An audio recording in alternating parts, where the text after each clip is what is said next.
Good afternoon, everybody. Hold on, I'm gonna make this a little quieter. There we go.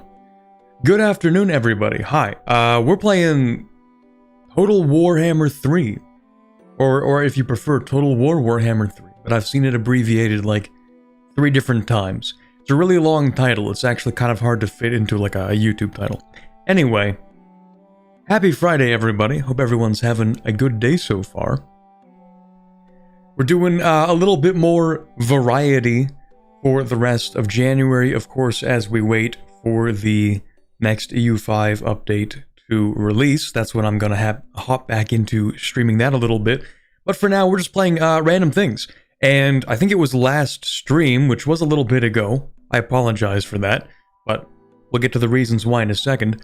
I think it was last stream that people recommended to me that I should try Total War Warhammer 3. I have never played a Total War game in my life. I genuinely have no idea what I'm doing. So, I went ahead and I played the prologue to Total War Warhammer 3. I just finished that this morning, actually. It's quite a bit longer than I expected it to be, but I think that's because I actually took the time to, like, read everything, and maybe get a little bit invested in the story so far, like just a touch. So I didn't exactly speedrun the prologue. I did take a little bit of time. But after being done with the prologue now, I think now we get to pick one of the paths. We'll get to that in a second. But first of all, hello everyone. Hello Texan Union. Hi Glenn Kark. Hello Lyra. Hello everybody. Welcome to the first stream in, I think, a week. It's kind of been a bit, and the reason for that is because, well, first, I wasn't too sure on some timings. So earlier this week, I had a few things I had to do, and I wasn't sure when I was able to do them, so I couldn't commit to a stream schedule. I was kind of in limbo on Monday and Tuesday waiting for a few things. So, the best news this week, though, is that I got a new bed, and I'm super excited for that. These past 3 nights, okay, except for last night for unrelated reasons, have been the 3 best nights of sleep in my life. Brand new bed, queen-size bed, massive, really happy with it. But yeah, because I had to go into the store on Monday, and I didn't know when I was going to be able to do that. And then on Tuesday, they had to deliver it, and I didn't know when they were going to deliver it. So, you know, I couldn't really commit to a stream schedule. They just kind of let me know, like, day of, for both things. So, anyway, got that set up. It was super heavy, because the bottom of the bed is literally just like a platform. It's just like one solid piece of metal. It was kind of a pain, actually, to set up. But I'm really happy with it. Probably one of my best purchases, I'm not gonna lie. Anyway, so that's what the first half of this week's been like. And then, you know, I just sort of recorded the last 2 days, and then here we are. So next week there are gonna be more streams for sure, but who knows what they're going to be. Kind of depends on how far we get with today's stream, actually. Hi Lord of the Bats. Didn't know you were into Warhammer at all? That's the thing. I'm not. I don't know what I'm doing. I don't know any of these people, or any of these stories, or what's happening at all. This was just a recommendation from chat last week. So here we are. I did watch a couple of videos on 40k, but this isn't 40k, so those aren't going to be helpful at all. A new bed, this man sleeping like a king? It would be if it were a king-sized mattress. So I guess you could say I'm more like sleeping like a queen, on a queen bed. Although the duvet is king-sized. You gonna play Total War Warhammer 40k when it comes out? Maybe. Possibly. If people really like the Total War streams, if I end up doing a couple of them, then like, there's a possibility, maybe. Do you have any plans on factions to play? I would if I actually knew which factions existed, and I don't. So, yeah, I did do the prologue already. what we're going to do is actually just look at what we can do. Because I don't know what I can do. Here we go. I might be a little too large in the corner here for this game. Maybe I should be like here. And maybe I could be a little smaller. This game has like a lot of information in it. We'll see. Maybe I should change things, but anyway. So I just finished the prologue actually. So I learned about basically Ursun, rip that guy. He was a real one until he got captured, and then, you know, the whole prologue thing happened. So the only thing I know about the story so far is that, yeah, that Prince Yuri guy, like he's kind of messed up. And he's like a demon now or something. I just finished that cutscene. I mean, it was kind of obvious from like halfway into the prologue, like, yeah, this guy's gonna be evil, isn't he?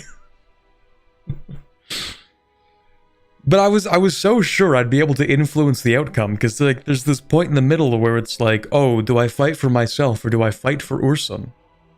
And I picked the Ursun option because I wanted him to not be evil. But it doesn't matter, I don't think. You know, he ends up being evil anyway. So it's kind of cooked. So that's pretty much where I'm at right now. We are going to start a new campaign. And I don't really know what to pick. I think this is the prologue, right? Yeah, the Lost God. So I think in theory we move into the realm of chaos. As, like, they have their own campaigns. And then there's this, which I don't think I'm ready for. I don't think this one's for me yet.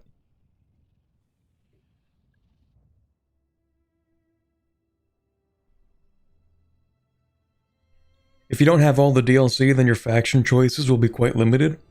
I actually don't have any of the DLC, so we'll see how that goes. If you want recommendations for starter factions, I could suggest a few. Well, let's take a look at them real quick. So the Realm of Chaos, unique story-driven experiences in a focused setting within the Warhammer world. Okay. So the last time I clicked this, it gave me this whole cutscene, and I don't think I get to see that cutscene again, tragically. But yeah, we had this guy with the Book of Fates or something that went up to the battlefield. But yeah, so I don't know what I actually own. I assume these are ones I don't own. Additional content available.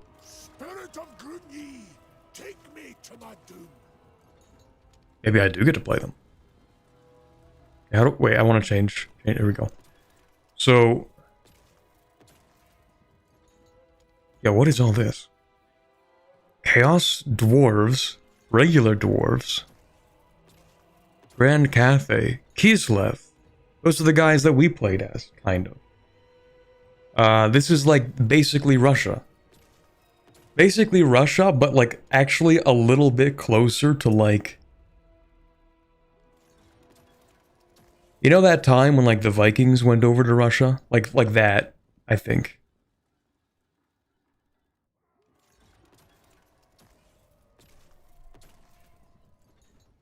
Okay, I'm missing a lot here. It's Eastern Europe in general? Okay. It gives me very, like, Norse Slavic vibes. Kievan Rus? Yeah, or like, what am I thinking of? You can literally play these guys in CK3. The guys in Novgorod, which I don't know if they're called Novgorod yet. I don't know. But yeah, those guys. Let's see. Oh, I'm missing so many chats. So Kislev is good to start. Dwarves are solid. Let's see. Immortal Empires requires all Total Warhammer games to unlock. Dog, what the hell? Okay. Go Dwarf. Recommend Immortal Empires. Oh, but you need to have all the Total Warhammer games to unlock them. I am in a Steam family, so I'm like borrowing this copy. So I don't know if I have the other two or not. They made it free for everyone. You can play Immortal Empires? Okay. Anything with the gold coin and ribbon is DLC.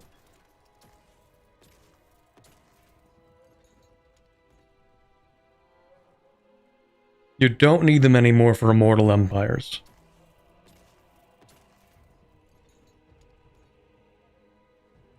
Okay, so the ones with the ribbons are paid DLC. But I'm still able to play them? Or do they have like additional thing? Oh, I see. You can't start the campaign because I need to... Right. You must own all the products listed in the following collection. Right, okay, so we need Thrones of Decay. I see.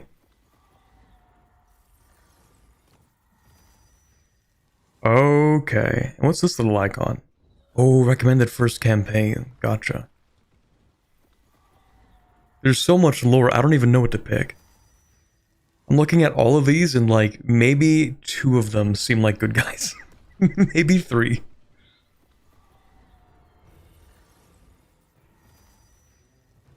The Ruri kids, thank you. That's what I was thinking of.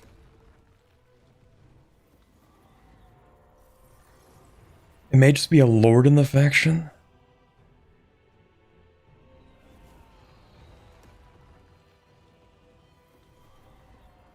You're not able to play them, they're an ad basically? Of course. The DLC policy is horrendous. Hey, listen. I've been playing Paradox games for years at this point, it barely phases me. A horrendous DLC policy is just like the average DLC policy I encounter these days. That's just Tuesday.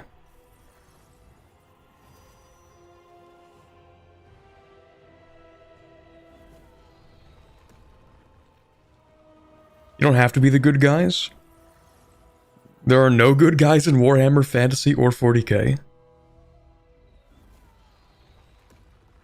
Immortal Empires gives you a better overview of the faction. Okay, who's the Immortal Empires? I don't know what that means. I mean, there's the Empire. But the Empire says it needs DLC. Sort by ownership. Okay, so these are the ones I can play up here, I think. I don't think I can play any of these. Unless it's like a lord thing, maybe? Kind of like swap lords and like I'm... Oh, it's a campaign setting. Oh, okay. Right.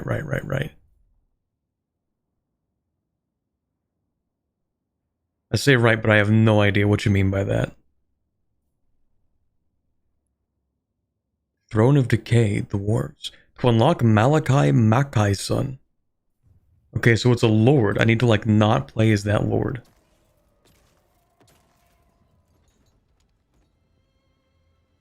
Above the lord.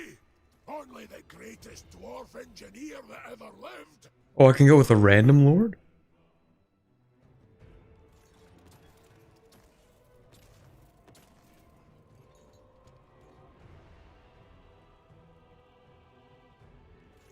Left side.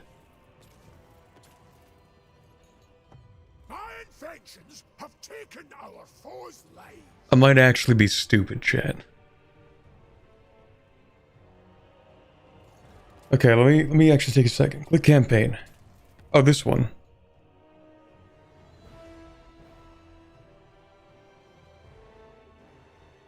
Above Lord, left side. Yeah. Oh, I get it now. Okay, when you said campaign, what you meant is like it's a problem with the lore. Like, you can play the dwarves. Right. Immortal Empires meaning this campaign. I thought you meant play the Immortal Empires as in like, that's an empire. Like, that is a thing itself. Like, the Immortal Empire. I thought it was a faction. Okay.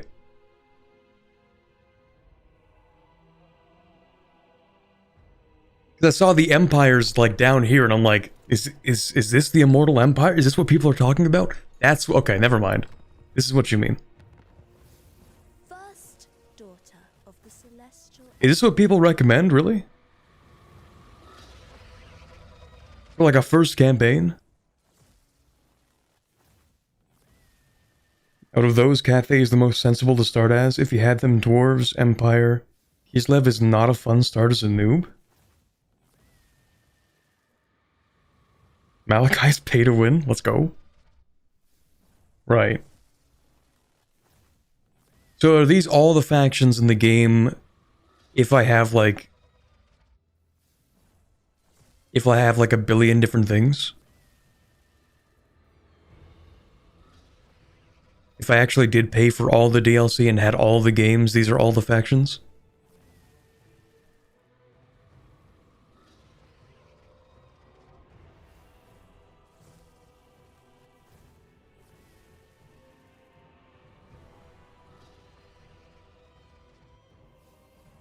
Realm of Chaos is more story-based, Immortal Empires is sandbox, and sandbox may be more difficult. Yes, but they'll still be on the map as opponents, so I can't play as them, but they exist. Lovely.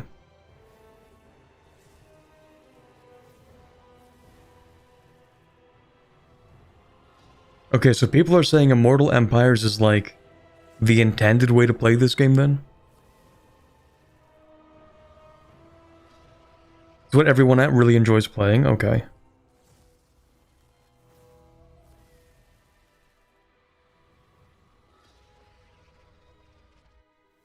For to understand, the empires, the HRE and Britannia are British fused together with the French.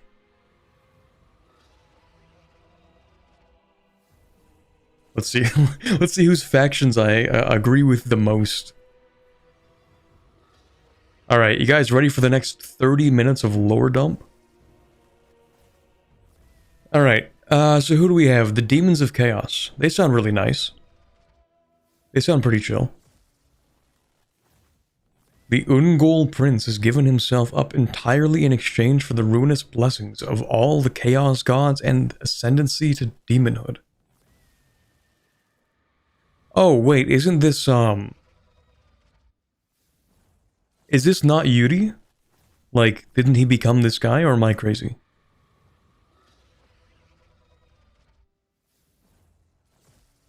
Yeah, this is him? Okay, it is the prologue guy? Gotcha.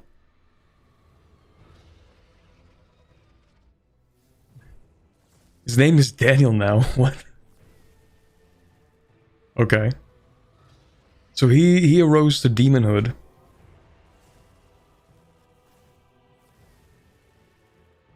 Right. So now he commands the legions of chaos. It's funny because it was like the one thing he was trying to fight the entire prologue, and then he became it.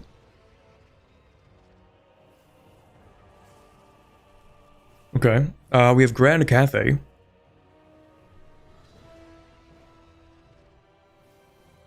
Let's see.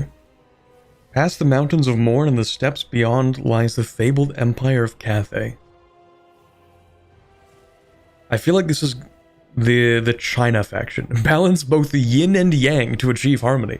Yeah, I wonder which faction this is. I wonder which one this is, guys. Okay, so Grand Cathay is China. Sure.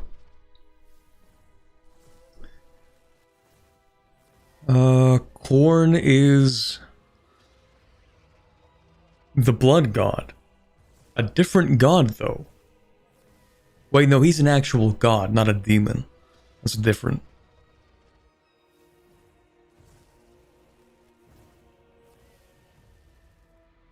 Sure. Kislev, we know about them. They're Eastern Europe. Cathay is fantasy China with an actual dragon emperor. That could be kind of cool. The Tsardom of Kislev.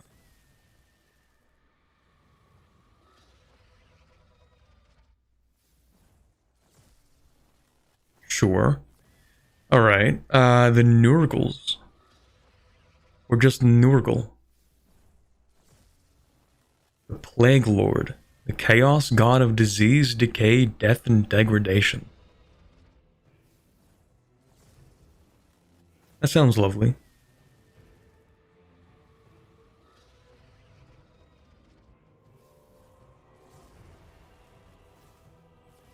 So this is just the plague god. Alright. So there are 4 chaos gods. Khorne is one of the 4. The chaos gods are just like super bad demons. Okay, right. So there was one that was mentioned in the prologue. I don't remember his name. But he was the guy that guided Yuri the whole time.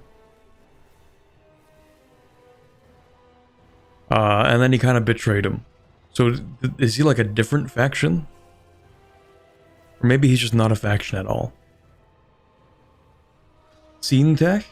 No, I don't think that was his name though, was it?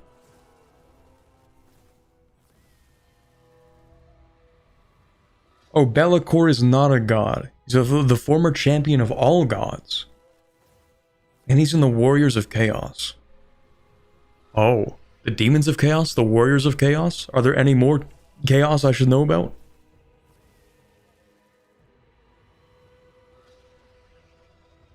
The Chaos Dwarves?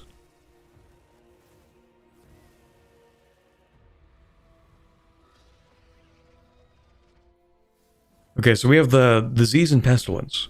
Slanesh.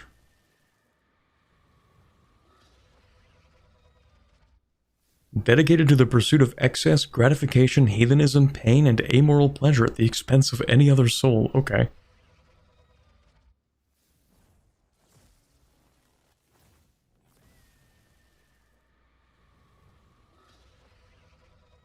Right.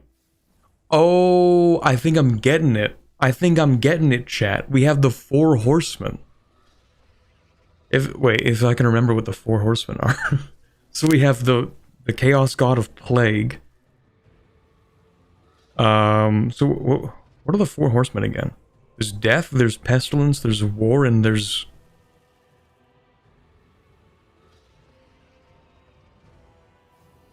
Fury? Is it wrath? Fury, sure. Famine, that's what I'm thinking of. Death, war, pestilence, famine. Okay, so maybe it's not those. I'm just seeing pestilence, and I'm seeing war, and I'm seeing... Yeah, but like, never mind, this isn't... This is... Okay, never mind.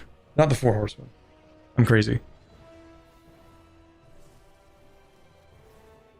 Maybe they're like the sins or something. I don't know. We have like lust.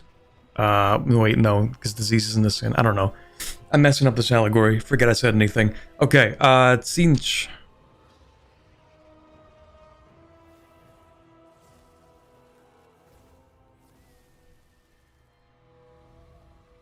Changer of Ways, Chaos God of Magic, Evolution, Manipulation, and Trickery. To serve Tsinch is to invite insanity. Lovely. Warriors of Chaos. Chosen to dedicate themselves to a Chaos God in order to gain their favor. The ultimate goal of demonhood.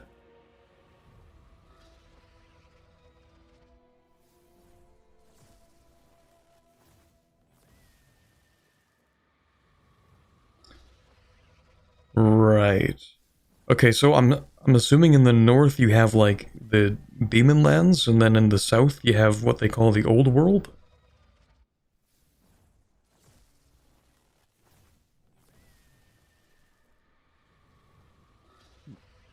They're not sins, they're the incarnation of mortal faults on another plane. Bloodlust, mortality, self-gratification, and forbidden knowledge. Okay, so like there's a bit of a dynamic, I just didn't guess what it was correctly.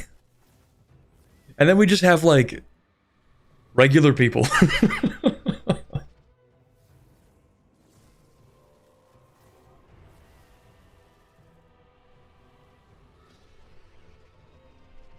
We have like all these factions of like demonic powers and demons, and then we just have like Roger and his guys. We just have like some dude.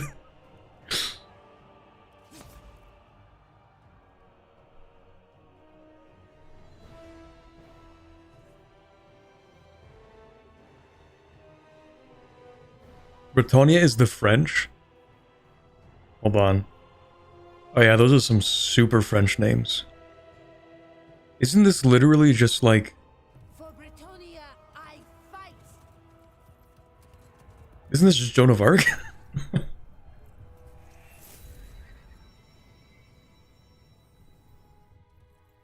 Yes, it is. Okay.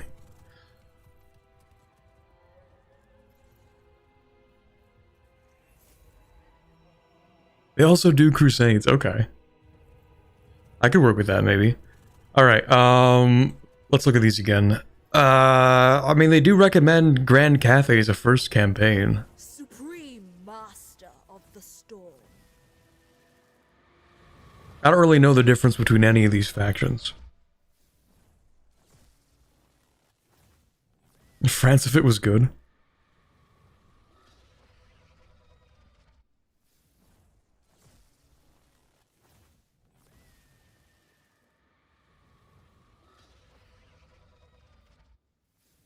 Yeah, I don't know anything about these guys.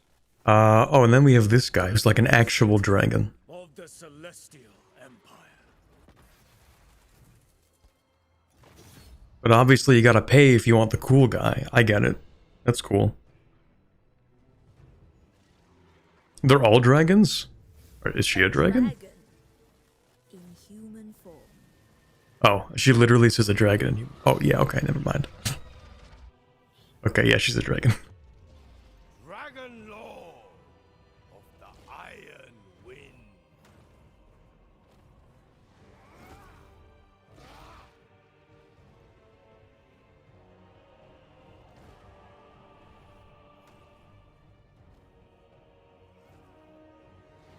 You can click map and it'll show you the world and where each star. Oh, we love maps on this channel. Okay, so we start in China. Oh, look, guys, we've got like Asia, and we've got Eastern Europe, and we've got Europe, and we've got Scandinavia, and we've got, oh, is that the Iberian Peninsula and perhaps Spain, maybe? And then we have like Africa and North and South America, and then whatever the hell this is. That's crazy. And then we got like the demons in the north.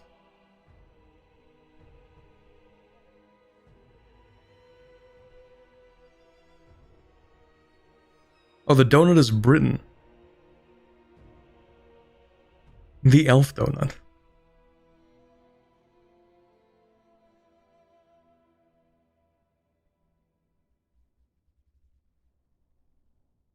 Warhammer Fantasy World is just a world map drawn with really shaky hands. So who's in the Antarctica faction? Just out of curiosity. I guess I can't even really check. I'm gonna guess that the vampires live there.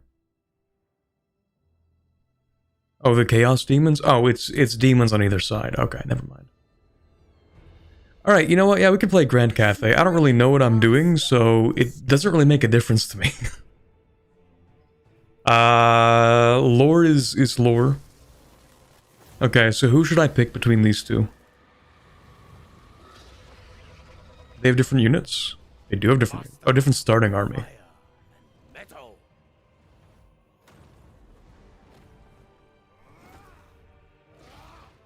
Maximum caravan cargo capacity. I don't even know what that does yet.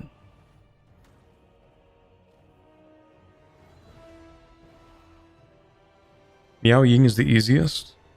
Xiaoming if you're a real one, okay.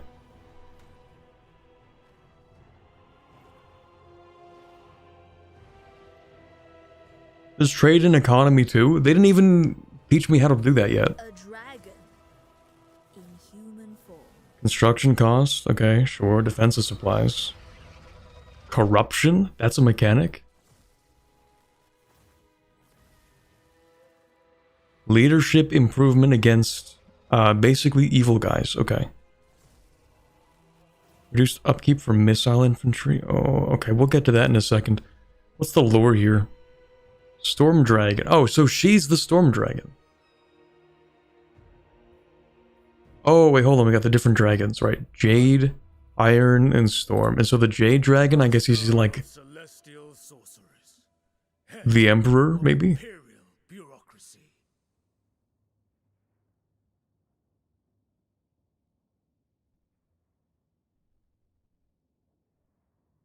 Maybe not. I don't know if I'm reading all that. First He's the Emperor's executioner. Celestial Emperor. I guess it's fair that we don't actually play as the Emperor. Okay, yeah, we can play as Miao Ying. Alright, so now we go to settings. I'm gonna pick normal because I don't know what I'm doing. Although I think the prologue was on easy, so.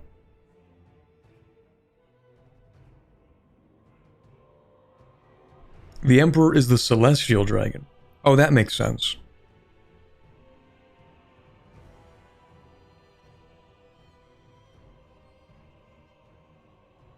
Caravans are a cafe mechanic.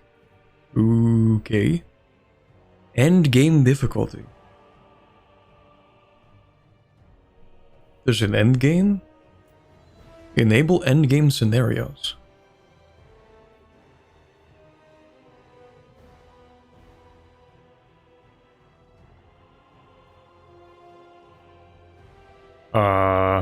Enable diplomacy for scenario factions?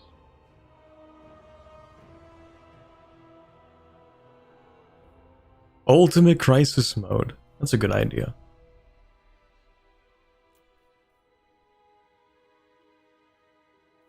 Battle time limit? I mean, it doesn't really matter too much. Battle realism. Oh, hell no. I paused so much. I'm absolutely gonna pause and give orders.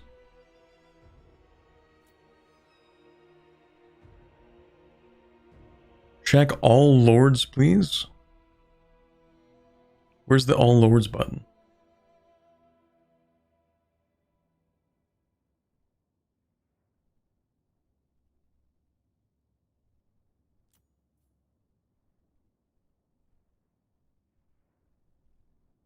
Is the endgame scenario where something fucky happens and you have to deal with it? Oh, so we're playing Stellaris. I get it. I got it. Some endgame crisis that makes some faction really strong. Oh, but it's... okay. Obviously, it's not going to be the player. I want to turn off some scenarios. They're basically endgame disasters that occur. We do add something, but only if you make it to the end. So, like, okay, so there's actually an end game.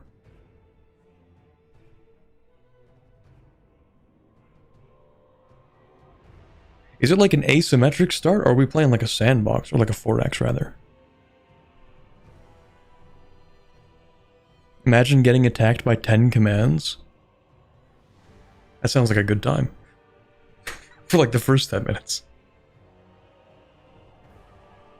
Endgame crises suck here. Better off ignoring them. So should I turn these off?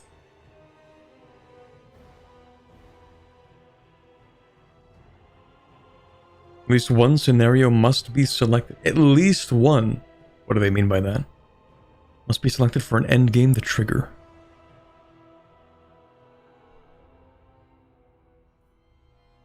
And if we don't have an endgame, then we just play until we get bored, I guess.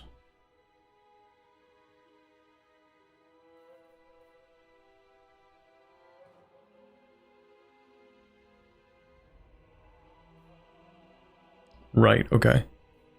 I mean, I might as well experience it. I might as well find out firsthand how much they suck.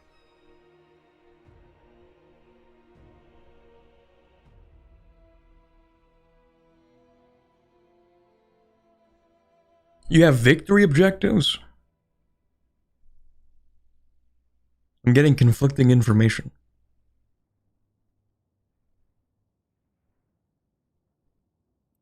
We'll run it with them just so we can get started. Whether we'll even see them, who knows? Screw it. If it ends up being horrible, then I'll turn them off for the next game. We run it live.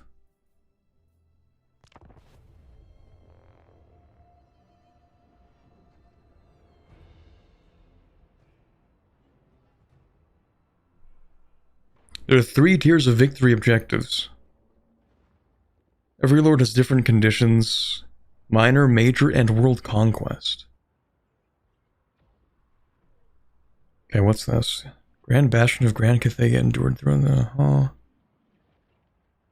So we have one big city, I'm assuming.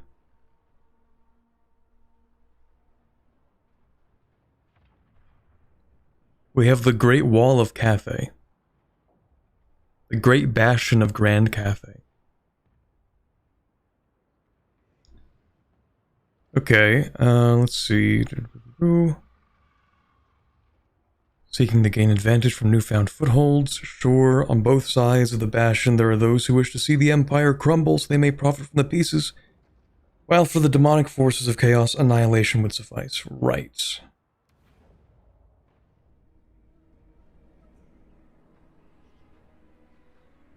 Show courage, show harmony, and show unity. This is the Cathayan way. Okay, so what am I doing? Maintain balance between the yin and yang alignments of buildings to achieve harmony and optimize province effects. Balance the yin and yang of units in battle to benefit them in combat. Use your lord's ability to transform into dragon form in battle to overwhelm your foes. Use the Wu Jing compass to channel the winds of magic towards key locations and activate powerful faction-wide effects. Okay. Send trade caravans across the world via the Ivory Road. Sure. And navigate risks en route to reap great financial rewards. Defend and maintain the Great Bastion. Is that like a link? Oh, we just have like another... Okay. Got a bunch of lore. Okay, so these are like the main gameplay mechanics.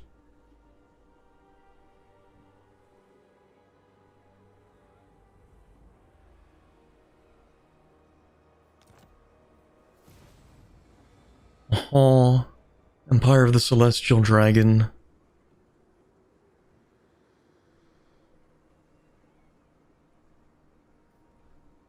Cathayan spellcasters gain strength when more than one is present in a battle at the same time. So the spellcasters are like the heroes?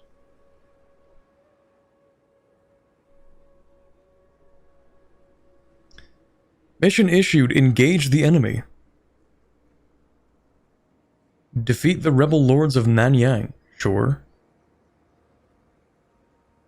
Okay, so we want to defeat them before they gather their strength. That makes sense. Where is that? Oh, this guy. Okay, we can do that. Make sure to check the full map around you. Oh, whoa.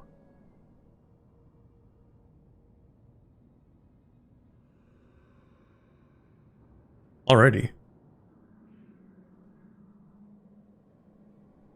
Right, so this is us. Right here, right? And this is not us? No, this is not us. Neutral province capital. But they hold the Great Wall of China. Wait, hold on. So the wall is just like this whole thing here.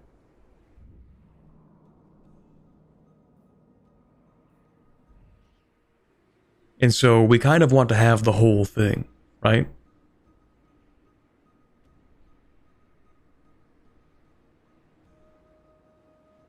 Show armies and cities. I have one city. I thought we were all like part of this one big faction together. We started a rebellion, I guess, like we just have the one capital, that's it. You can take them over via diplomacy. So like, did each of the gates rebel?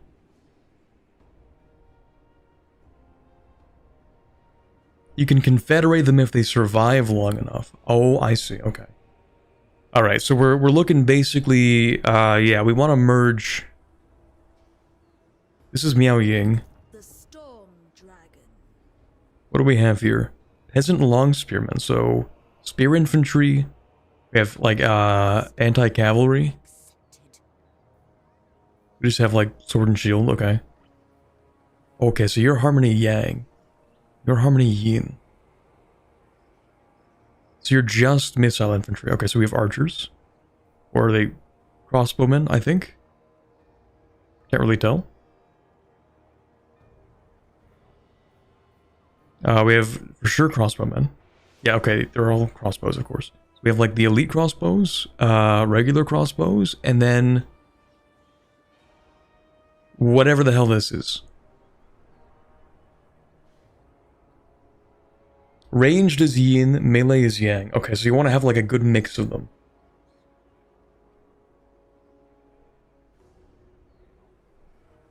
Flying artillery.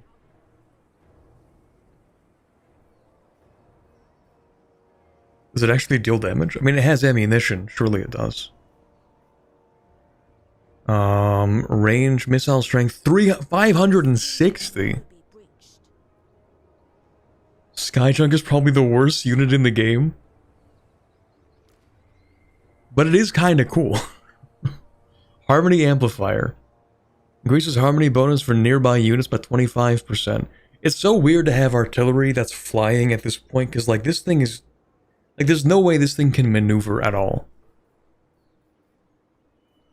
It literally moves at walking speed. Like you can just kind of shoot it.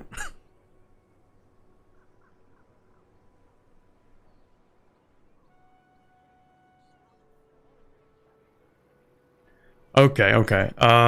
So we have 4 range, 3 melee, unless you count. No, you don't count. You're a wizard lord. What do you do? Nothing so far. Okay, that's fine. Spears front, swords flanking, cavalry on monsters. Cavalry and monsters on outside. Well, cavalry so far I've been putting in a vanguard.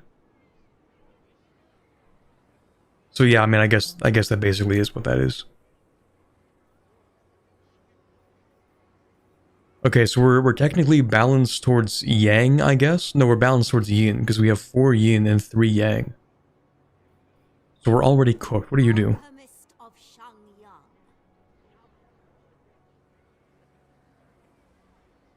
You increase mobility.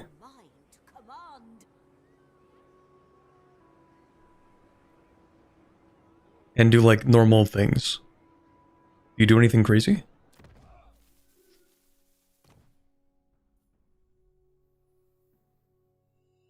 You apply buffs and debuffs, I guess? Okay, buffs and debuffs, sure. The lords of Nangao are quarrelsome. Oh, as long as yin and yang units are close to each other, they both get bonuses. You don't have to balance them, only cities use that mechanic. I getcha. Okay. Yeah, we're gonna put her in the army. I don't know what she's gonna do in the army, but moral support, I guess. Perhaps an elixir of tirelessness. Right, okay, we have a few other things. We got technology. How big is the tech tree? That's pretty big. Although not as big as I thought it would be. Okay. Bonuses to spear infantry. Bonuses to range. It's just more ammunition. I don't know if we're going to run out of ammunition yet. Armor for horsemen? Only for the peasant horsemen, though. Takes hundreds of turns to finish it? Oh, I'm sure. Okay, we'll pick this up, I guess.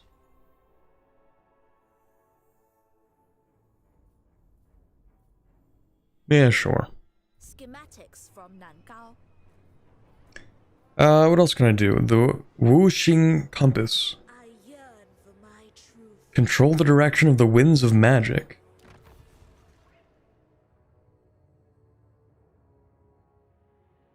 What the hell is this?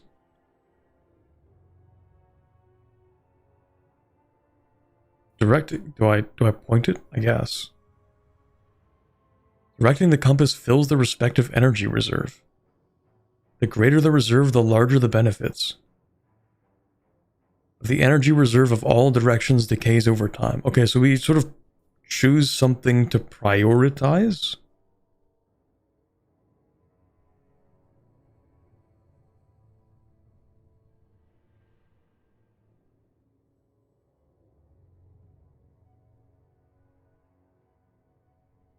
Use longer movement range for the army. Movement range is super good to get. That makes sense.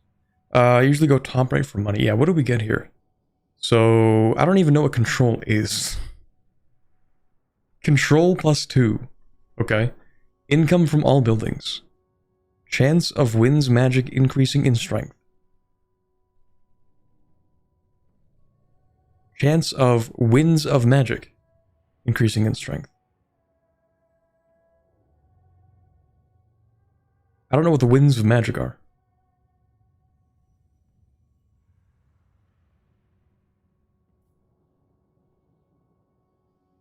Compass will be locked for 8 turns.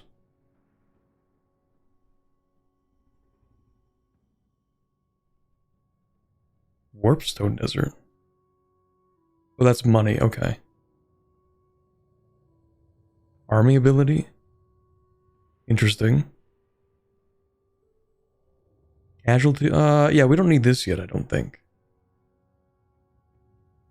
Extreme attrition applied to armies beyond the Great Bastion.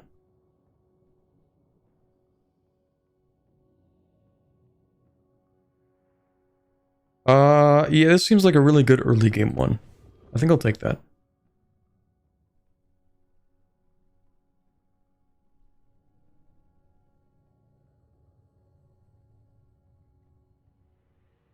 Control affects how much you get out of your settlements or how close they are to rebelling. If it goes to -100, it rebels. Okay.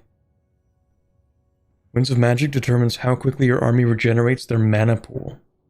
The winds are on a province-by-province basis. Dude, there's so much in this game. It's just like massive mechanic drop all at once. Like, okay, you finished the prologue. Guess what? Here's 73 completely different mechanics to learn now.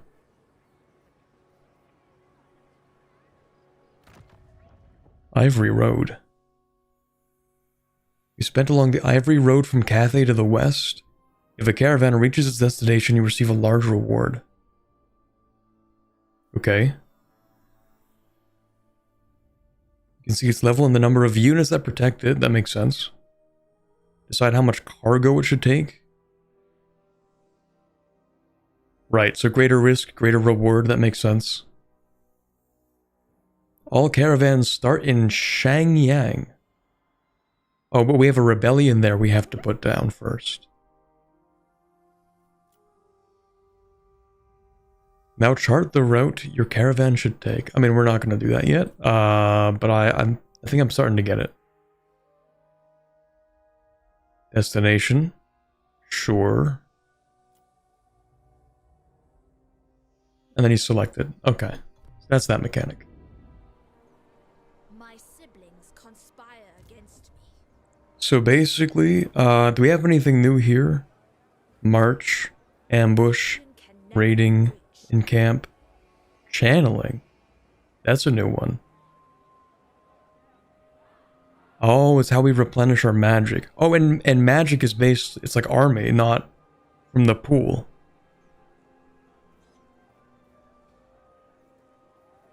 What else do we have? Building upgrades, Lord not moved, okay. Right. So, what is this? Oh, that's just the mission, gotcha. Defeat an army belonging to the rebels. Okay, we can do that. Probably. In theory.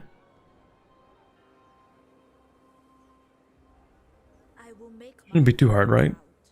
Interference will cost you dearly. 5 units. Yeah, we can probably beat them. Battle is upon us. Study your options carefully. The enemy are close. Right, we could do like the auto resolve. But I kind of want to get used to this faction, so we're just going to do a manual fight.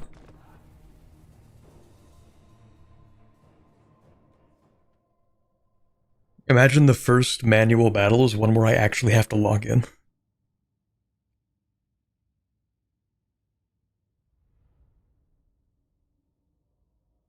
"73 mechanics because you chose an easy faction?" Oh, they get like a bunch of stuff which makes them easy, I guess.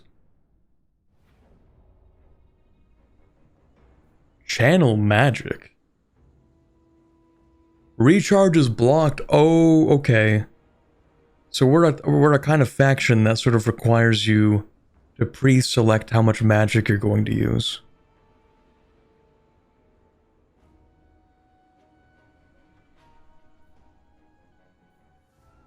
We probably don't need that.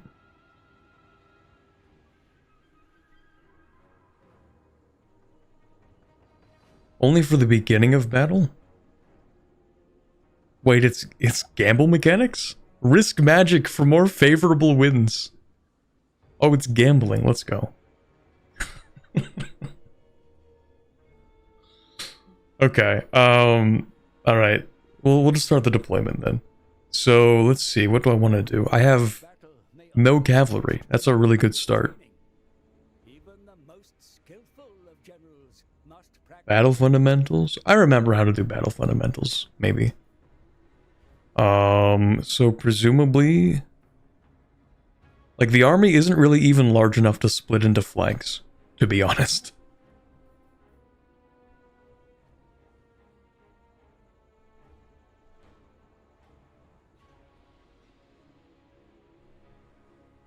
Magic recharges passively during the battle? Okay. Well, yeah, it worked like that in the prologue. I just wasn't sure if every faction did that. Okay, so this, I don't even know what to do with this. We have our alchemist and our wizard. I think what we're going to do is,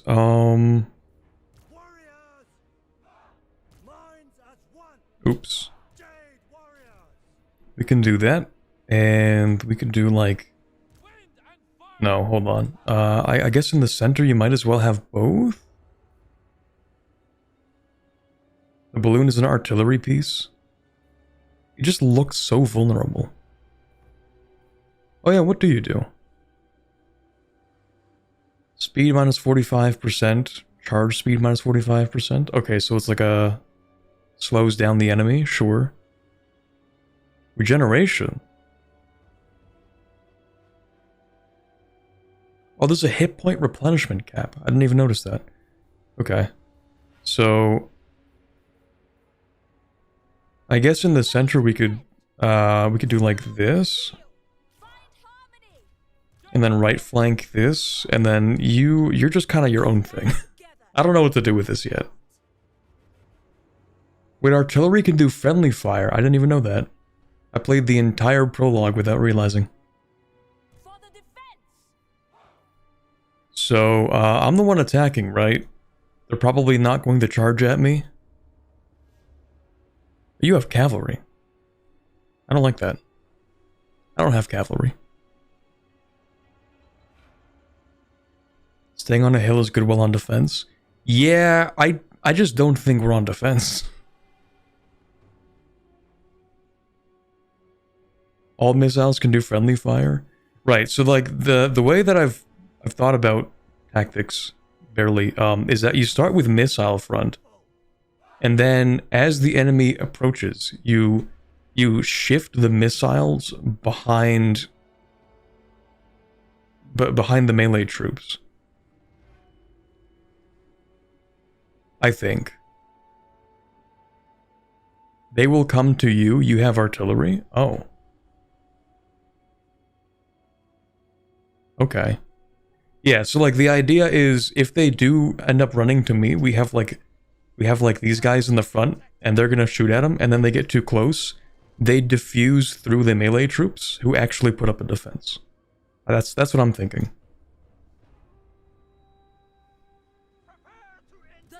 But this is my left flank, so I think I'm gonna put it like here. And then the center column, you can also actually be missile front. And you're gonna, why is this like this? There we go. Okay, and then the right flank is also gonna be missile front.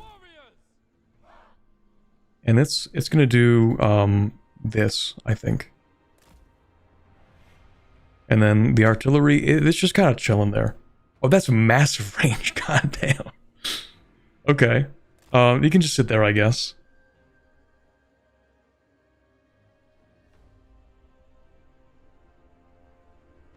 Miao Ying is a very good melee lord.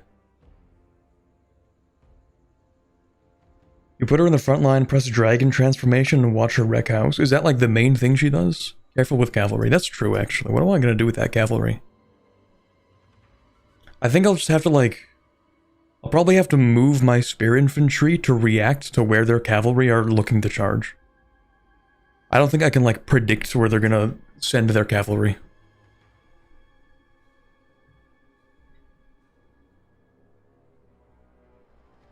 The units should be closer. You're right, I have gaps. The thing is, like, honestly, it's a little bit annoying to try and set up. Like, how do I... There. And this one's weird because it's like, how do I... There? Good? Probably. If they're surrounded, they take bonus damage. Yeah, so the idea is, like... I don't really have a solid flank right now.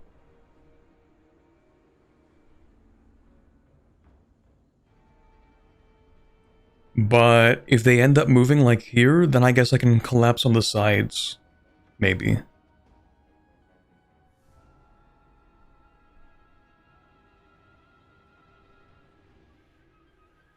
If you hold left alt, and with each unit selected, left mouse click, you can drag the units. It's easier to place them. Wait, what? If you hold left alt with the unit selected, left mouse click. Oh, that's useful tech. What do you know? Okay. Now let me just double check. I know what you do. What do you do? Searing Doom. Moderate magical damage. Medium strike area.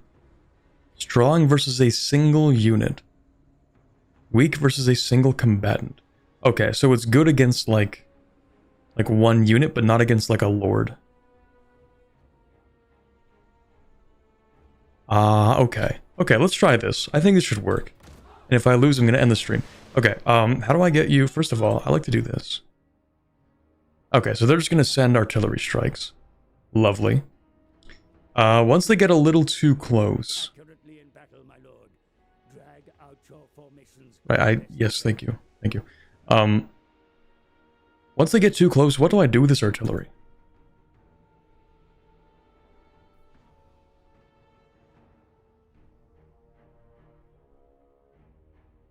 Do I want to like just back it up so that it doesn't get hit?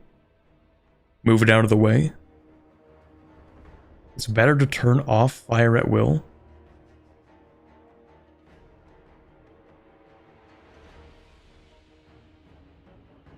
Okay, hold on. Step 1. Peasant distraction.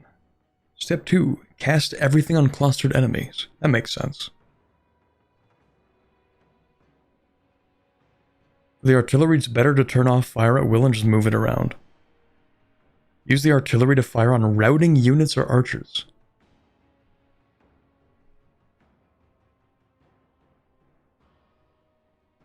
There's too much HP for one enemy archer to do anything? Okay. We see that the cavalry are moving. And they appear to be moving. Let me just let me estimate that direction. They might be moving for these guys. That's kind of what it looks like. Perhaps it would be wise to begin, maybe not yet.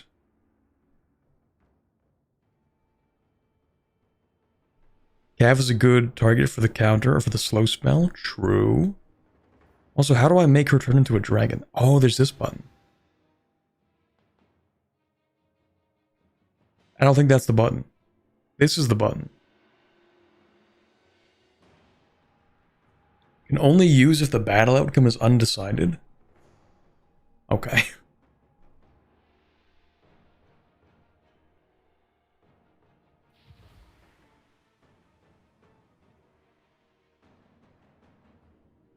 Effect range of 35 meters.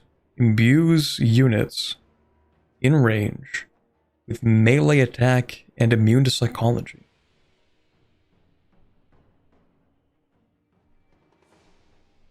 Okay.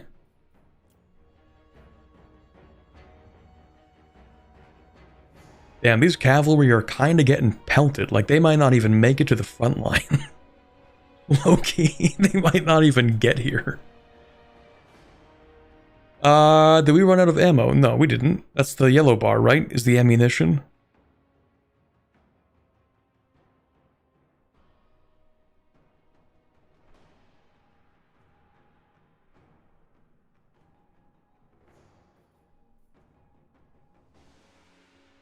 Yeah, it's the yellow bar? Okay. Oh, I think they're about to rout. It's the white bar that's depleting. Okay, we'll keep on shooting them. Yeah, run away. The enemy waver, my lord. Their troops begin to flee. Run the cowards down. Yeah, run away. That's what I thought. Might want to turn off skirmish mode for ranged. What is skirmish mode? Toggle skirmish mode. Units keep a safe distance from the enemy. Skirmish tactics can be employed to slow an advancing enemy or distract certain units. What's the point of skirmishing?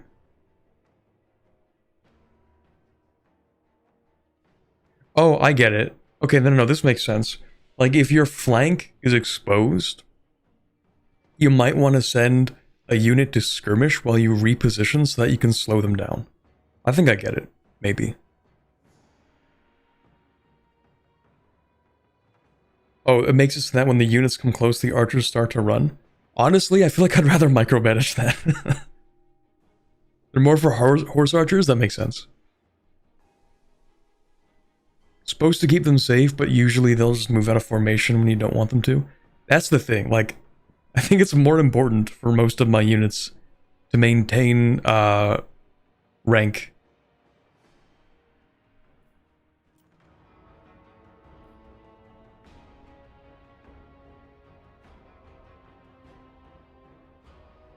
They might actually not even get here in time. Absolutely devastating volley. Dude, they're not even gonna reach the front line.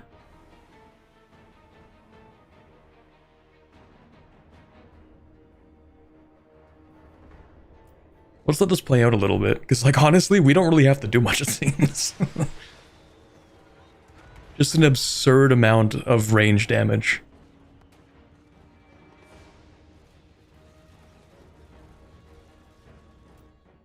Actually, it looks like you're trying to target the Lord. I'd prefer if you didn't do that.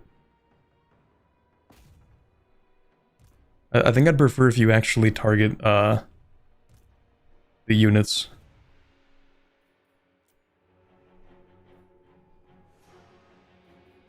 Charge your Lord. Oh, no, wait, you're moving. Don't move. Hey, stop that. Stop it. Don't move. I don't want them to move. Just do what you're doing, I guess. Should send Miao Ying to fight their lord. She can become a dragon. Is there any cost to this, or can I just do this for free? Duration for 5 seconds. Oh, no. It takes 5 seconds to transform into a dragon, I'm sure. It's free? Well, I mean...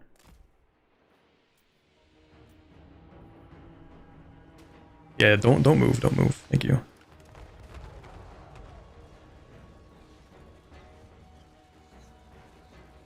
She might not even make it to the enemy commander. Okay, now my archers, we're gonna have some cinema. Hold on. No more fire at will. Alright? We're about to witness cinema.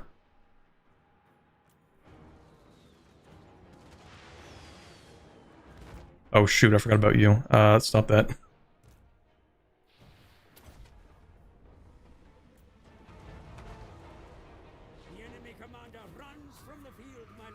Ah, shoot, I already won. Damn it. His army will surely follow. Well, never mind. Never mind, guys. Well, alright. Is it worth chasing them down?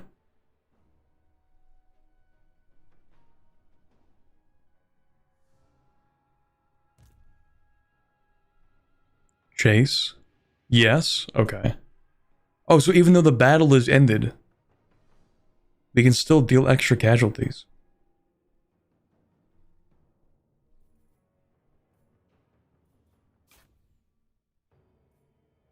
Alright, everyone fire at will. Chase down their commander. Oh, actually.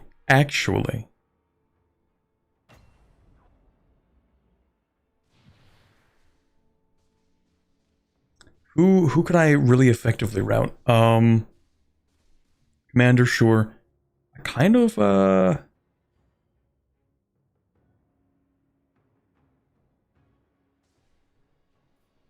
Can I place this anywhere I want? Can I, like, hold alts? Oh no, I have to click on an enemy. Aww. I want to, like, place it in, like, a field to stop them from moving. Okay, we'll try our best to, like, get to these guys. Oh, this spell's the blue circle range. Shoot. I don't think we'll reach them in time. We'll put it on the Lord.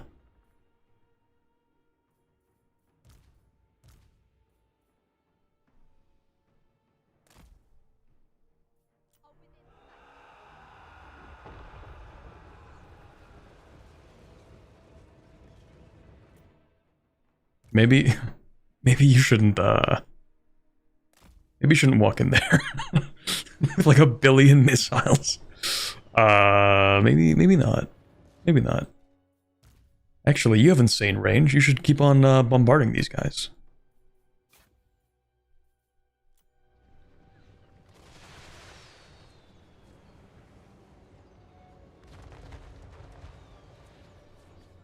Master of tempests.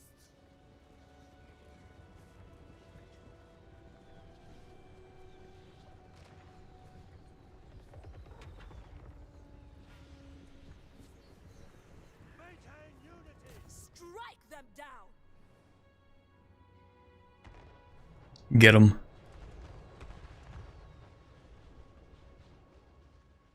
Please. We're so close. Please.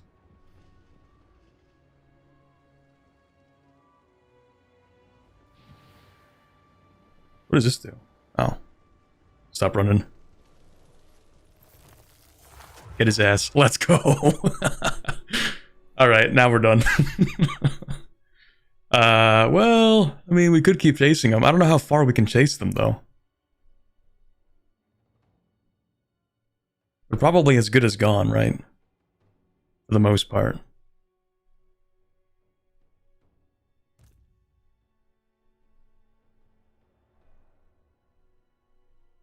Because these units are pretty slow. Unless, these guys are active. They're active. Okay. They're not too exhausted to run. Okay, alright. Up to the map border, but your infantry won't catch up. This is why I need cavalry, actually. Also, I feel like my, my model's frames are getting tanked by this game's graphical requirements. Anyway, end battle. Decisive victory. Not a single person dead, I think.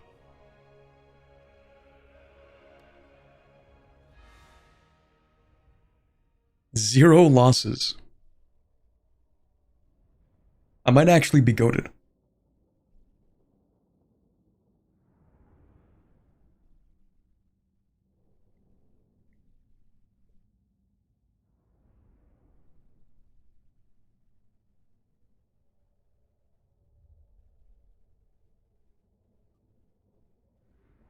That's taken a while. Victory is yours, my lord. But what about the fate of those captured in battle? Right. Experience is cool. But sometimes leniency or brutality can be worth more. Taken insufficient captives. Okay. Treasury, experience. Experience doesn't seem bad, but it seems like it doesn't do that much.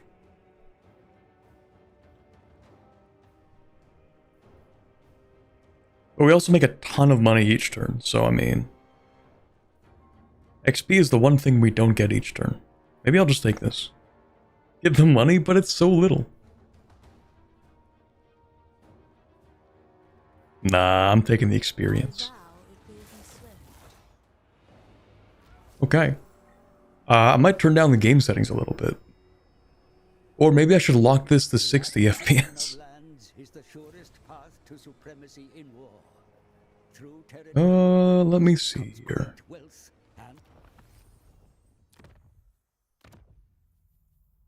Right, yeah, I'm running this in 1440p. Maybe we don't need this to be on Ultra. Maybe we don't have to do that.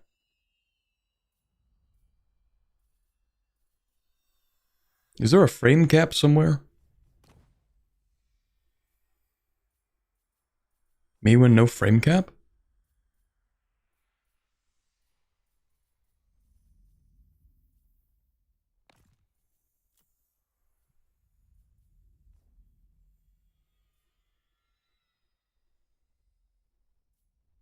Maybe I'll turn these a little bit down. Because whenever I stream a game, I have to remember that I have like 20% less GPU to use.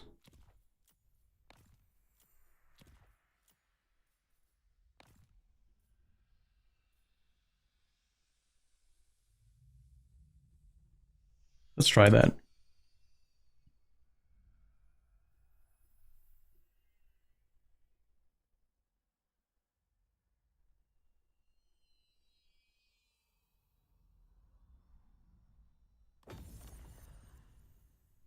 Okay, that does not seem to be better. I'm still moving at like 10 frames a second. Hold on. If I tab out, I'm looking fine. And then if I do this... it could be worse, I guess.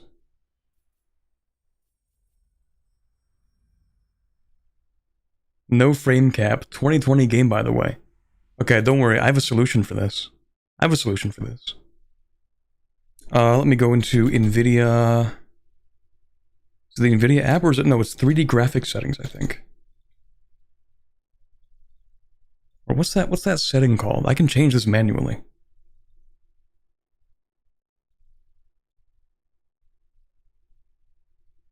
There's some stutter, but it's not bad. Yeah, but mostly I want my PC to not have to render more frames than I care about. Because this is a 60 FPS game, let's be honest. This is not a... I don't need 80 frames or like 90 frames in this game.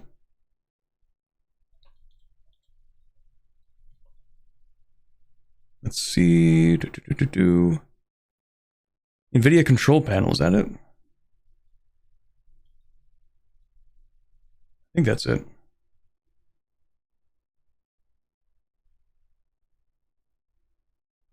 Yeah, there we go. Manage 3D settings.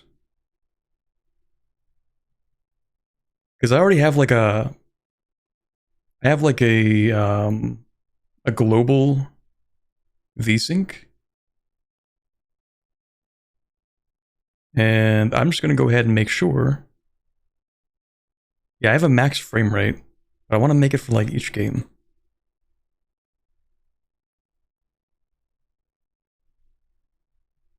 Clearly a 120 FPS game? I don't think so. I don't think it is.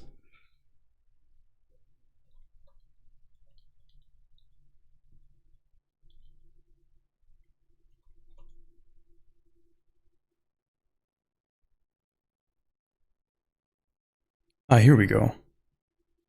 Manage 3D settings, program settings on the right side. Here we go. Let's add a program. We'll go to...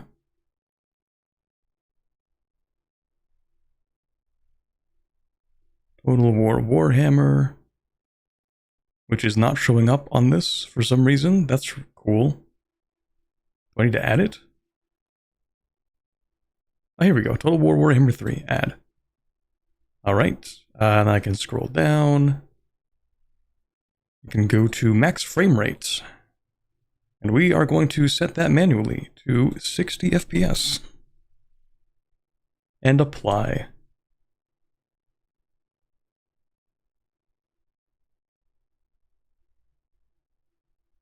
Alright, is that going to do the trick? Game is running 100 FPS. I don't think it did the trick, chat. The problem is that it's literally just rendering more frames than I care about. Why do you do this to me? I don't want 105 frames.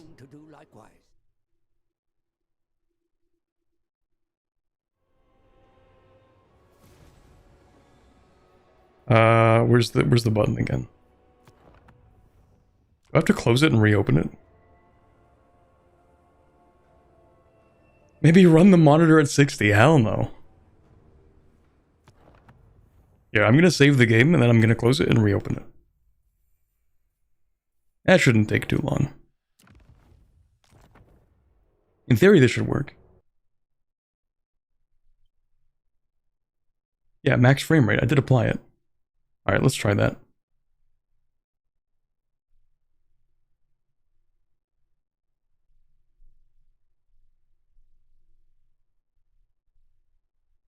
Recommend keeping unit size ultra and turning everything else down.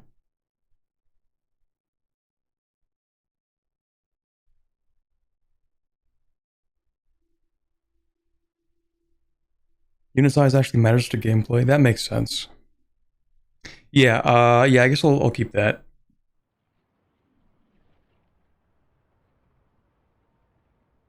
Okay, game is loading. It says it's at 48 FPS.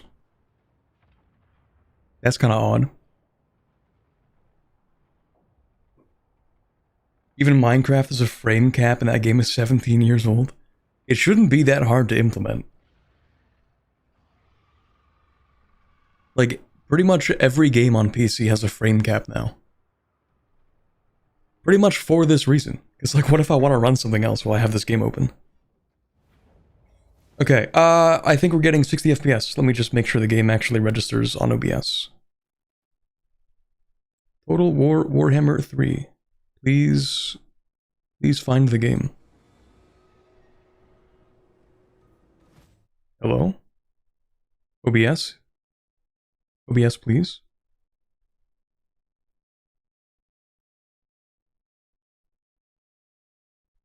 OBS, please. Ah, there we go. Okay, now the game's running at 60 FPS, so I should run a little bit smoother. Perfect. Okay. So now we need to capture the settlement. Does this have a garrison?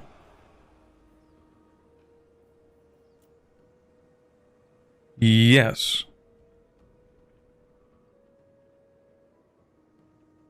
Okay. The Storm Dragon. Maybe I should recruit more units. Because I have money. When Miao Ying asks, you answer. Right, I'm in the wrong place for that. Never mind. It shouldn't be that bad, right? Probably.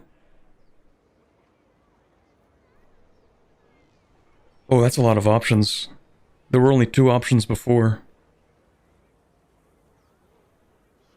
Okay, so we can upgrade it a lot. Cool. I can get Jade Warrior crossbows. Oh, I have one of those. Those are the good ones. What else do we have? The 9th wall? Okay. Not doing that anytime soon. Clay pit. Pottery resource production?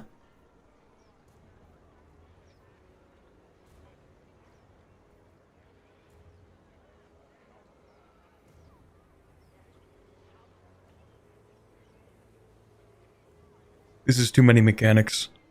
Okay, we don't have to worry about this. That's advanced military. Defense.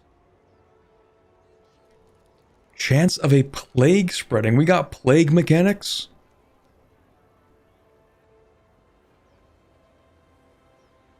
Alright, of course we do, because of the Nurgle. Ramparts. Harmony for... Oh, right, we need harmony for buildings. Oh, I see, I see. Wait, prevents construction of archer. So ramparts are mostly melee, and these are mostly ranged. And then whatever this is. The plague stuff, okay. Oh.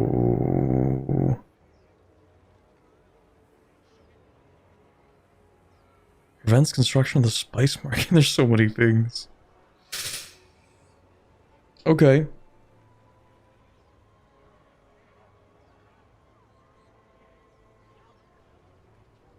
Build the one that gives you growth for now. So this one gives growth. That one gives growth.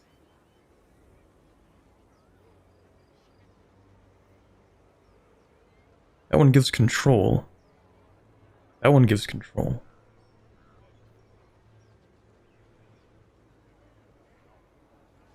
Look at what settlement rank is required for the building's max rank. If it's 5, you want it in the main settlement. If it's 3, you want it in the smaller settlements. All of these are max 3. Yeah, so like my basic gaming instincts are telling me we probably want growth in the early game, because I think growth is what's going to allow us to have more building slots. Is this based on growth too? No, it's just buildings. Okay. Also, our control is deteriorating. At the current rate, there will be a rebellion in 50 turns. That sounds kind of bad, but it's not a right now problem.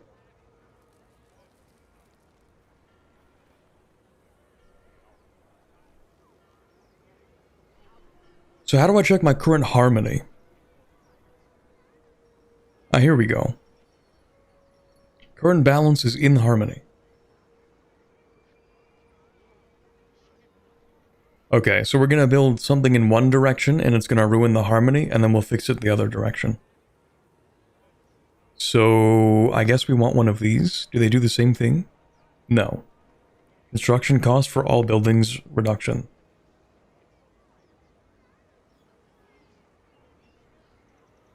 Income from all buildings.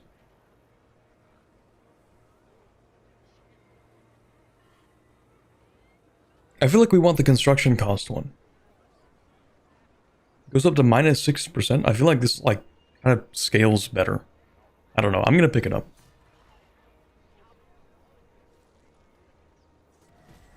Okay, and then I guess we could attack this. Shouldn't be that bad, right? There's a yin and yang version of each type of building. The yin and yang is affected by buildings from all towns in the entire province that you own. Wait. There are more towns per province? I thought each town was its own province.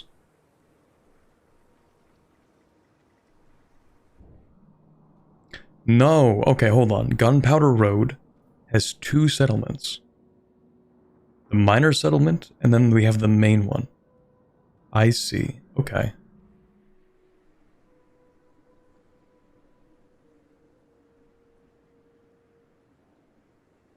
Each province has 2 to 3 towns. If you click on the main settlement, or if you click on the settlement, it shows the others in it. Oh, okay, so we have the 2. This is the province capital, and this is a settlement. I see. Warden of the Great Bastion.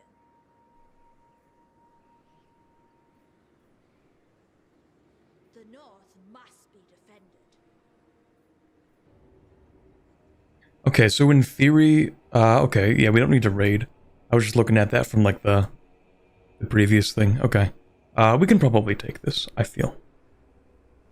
We gotta press the advantage while we destroyed the Lord. I don't know if it makes any difference. Yeah, we'll do this. Of the storm. The city has been reached, and your warriors are prepared for battle, mighty lord. Study your options. Oh, they don't even have any walls. We don't have to siege it. Encircling the enemy and starving them out may be the wisest course of action. Right. Okay, I don't think we need to encircle.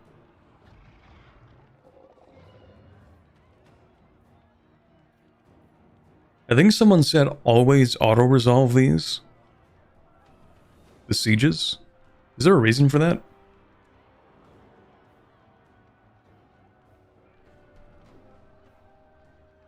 Each settlement is its own region. Collections of regions make a province.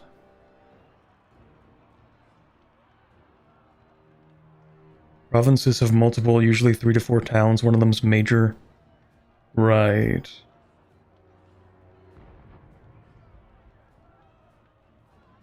A handful of provinces in the world have 4 settlements in a province. Ah, okay.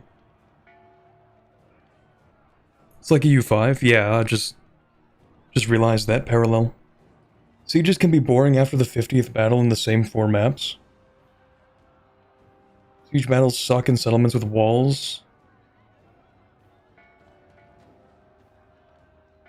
Okay. So, like, we could run this one again. Because it says we have low casualties, but honestly, we could have no casualties. If we really wanted to, we could have no casualties at all.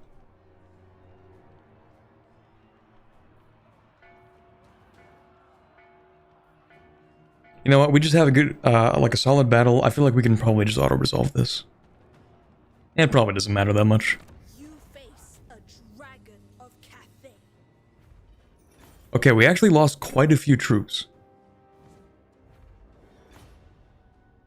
That's more than I expected, but it didn't actually, like, play out the full battle. So I guess that's fair. It's not like a massive number, though. Like, it's not even that bad. At last, the defenses have fallen. Oh. my lord. The fate of those that remain is yours to determine. New mechanic. Okay, so there's Occupy, which is, I think, what we want to do, because this is a rebellion. Loot and Occupy? That seems a little mean. I don't know. We could just sack it. We don't even have to take it.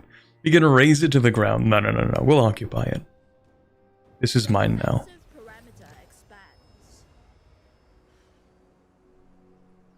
Okay, settlements are cities or ports on the campaign map from which provinces are defended and controlled. Ownership of a settlement grants ownership of the territory around it. Sure. Province capitals are fortified and will be harder to capture. So the capitals are the ones that are fortified.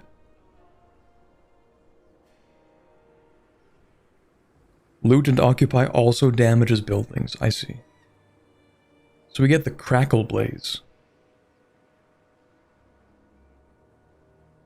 Wall Breaker. Ooh.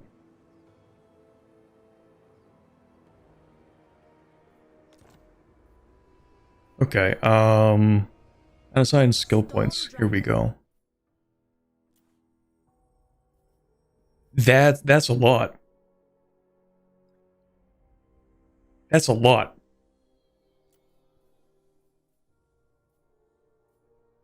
Yeah.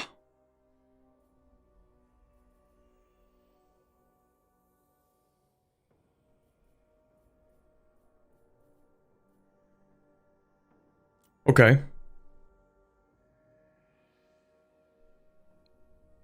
So we got, this is campaign stuff, like map things. So control, recruitment cost, attrition. Okay. Corruption.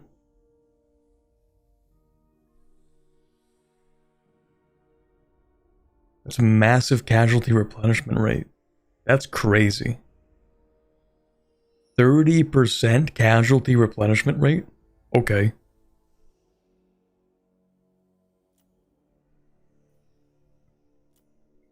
Spell route is green, red for improving troops, yellow makes your heroes tougher, blue is map-based stuff.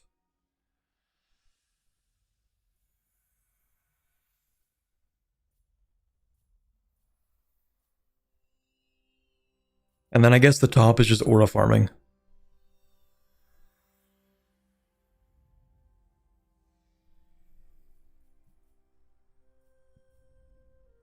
Yeah, so this is just for the Lord.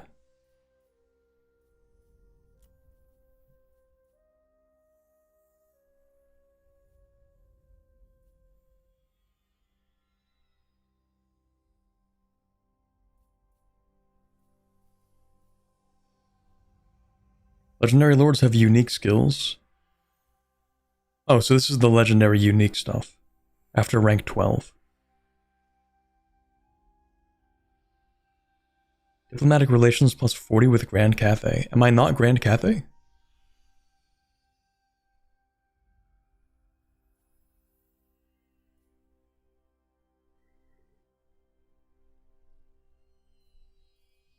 Okay, so I think the way that I think of this as somebody who has absolutely never played any Total War game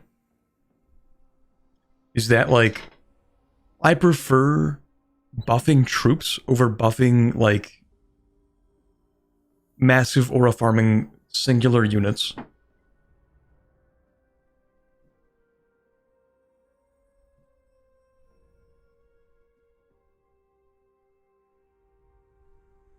Like, when I think of a game where I have to control tactics and army, I'm thinking like, yeah, maybe we should have everybody in the army stronger rather than just having one person go in and dunking on the enemy.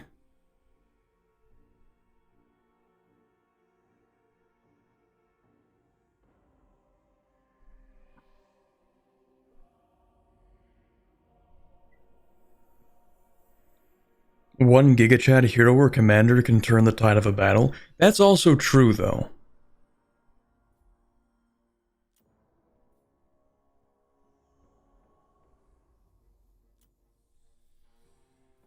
And the fact that she can turn into a dragon, I feel like, honestly, she might be one of those Gigachad heroes or lords that actually is supposed to dunk on them.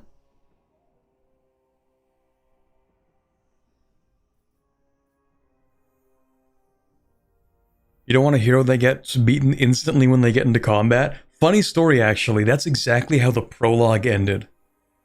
Like, not for me, but they had, like, the one guy who rides out on his elephant chariot, and he just got absolutely dunked on. And then after that, it was like an easy sweep.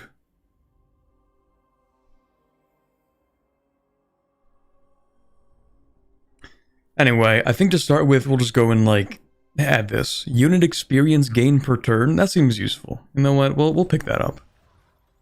Alchemist of Shangyang. And then what are you actually supposed to do? The Alchemist. This gives... Ooh. Buff for missile damage? That seems useful. This is a bombardment spell.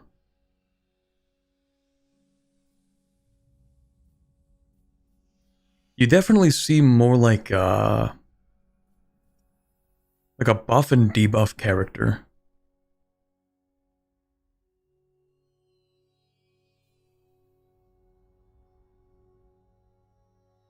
And then whatever this is.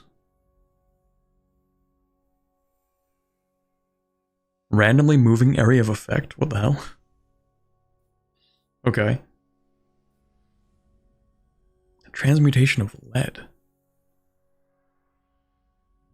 Yeah, definitely a buff and debuff character. A wizard hero, okay.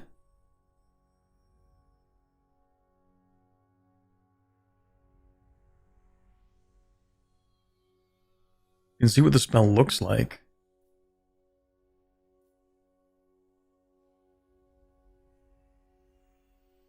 Right-click to view it in the unit and spell browser. Oh.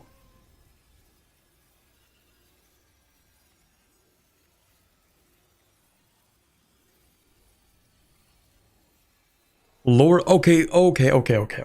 So we have different spell lores, and like different heroes are gonna have different lores, which is like their school of magic, I guess.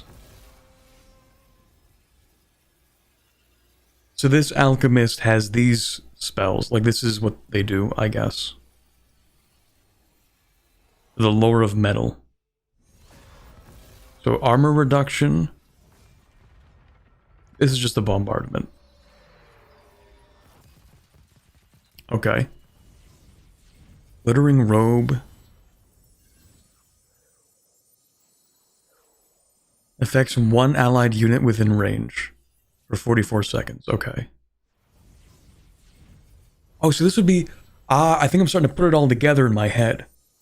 So imagine you're about to get, I don't know, charged by cavalry, and you slap on that glittering robe onto your anti-cavalry regiment so that they just kind of dunk on them. I don't know, I'm kind of... I'm trying to think of scenarios where I'm trying to, like, use this to the best effect. Or I guess you can just, like, temporarily buff a unit against another armored unit. Yeah, it's good for anything in melee, but I'm thinking, like, how could you best use it?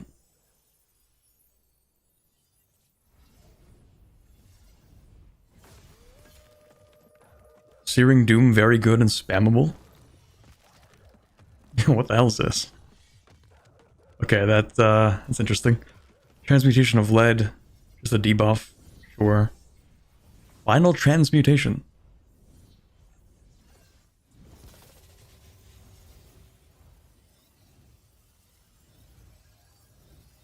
Causes damage to combatants. Strong versus characters. Strong versus a single combatant. Weak versus a single unit.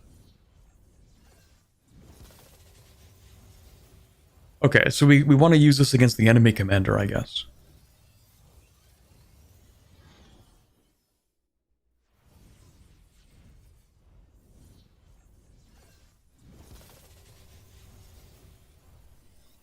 It's an AoE.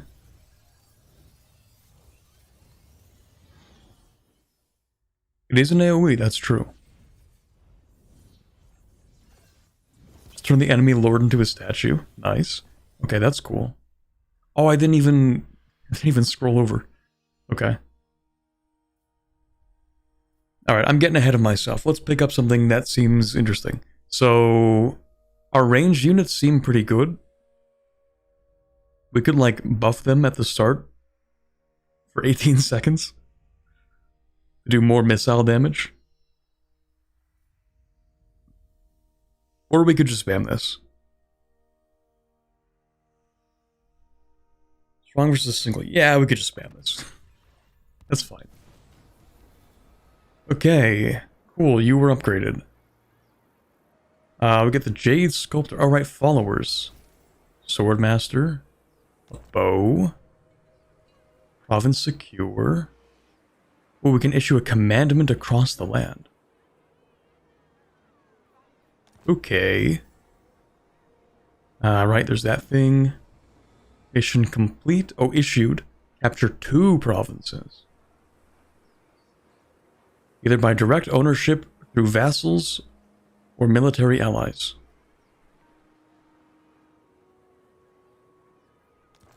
Okay. I think we still need to assign things. Base missile damage. Do you even do missile damage?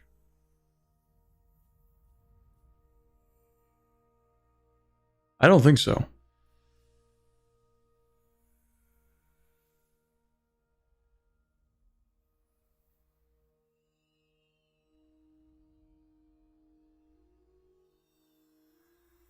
We could just drop a nuke on them, though.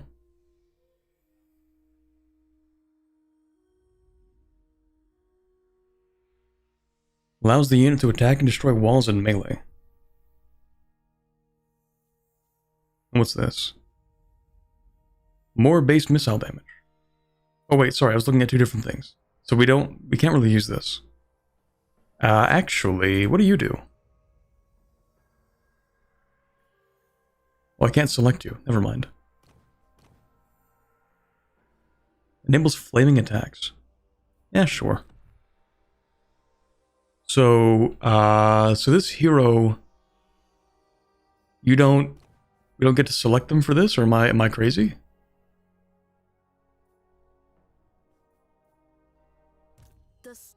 abides. Oh, I was selecting you. I'm stupid. Dragon. Never mind. Outcast. Right, never mind. So...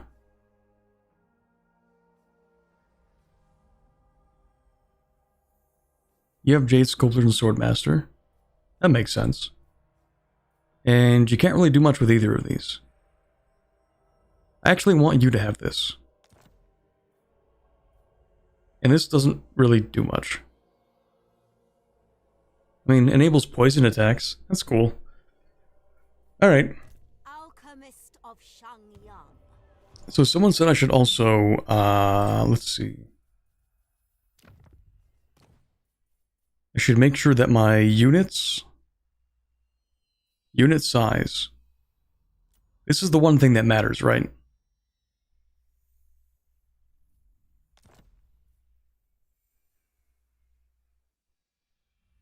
Oh, yeah, that's fine.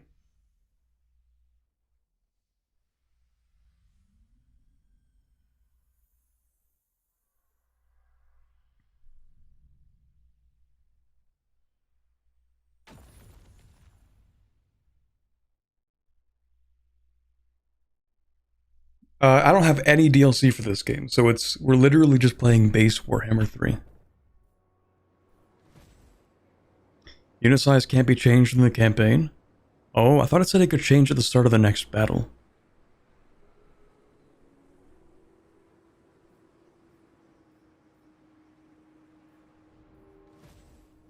I'll see if it's like noticeably different.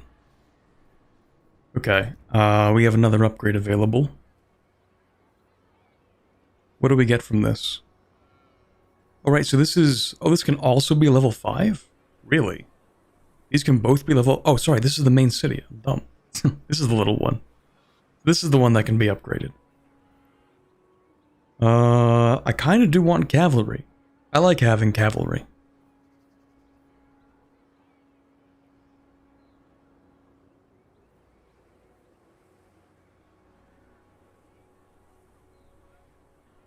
This campaign started on Ultra, so it should stay that way. Oh, right, yeah. So, yeah, during this campaign we started on Ultra, and then I turned it down because I thought I could save frames, but actually I just had to cap frames. And then I put it back.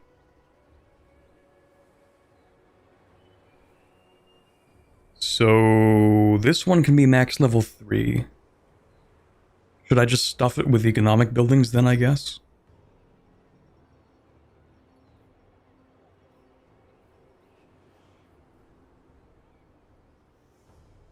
Income from all buildings, local province.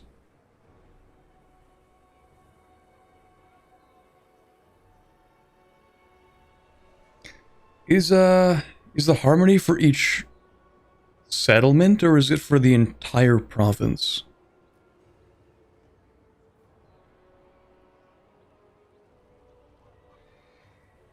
Levels of yin and yang contribute to an overall harmony level for each province.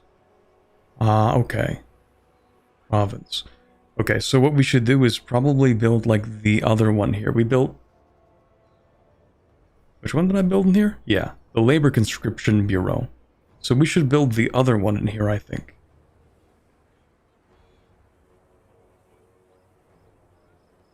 Yeah, let's do that.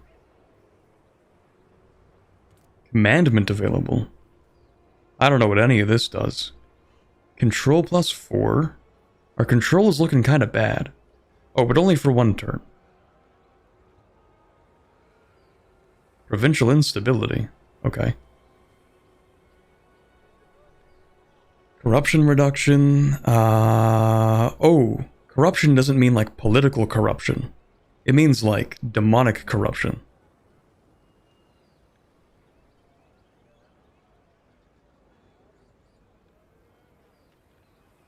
Okay.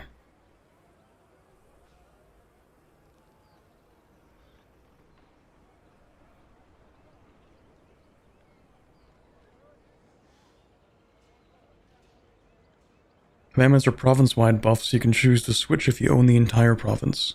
Yeah, so they're like EU4 edicts. Corruption can also mean rat corruption.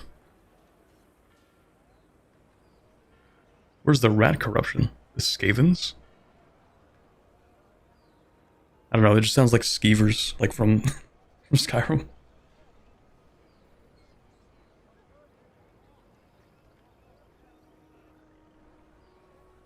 Okay, I think it's probably worth picking up, like, the Jade Dragon Edict, because we have bad control and it's only going to get worse. And I need to drink more water.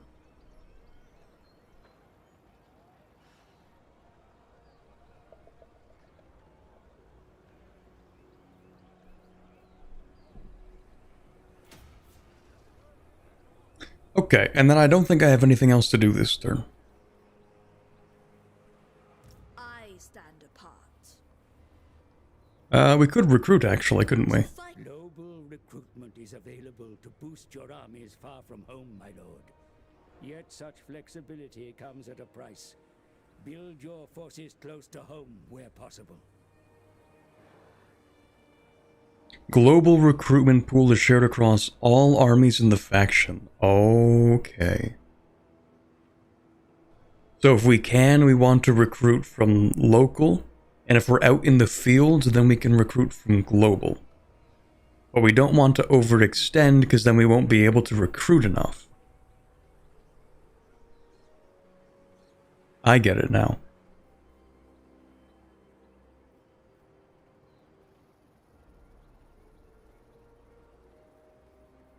So I think, do I want another spearman? It's not like they really did much last time.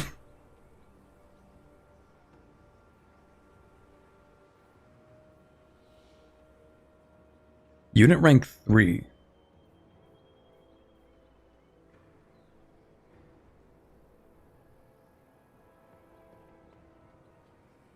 Global's twice the time, twice the cost. It's like emergency recruiting. Okay. You know what? Yeah, I'm gonna pick up one spearman.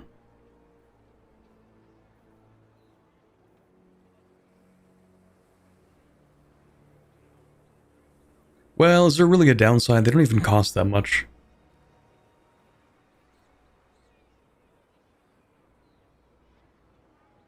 Yeah, you know what? Maybe we pick up,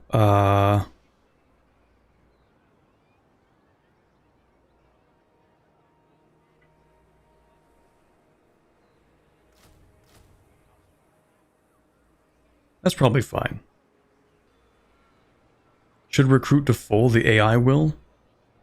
That's a fair point. But I don't really have the things that I want. Like, I want cavalry. We don't have cavalry yet. Besides, I can only recruit, like, a little bit this turn anyway. So, I'll figure that out next turn.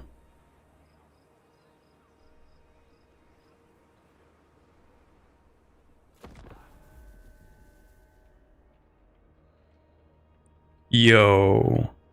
Not the 294.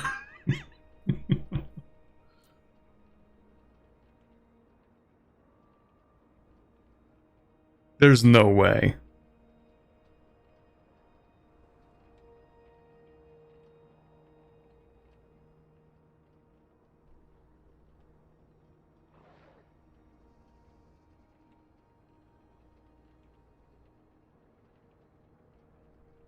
The temp. You would do well to strengthen your armed forces, for in such dangerous times, it pays. Oh man, you should have told me that last turn. Enemy. Yet, I have to recruit even more. keep an eye on your expenditure, for any standing army must be maintained with gold. The unit can have an experience rank from 0 to 9, and each rank improves their stats. Yeah. I didn't realize the recruiting rank could be improved like that.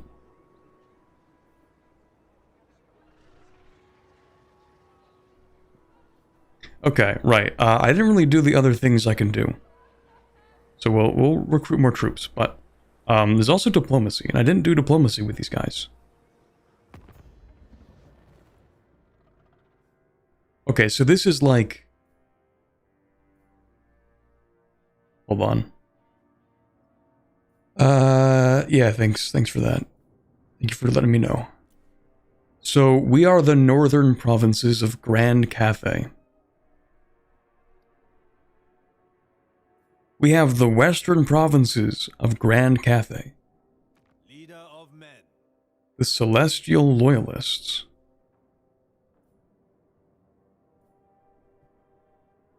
You're not the Emperor, are you? Windshaper. Imperial Wardens. Harmony above all. Alright, we have to get rid of the Dissenter Lords. I think we're at war with them. Maybe we're not at war with them. I thought I fought you.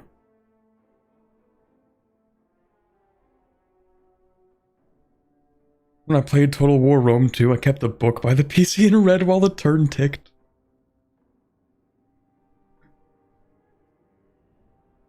Quick deal button is your friend. Trade with other Cathay factions for extra money.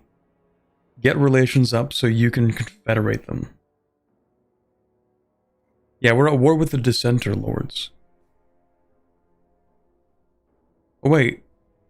No, we're at war with the Rebel Lords of Nanyang. The Dissenter Lords...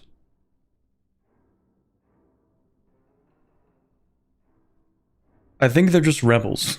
I think we're just supposed to kill them anyway.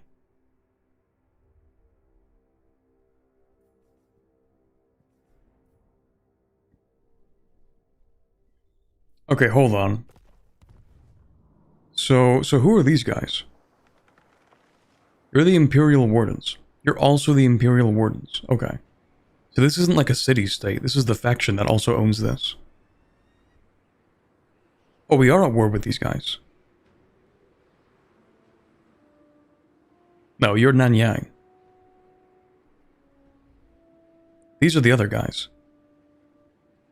So they also don't like us. So we're trying to put down this rebellion. And then presumably we're supposed to put down this rebellion.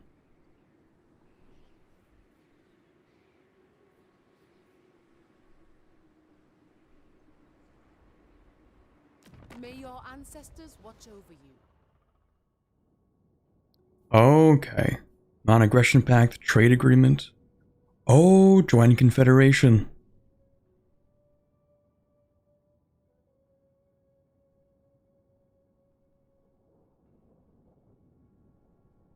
Depending on the balance of the assets you acquire, your income may be affected. Oh yeah, I mean if they're going bankrupt.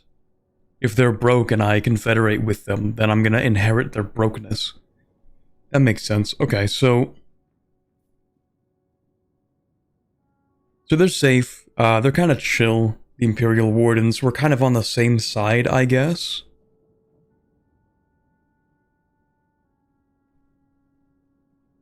So, yeah, non-aggression pact, that sounds good.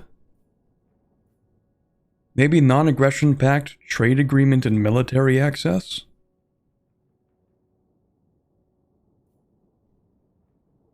After signing a trade agreement, a trade route will link your capitals. The more resources you own, the higher the chance this faction will sign the treaty. So we both get predicted income. From tariffs. Isn't that the opposite? We do a trade agreement? Oh, okay, no, never mind, hold on. Yeah, the tariffs, no, they do make sense, because we weren't doing trade at all. And now we are doing trade. But with tariffs. Which kind of seems counterintuitive, but I can see it, kind of.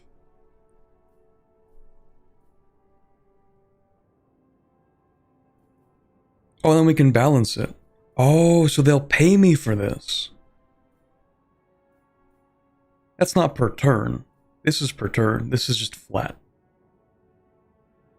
Okay.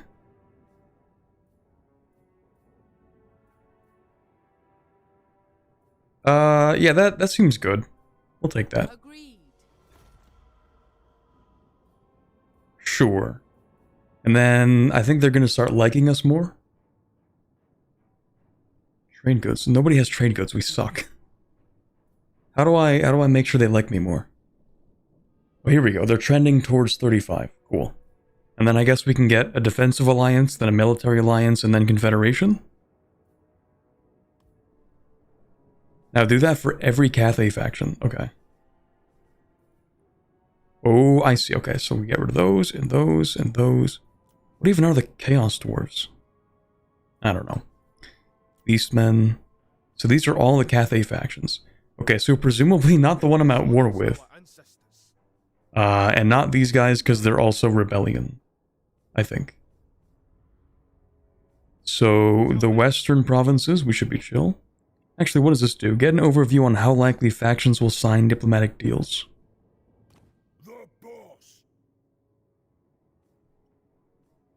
Okay. Oh, it's like the Diplo macro menu in EU4. I get it.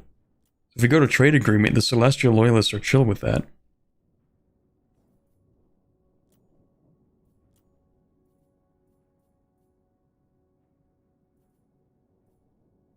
Okay. So we can go to the Celestial Loyalists and say, hey, we want to initiate diplomacy. Welcome. And what if we want a military access too?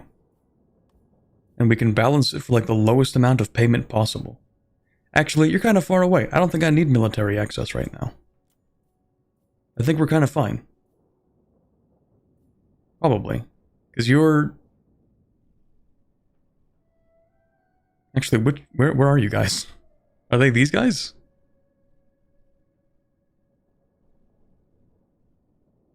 I can't even see them. Presumably they're over here. Because their flag is yellow and this is also yellow.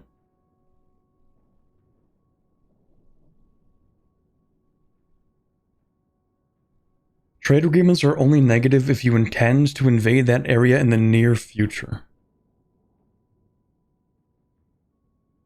Why is that? Like, isn't it always a net positive even if you end up breaking the trade agreement later? Like, even if you get like 3 turns of money? Oh, I guess it empowers them.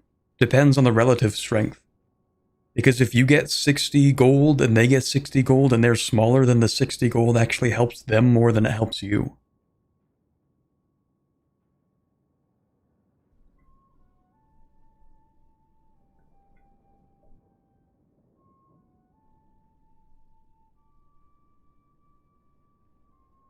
Oh, if you break the trade agreement, you have to wait 10 turns before aggression. Oh, never mind. Okay, that's a completely different reason. Never mind. Okay. I think we'll go ahead and balance this so that they pay me. And then we will accept the trade agreement. Or we'll propose it. Nice. And then the western provinces, they're a little bit cringe because they don't want a trade agreement. Attention. Tyrant. The celestial blacksmith. Oh, also the mountaineers. The ogres might want to do trade. I mean, not that badly. For what do you But from the forge? I could pay you like, oh, that's a lot. I'm not paying you for all that. Never mind. that's a little too much. I don't think I'm doing all that. Why do you not like me? Western Provinces, Grand Cathay. They don't think about me at all. Okay. What if I help you with the Dissenter Lords? I could, like, help you join a war, maybe? Maybe that they would like me? If I become stronger, I'm sure they'll like me. He's your brother, oh. To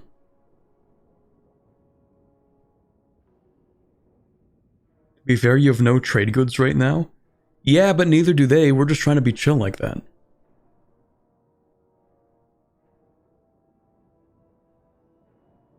I don't really want to pay him all that, though.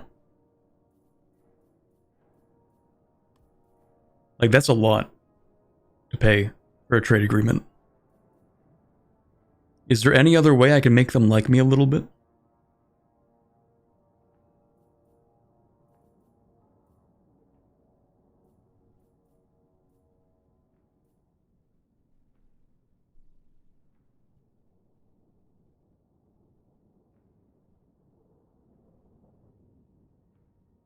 Sometimes worth it to make them friends now. Yeah, that's fair. You know what? Fine, I'll pay them.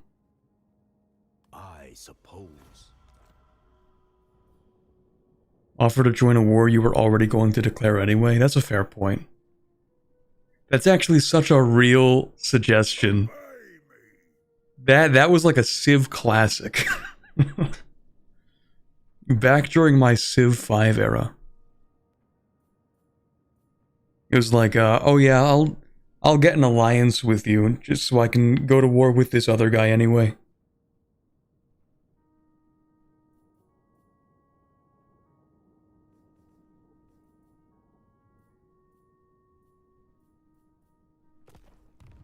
Alright, I think that's pretty much everything I'm willing to do. I also want to be chill with these guys. What do they think of me? You only get to talk 'cause I said you can. Got it? They don't think much about me. Aggressive. Camp builder. Higher strength rank than I have. But they're kind of chill like that. How expensive is this? I ain't paying all that. Absolutely not. Never mind. We'll get back to you later. Okay. More skill points.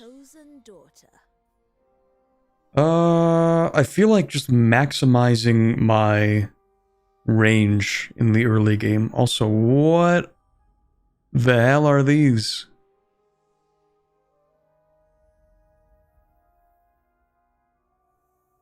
Terracotta warriors, and they took it seriously. Okay.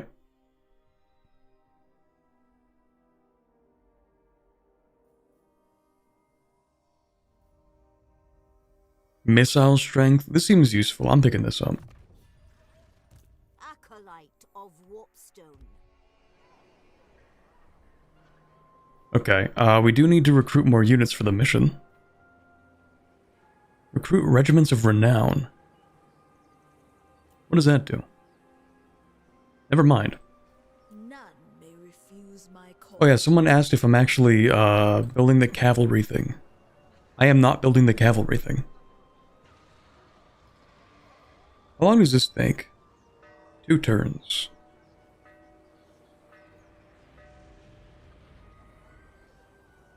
I do like these. The Jade Warrior crossbows. Hold on, isn't there a button I can press to compare these? Is it Control or is it Alt click? Shift click?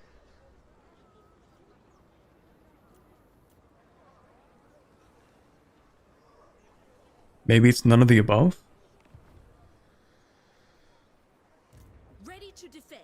Maybe I have to do this. So like, shift click, shift click. Oh. Hold on. No. Alt click. Maybe I'm crazy. How do I compare these units? It would be these, I think.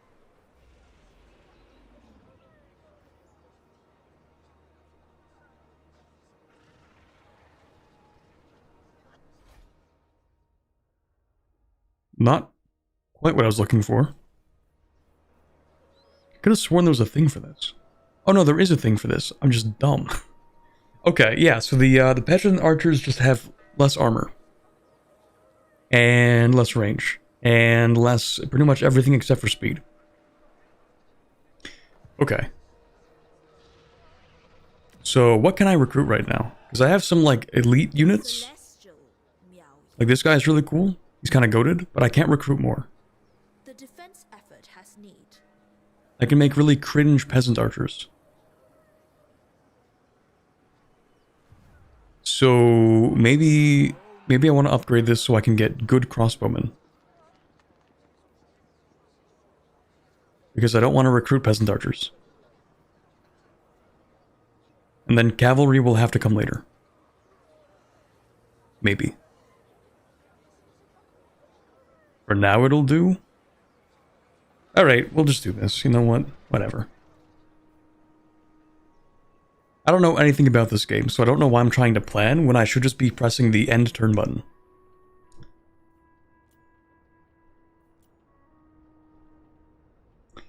So, Yeah, I gotta wait for that to finish. How's everyone's day going? Nice weather outside, am I right?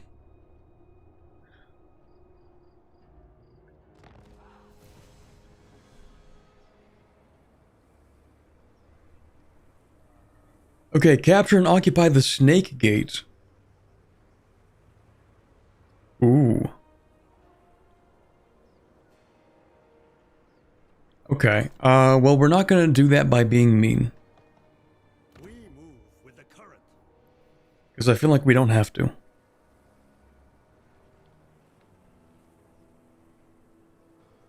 Celestial crossbows are in the advanced military.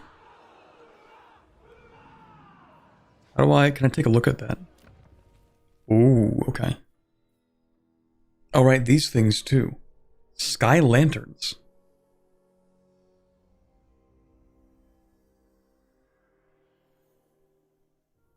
Sky junk is one of these? Crazy advanced artillery? Okay. Yeah, let's try to not have this thing get destroyed, I guess.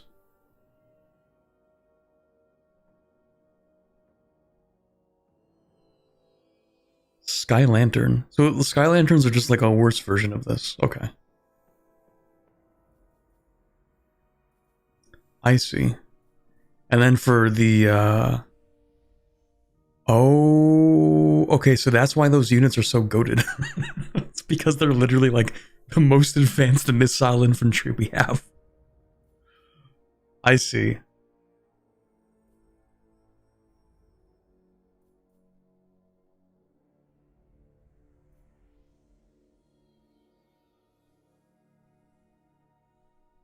I'm gonna get crazy stun locked just by watching, or just by looking at everything I can upgrade.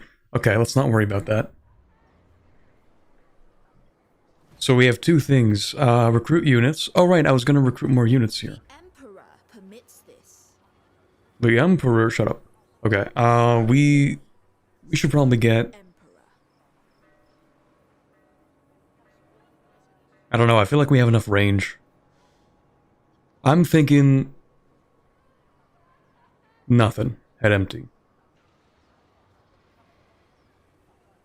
The flanks should have some Jade Warriors, but also some Spearmen.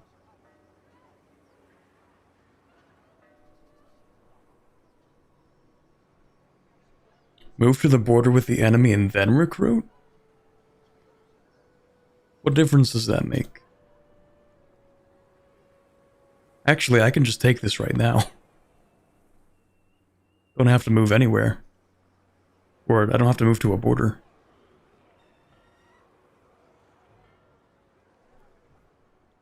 To fight for me is an honor. Okay, I feel like we don't need any more range. Let's grab like... We're gonna have like the center and both flanks are gonna have like one thing.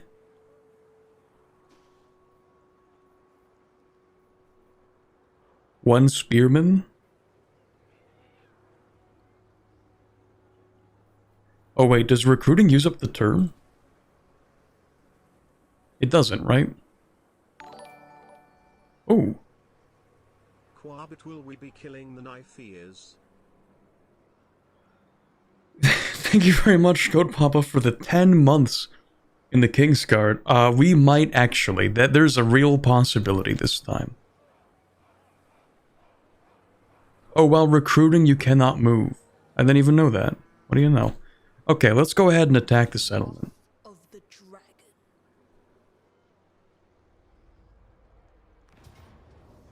Decisive victory. I know it'll be, but... Yeah, you know, we can just auto-resolve that. I don't feel like doing that battle. We didn't even lose that many people, and it doesn't matter. Yeah, we'll occupy that. That's mine now. Follower gained. Recruit rank +3 for Jade Warriors, Halberds, oh, this is the two varieties, okay. Sure. Weapon strength? Okay, sure. Okay, and then we should recruit. Miao Ying. None may refuse my call. So then I guess we get one of these. And one of these.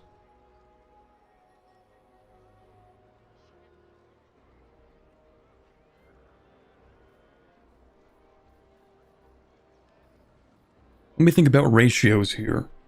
I feel like I should get... Wait, all archers is honestly better? Really? Is that like a faction thing, or am I just playing the game wrong?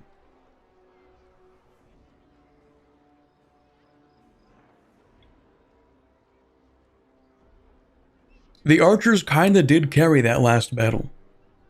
The one that we actually did. 5 frontline should be enough.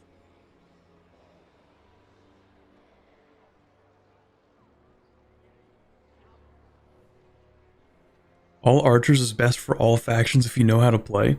Okay. So considering I've never played a Total War game.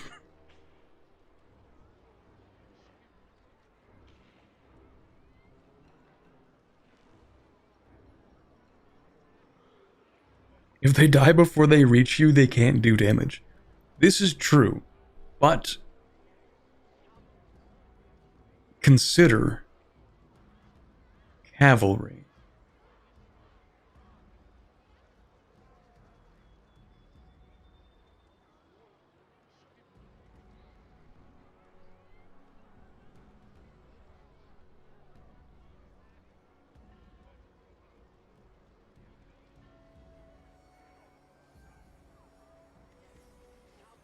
Or what I would have paid 100% for you to play Total War 3 Kingdoms? We might. We're still doing... We're in Variety January, so like, we might. Maybe. Zhao Ming can thank for you, don't worry. The rest archers. You know what? Fine. We'll do that. I'm still gonna keep these units, though. And then we'll just spam archers. It feels so weird to like, okay, we're playing a game where I actually need to have units and tactics and like battle strategy on the field, and then everyone's like, yeah, I just like spam archers. It's like, man, what are we doing?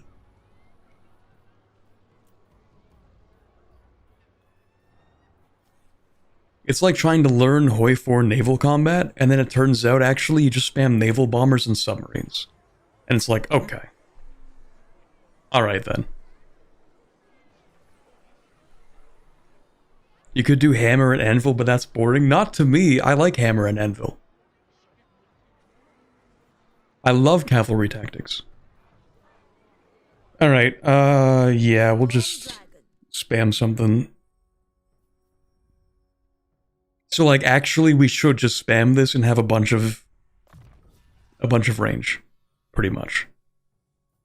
The tempest grows ever stronger.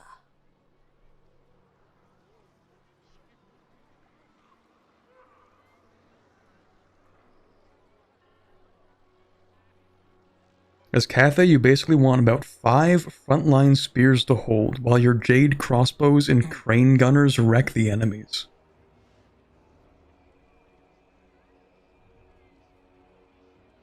Everything's fine and dandy until 10 giants knock down your infantry line. That's the other thing, like I kind of want to explore this game and faction and what happens in this game before I default to just like meta spam. Because there's so many cool things in here. Like, the grand cannons, well, that's siege artillery. Well, crane gunners, we mentioned those. But like, oh, we have the terracotta guys somewhere, and like, that sounds really cool.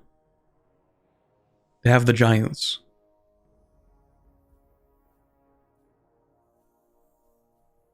Like, I want to do cool things, rather than just spam meta.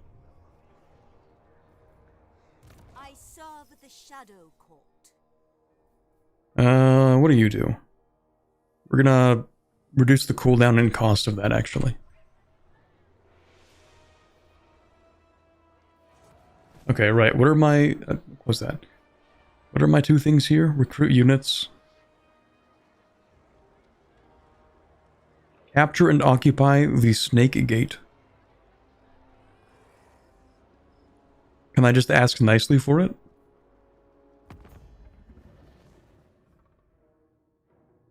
Child of the Nine. For better or worse, our fortunes are intertwined. They don't really want to do that.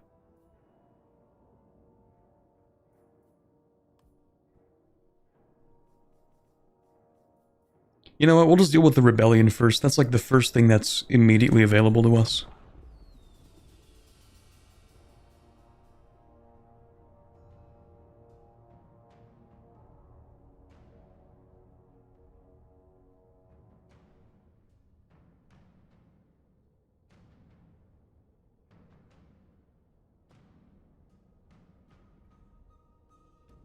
Some factions in this game go for 20 units total, all of which are massive monsters like giants, mammoths, etc.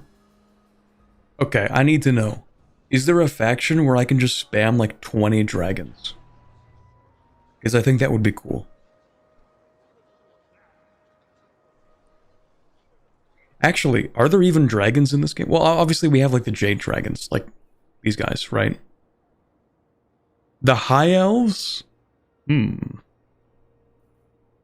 Like, technically we get dragons, but not the way that I mean.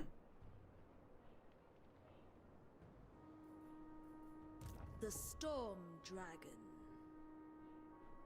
Okay, let's see. Yeah, we're just gonna take that, I guess. Presumably we can take this. And then this is an actual siege, I think. Boy, I love sieging. Yes. Corbett, do not play high elves. Okay, we'll auto-resolve that. Yoink. Forbidden Rod. Yeah, I'll give you... Okay, never mind. Spell intensity and the ability... Augment of the Winds. Causes damage to self. Lovely.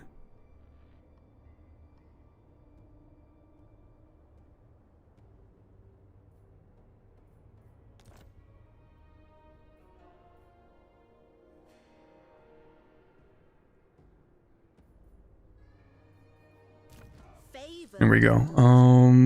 Yeah, we're just gonna spam that too. We're just gonna maximize the range damage. The House of Secrets provides. And what are you good for? Right, I forgot. I can also leave some of these heroes back home, and they can just do things. Boost income back home, I guess. Increase mobility. That's only for the map, though, right?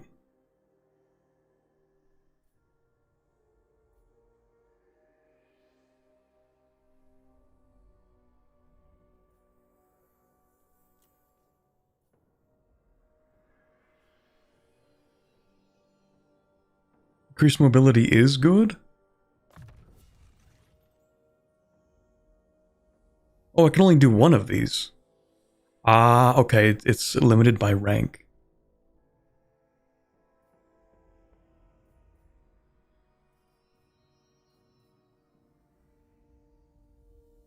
That does seem pretty useful, though.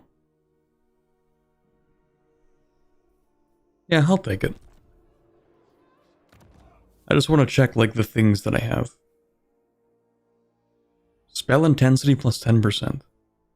But you... To defend. Do you actually have spells?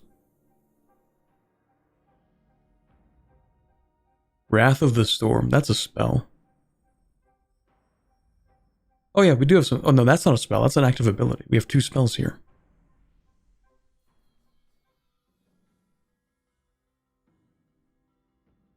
I feel like it might be better on the one that I'm spamming spells with. Dragon's disciple. Because, like, her entire thing is just spamming spells.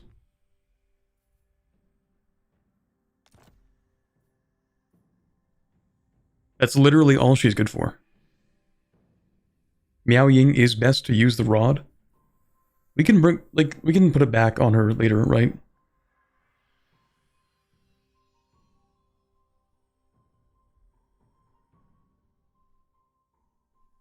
Oh, she has the heal. I stand apart. Oh yeah, you do have the heal. Yeah, that's fair, actually.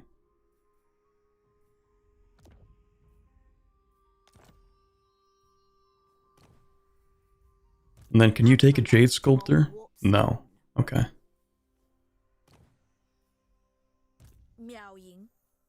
Enchanted item. We have this one. We could have this one. Weapon strength. The weapon's kind of mid. Wait, what's weapon strength?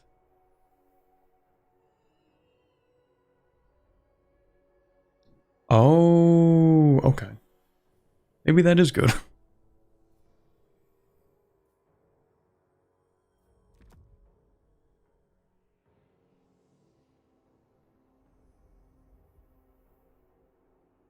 Yeah, I think this is good for her. Okay. Yeah, we'll work with that then. Oh, hello. What faction is this? Oh, the rebel one. Okay. Warden of the Great Bastion. Can I kill you? Oh no, it's a different turn, I think. Oh, also, I think they like me. Hold on. Hello, do you want to do... No? Okay, never mind, that's a few more turns. Actually, Western provinces. Don't we have a trade deal? Oh, we do. It's this thing. It's not in the middle. Okay. You don't want anything else? Okay. Celestial Loyalists. Military access? Yup. Balance offer? Yup. Or I could wait and have them pay me more. That's true.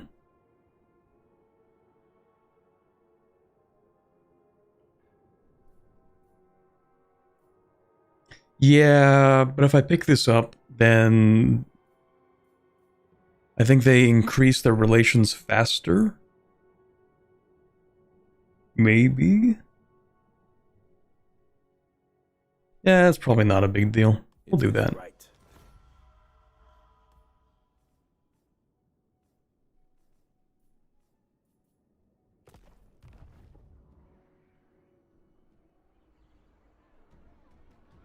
Alright, buildings. We can upgrade this. We might as well upgrade this, because, like, what else am I gonna do? And then, we have more settlements now, don't we? This one? Oh, someone said don't worry, or rather, you should worry about the caravans. With quick deal in the lower left, you can speed up the Diplo process? Yes.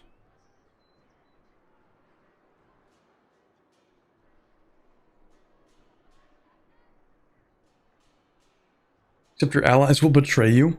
So it really is you for.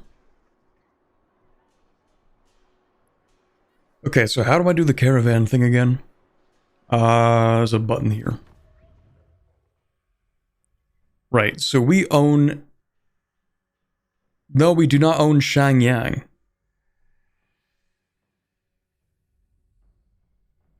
Okay, so we actually can't do this. Can we do this? They're gonna get spawn camped, aren't they? Well, we're not at war with these guys. They just don't like me. You don't need to own Shangyang. Okay. So we have these two guys. Shangyang ties.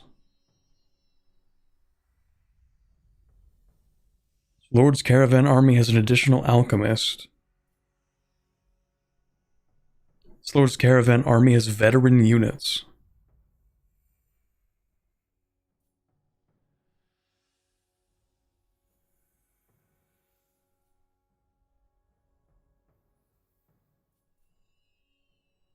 I think I like this guy more.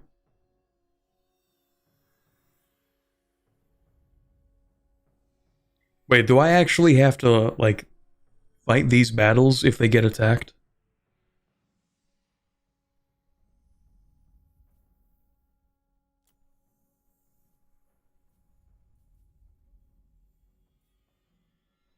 Because I might actually have to think about this. Yes, you can or auto-resolve. So I actually kind of have to think about this. We do get an extra alchemist. I mean, that's kind of useful. Yeah, I'll take the top option. That's fine. Okay, now where do we want to send you? Destination. So it has to be somewhere in the west, is that it? Like I can't just send it here. That's the route.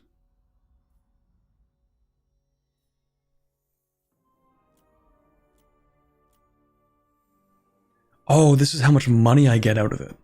Okay, so everything here, I don't get money from sending it here. I need to send it over here to get some real money. And the longer the route, the more likely it is to get raided, I suppose. Set cargo value to max. Oh, that's not very much. Yeah, okay.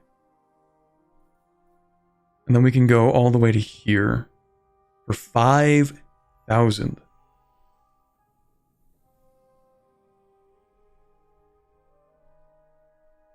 Unless it gets attacked. It's probably fine. We're gonna gamble that. Okay, so we have this guy. Oops. My bad. 1,000 to Marienburg. 9 turns looks fine to me. That's actually a really good thing to consider. Because it's like 5.1 thousand for 9 turns. Or I can shave off 4 turns to lose 1,000.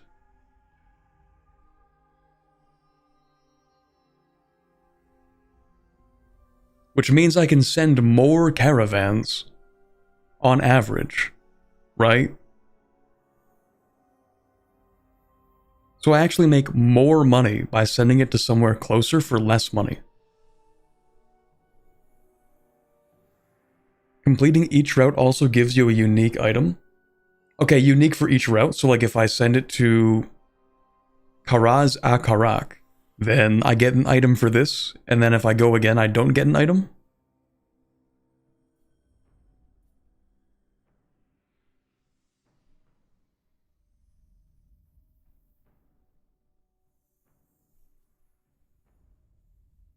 Yes. Okay.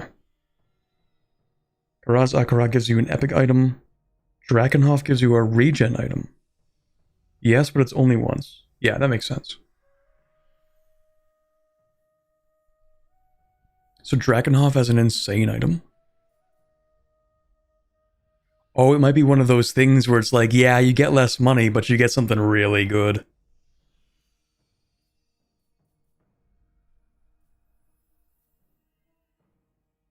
Tough choice, then. Okay, so this is optimal for money and not taking very long. This apparently has a really good item.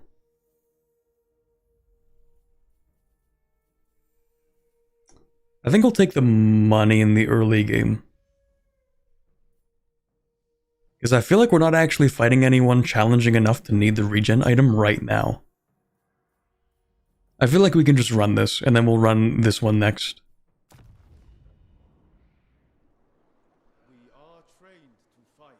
Nolan is also a really good one? Okay, so maybe those will be the first 3. Anything else? We'll just check quick deals. Diplomacy. Non-aggression pact. Trade agreement. These guys are gonna ask for a ton of money. Military access? Nope. And then... Actually, out of curiosity... Could actually confederate with Dissenter Lords. Interesting. Alright. We could non-aggression pact with these guys, actually. Yeah, where are you on this map? You are over here. Subterranean Empire.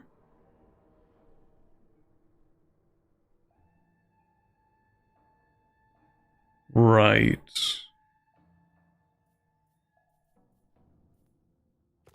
I don't like those guys. I might just kill them. You want more trade agreements? Check if you can build any trade good buildings. Good question. I think I'm going to have to wait for this to grow first, and then upgrade, and then I get another slot. But what's like a trade good building? That's income from tariffs.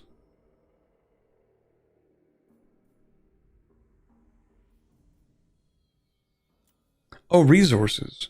Pottery resource. Okay. So maybe on the next settlement upgrade, when I get a new building slot, maybe I should build one of these. Maybe.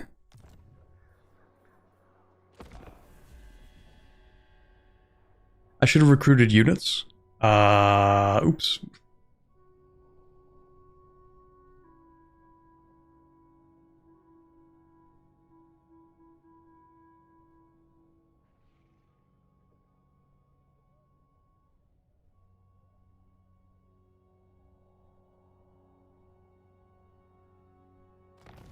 It does make the game kind of boring when you're waiting 20 minutes for your lord to slowly beat 5,000 people to death.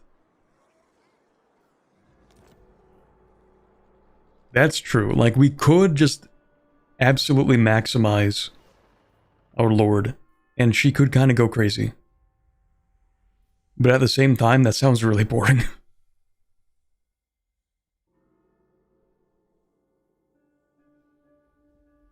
This might be useful, maybe. More ammunition. I don't know. We haven't run out of ammunition yet. I don't think I've ever run out of ammunition.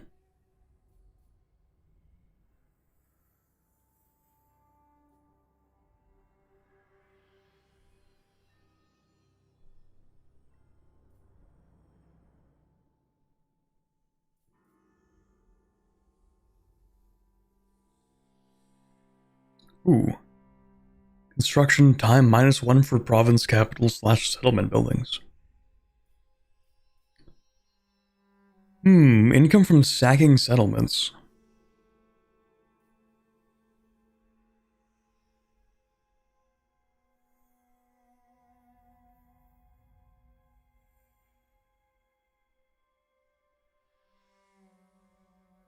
Okay. Dragon scales, armor for the Jade Warriors. Corruption -1, income from industry.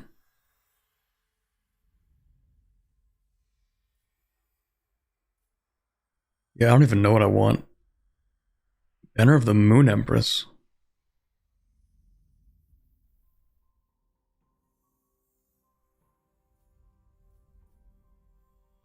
Okay. Well, nothing here is too particularly immediately useful. That's not true. That's not true. I'm taking that one. Growth +5 all provinces. Yeah, I think I'll take that. That sounds good. The Emperor's chosen daughter. Okay, so next we could go straight to the castle.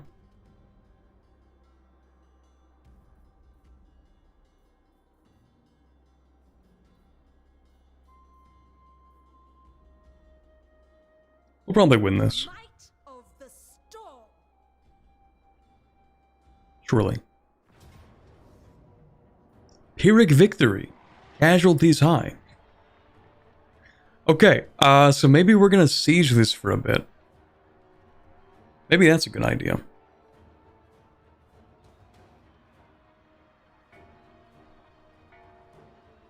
Maybe I should have recruited more people.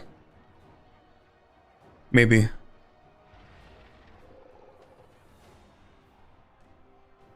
Sieging is kind of useless.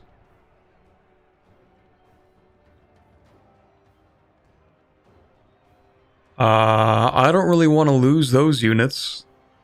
Those are pretty bad ones to lose.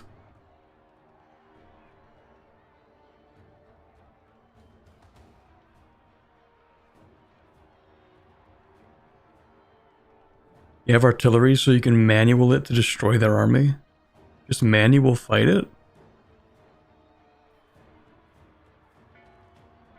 So what does sieging actually do? I kind of forget.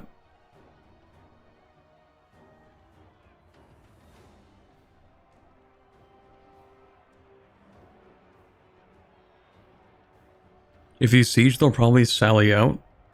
Isn't that better for us?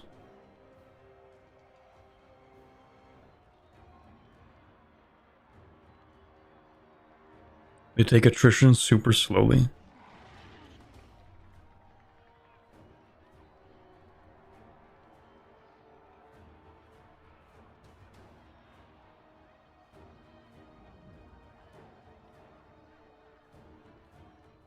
Selling out is better, just annoying if they don't. Actually, is there a different word for that? Sallying out? I could have sworn there's a completely different word for that. Sortie. Yeah, that's what I call it usually. Okay, yeah, they're gonna do a little sortie. Yeah, you know what? We'll do a little bit of a siege.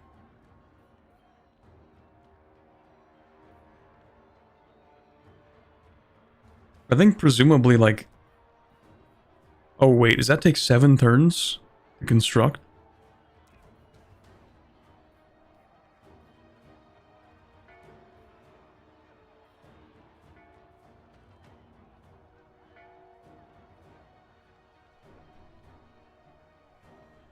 They don't always sortie though.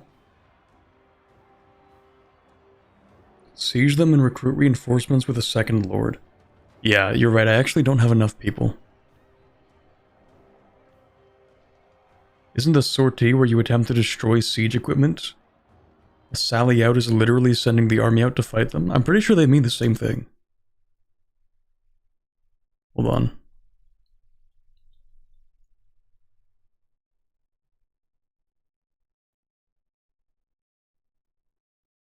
Both refer to sudden military attacks from defensive positions, but sortie is broader, including aircraft missions, where sally is specifically troops emerging from fortifications. Sally is the act, sortie is the mission.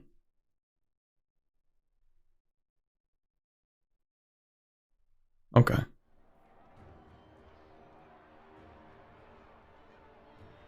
Every block there is a piece of siege equipment you can queue.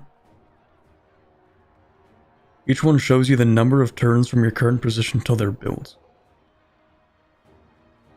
Oh, and then when we actually like start the battle, we actually have these to attack with. Maybe? I don't know. I'll build like one of these for now. You know what, yeah, I am going to quick save that. That's a good idea. Quick save this, and then we're going to continue the siege.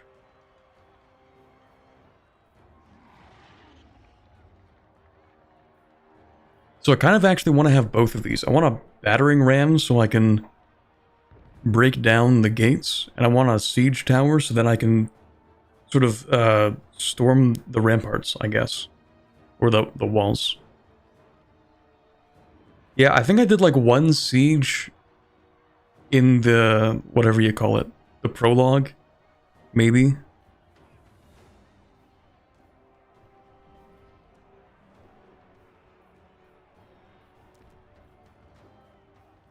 I don't know, I'll just fill the queue. Maybe I shouldn't fill the queue. We'll do that, continue siege. Okay, and then yeah, if we want to recruit people, we can't really do that. So, someone mentions we should recruit a lord.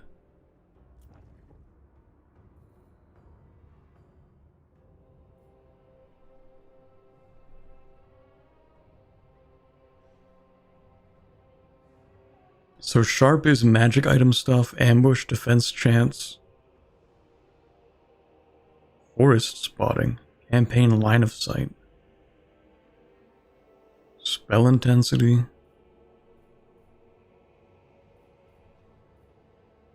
Martial artist.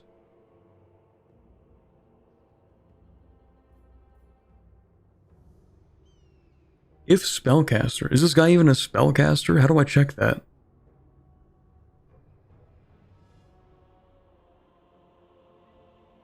Lord Magistrate or melee, dragon-blooded or casters. Okay, so having an enlightened Lord Magistrate makes no sense, right?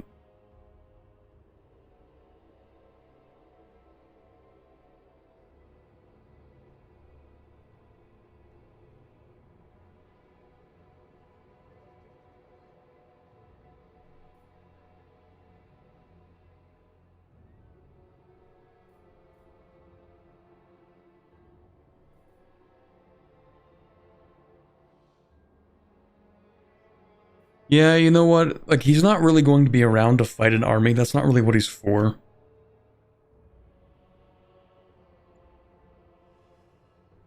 Screw it. I'm gonna grab that guy.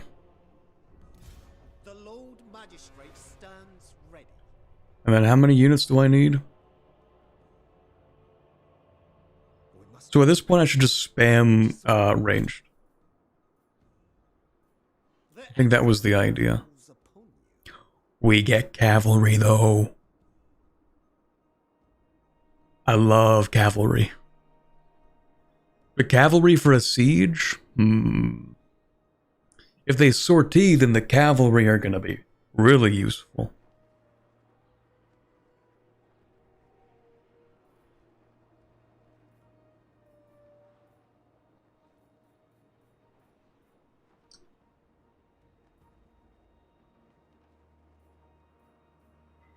Nah, we'll just spam some archers. Wait, how many could we use? I decree. We're missing 6 troops. None may refuse Cathy's call. Okay, we'll just, yeah, we'll get some more archers.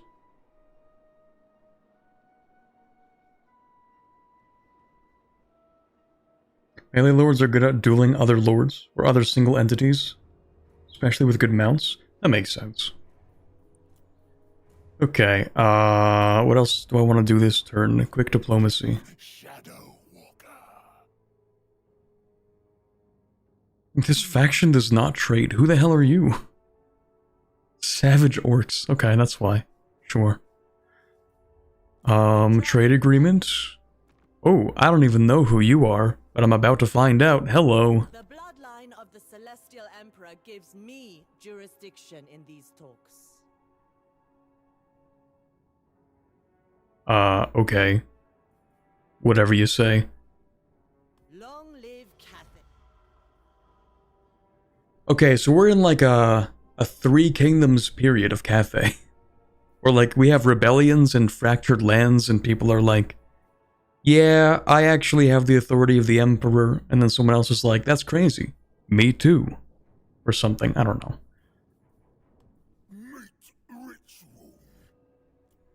No one wants military access. No one wants this. Well, I don't want that, actually. Okay.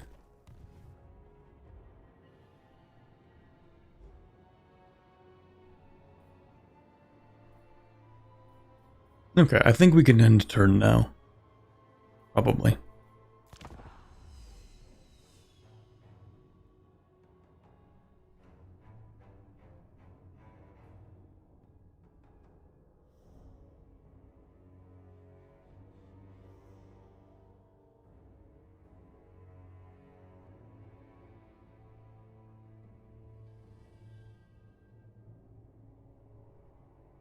Peasant cavalry are fine with support.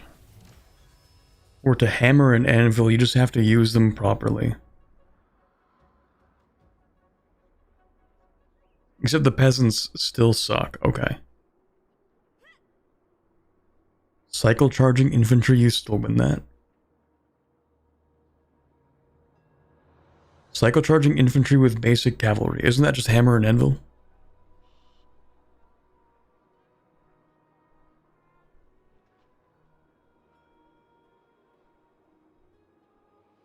Peasant cavalry just don't have the mass to get out of engagements to cycle charge, right? Oh, right, yeah, because with cavalry what you want to do is just kind of like... Well, yeah, obviously, you have the front line, that's the anvil, the cavalry, that's the hammer. You want to, like, cycle them. Right, yeah, so if your cavalry are too light, then, I guess they die too quickly? And you can't really, like, get them out of engagement?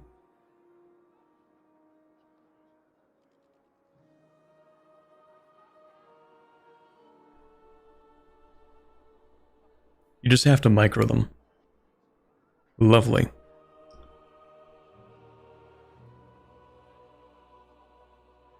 Peasant cav are better at hunting archers than being a hammer. That makes more sense. I think it also depends on the terrain. Because, like, I remember in that prologue, that last battle that you have to fight, and that terrain is just like a narrow passage of ice. There's nowhere to hide cavalry at the start of the battle. There's like no room to maneuver at all. It kind of sucks. And hunting routed units, that's true actually.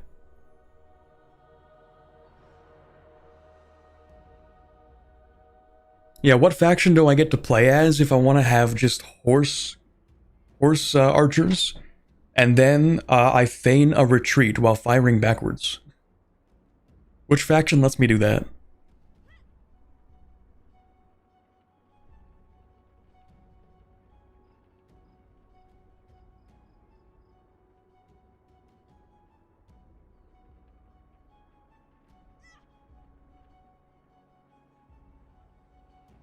There's a good mod for that, but nothing in the base game. It's cooked. If there's a single unit of infantry in the open, you can just charge cavalry into them. It'll break formation up enough that you can get out. I'm learning so much today.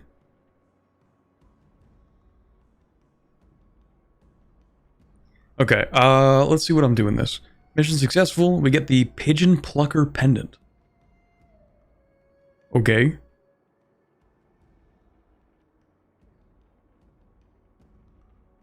This is actually a solid aura that I don't think we're actually going to have to worry about for a while. But yeah, flying enemies were such a pain in my butt in that prologue. I kind of hate them. But anyway, I mean, I guess we can just assign it for free, right? So we take that. We take that.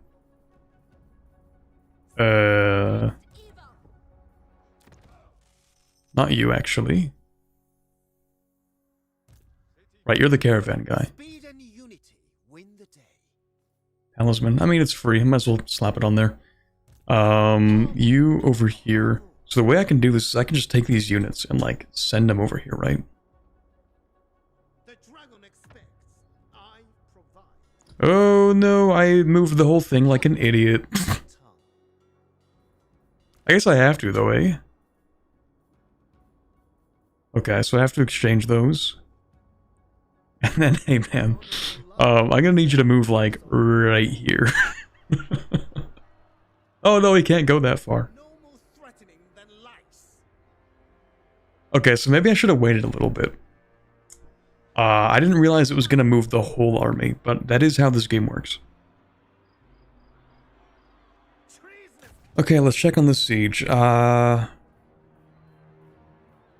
Maybe we could add...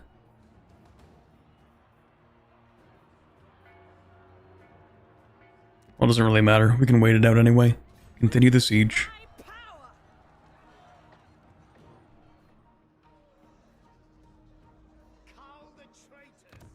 Feels like I'm not doing as much as I could be with my money. Like, I'm stacking up money, but I'm not doing that much. Units can't move without lords in this game. Okay. In my head, I feel like I'm playing, like, Civilization, where you just move units on the map without a commander, but not how this works. So I guess none of these settlements are growing enough, or maybe I'm literally just not passing enough turns. That could be. I don't think there's anything else for me to do this turn, probably. Yeah, because I messed that up.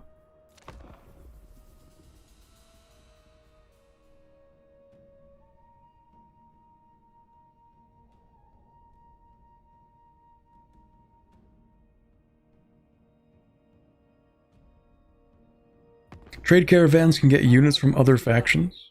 Demanding a change in your mutual relations. Consider their offer carefully. Look at this guy. Look at this guy.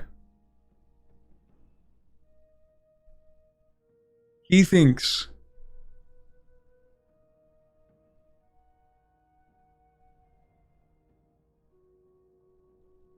I'm right outside the gates of the capital. I'm sieging it, and he's like, bro, please.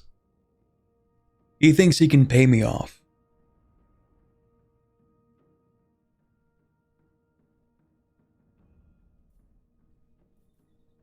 Do I look like the kind of guy who can get paid off to not win a war? For a measly 3,000? Oop, frame drop. Let's go.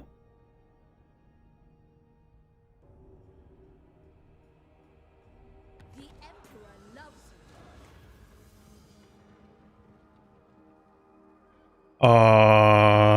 you. Hey chat. Am I cooked?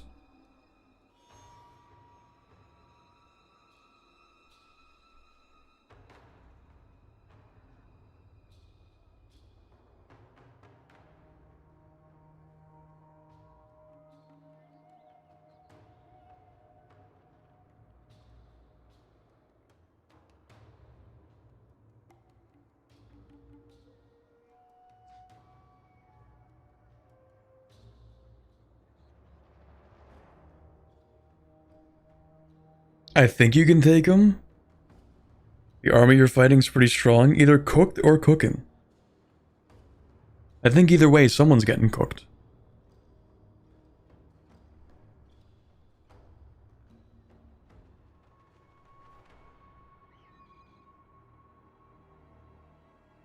Okay, so they have 4 units of expendable meat shields. That's literally what they say in the top left. We have 3 armor piercers with ogre charge. Damage dealers weak against armor. Oh, we have armor. We have a lot of armor.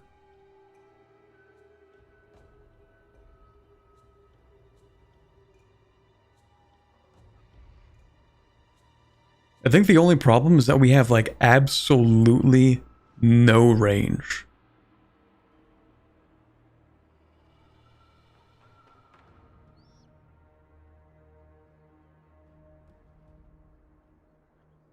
Like, we have no response to their artillery.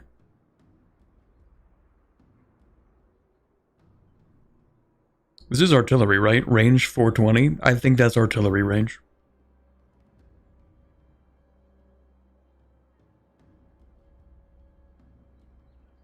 Yeah, we might be cooked. Armor-piercing missiles.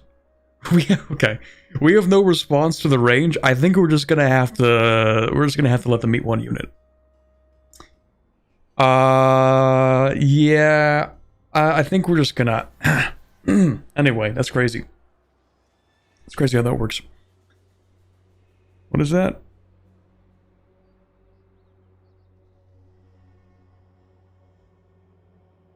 Okay.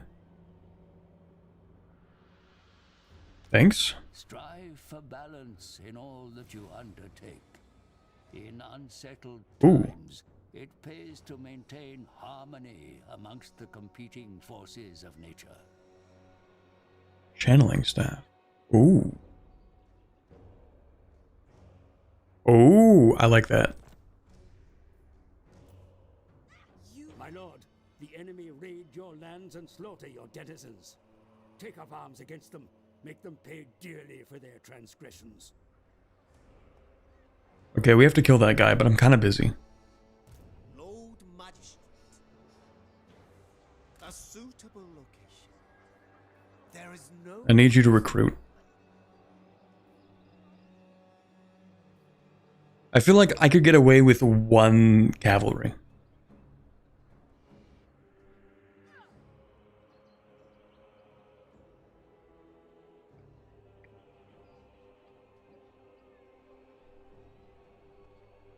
Banner of Eternal Flame is a trap.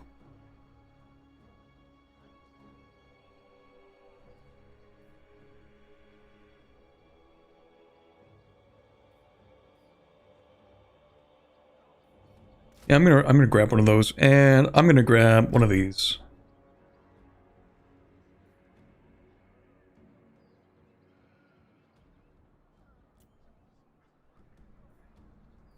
Hottest dragon's breath.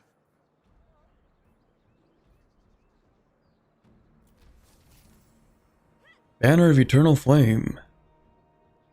Imbuement flaming attacks, base weapon damage. Affects allies in range.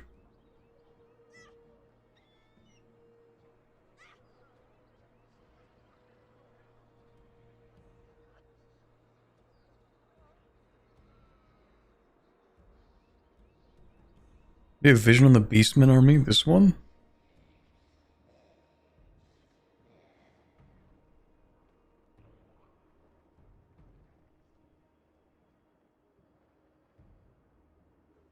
Flaming attacks are easily countered. It's a bit of a meme.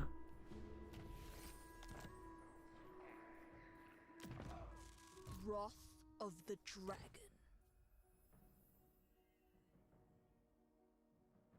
Imbuement with flaming attacks.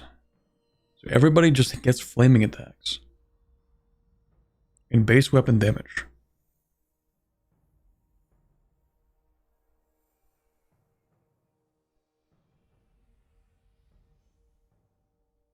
If the enemy has any resistance, it makes the unit worse.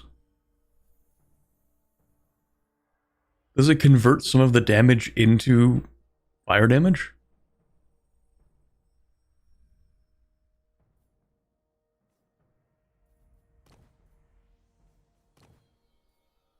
Yes? Okay. I thought it might just add extra fire damage, and then I thought like, oh, that's fine.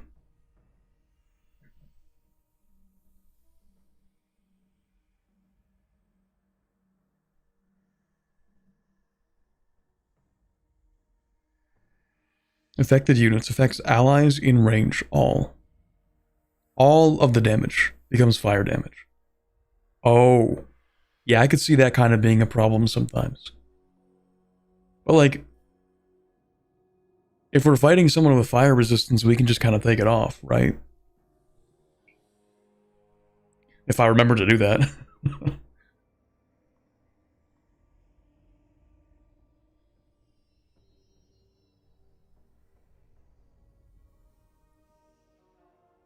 Unless you forget. Okay, I mean, oh, actually, other question. Like, does it create other problems for having fire attacks? Like, can I accidentally set things on fire and create obstacles in my way or deal damage to my own army?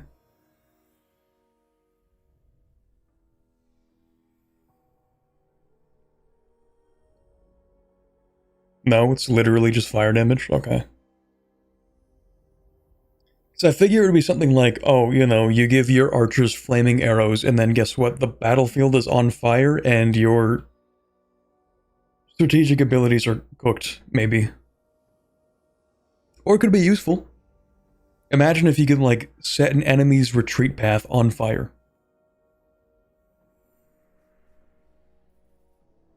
Like, that could be reasonably good. Anyway. You know what? We won't put that on for now, but if you cast an AoE fire spell, it'll hurt your dudes, though. So in theory, we put it behind the enemy. Why is she low poly? I wanted to save something. Some frames.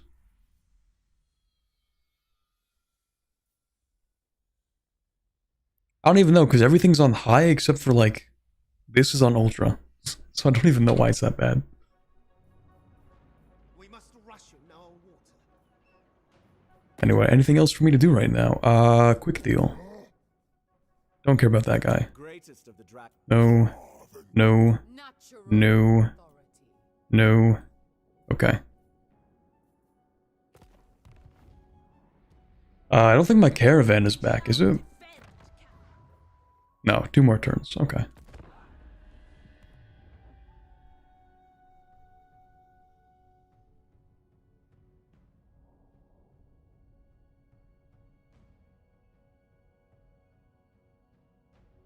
Kinda hoping the enemy decides to sortie. They are not sortieing. It is cooked.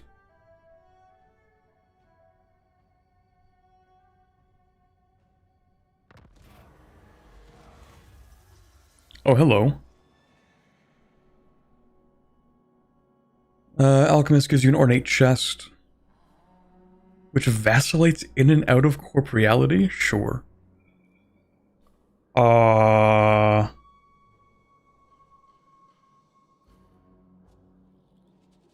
Yo.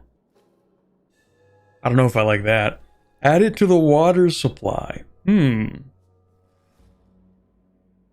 Execute the alchemist.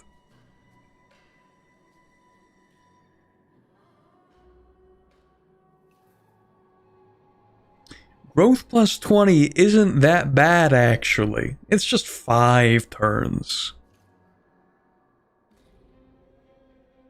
It's just 5 turns, chat. It can't be that bad. I'll take it. We can just kind of hold off on building those buildings until the 5 turns are done. The peasants will love it, for sure. Okay, how many people do you have? You're missing 4? Okay, we're gonna add 2 more archers. And then next turn we will send those guys over. Actually, oops. I could probably send them over, transfer, and then walk back. It's not that far.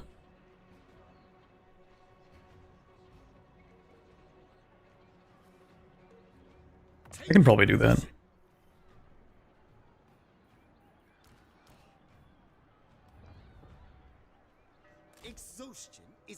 Never mind, it is literally that far. How did I make the same mistake again?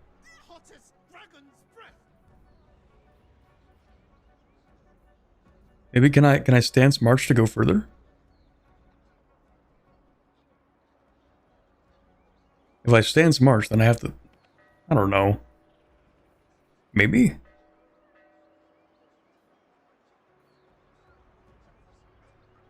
Yeah, but no recruiting? Yeah, you're right. It literally does not matter.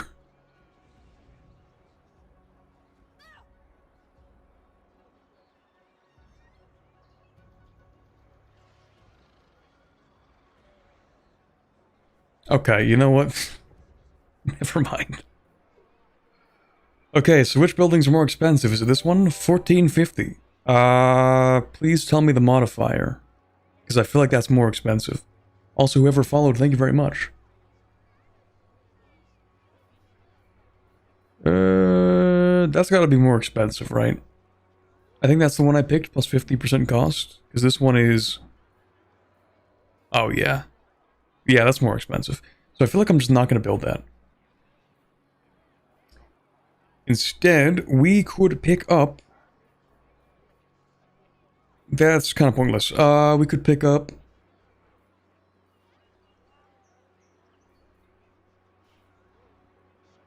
walls? I guess? We probably don't need walls on this. That's outside of our range.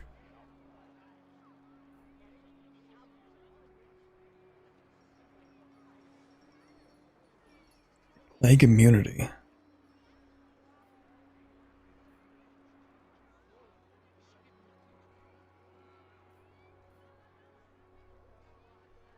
Inscription office. Recruitment rank increase.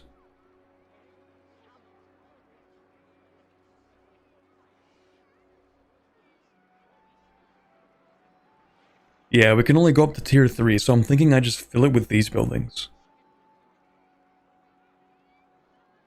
This is more expensive right now. What does that give me? Recruitment cost reduction for... Whoa. That is a significant recruitment cost reduction. Only for the region, though. Armies in region...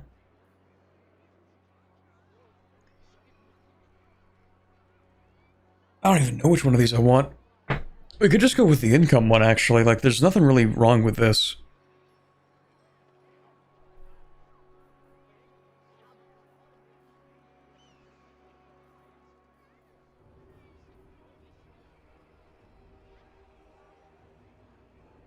Increased income. Yeah, I'll build one of those.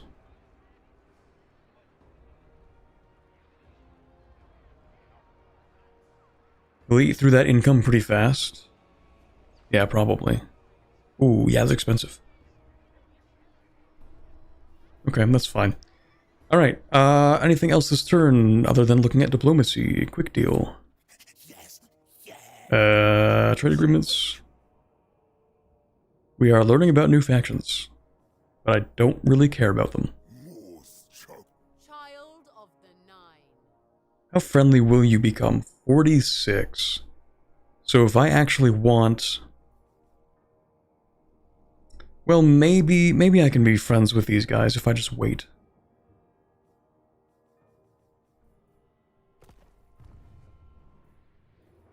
Yeah, I can probably just wait. Still no sortie. Of the storm. That's cool. We should build more of these, though.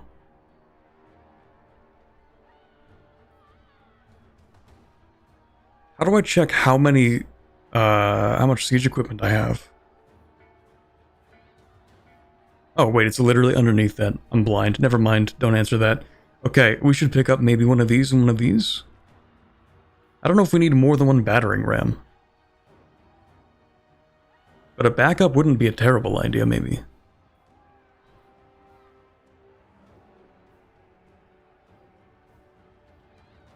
Then again, what do they actually have? They have no artillery. So, honestly, I feel like I could just fight this battle. Rage bait them out of their defenses.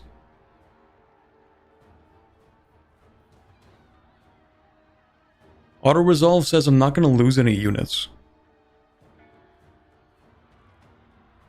All walled cities have artillery towers. Oh. Never mind. You can totally fight this as long as you don't stand and get shot by the tower. Hey, don't worry. I can always do a little quick save. You know what? Like, this is basically a siege tutorial, because I haven't really done a proper siege yet.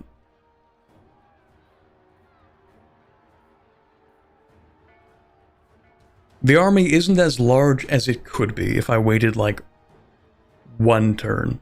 Actually, wait a second. What, can I exit out of this?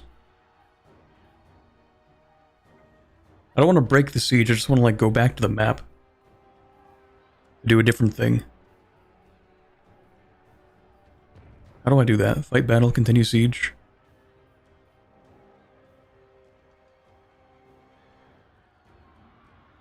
This isn't the same as using an action, right?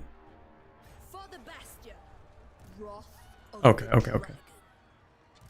City commander.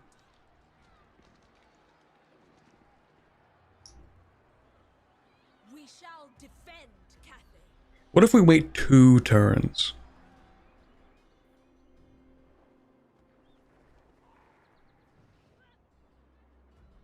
We move this guy over here. He recruits the last 2 units. My life is made slightly easier.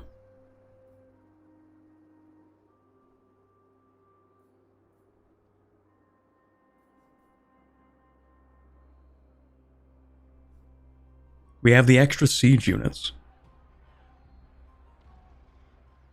And they might sortie. I'm gonna wait the 2 turns. It's probably fine as it is, but I'm gonna do it anyway.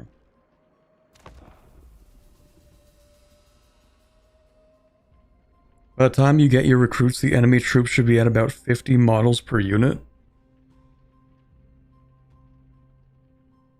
I don't know how good that is, but 2 turns is kind of long when the siege has already been going for a while. Main fair point. But what if they sortie? They're not going to sortie. They haven't sortied already. They're losing strength. Ooh. Channeling staff? For free? I feel like I already did this. Oh, no, we got that mission last time. What do you The know? population of this province has grown under your care, and such growth Ooh. will be invested in construction at home. In time, your meager settlements may be developed into mighty fortresses of war. They'll only sortie if they think they can win.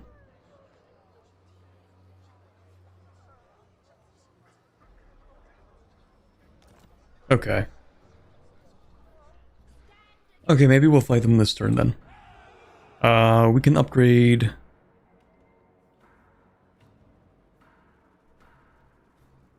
Is it this one?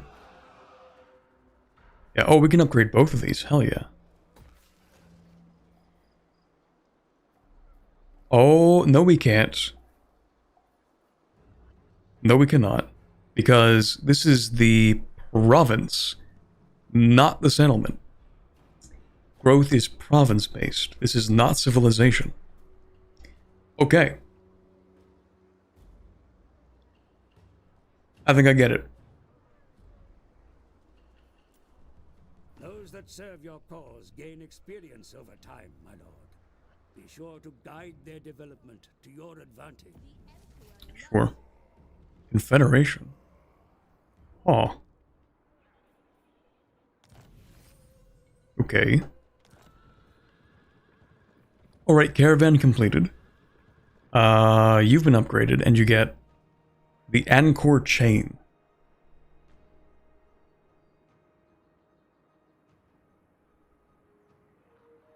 Melee defense, physical resistance. Okay. So, let's go to my Lords and Heroes. Of the storm. We should equip you with the Anchor Chain, maybe?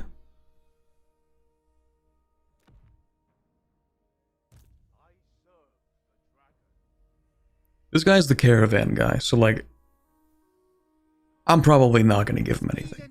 You actually also don't get anything. You can have... You can have that, I guess.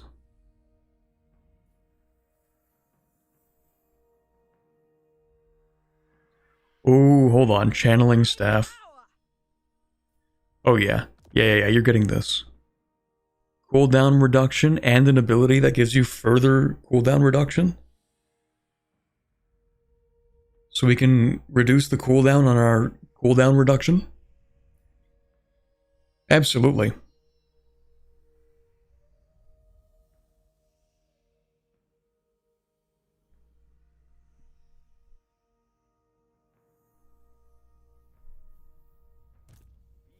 You can also get skills for caravan things, right?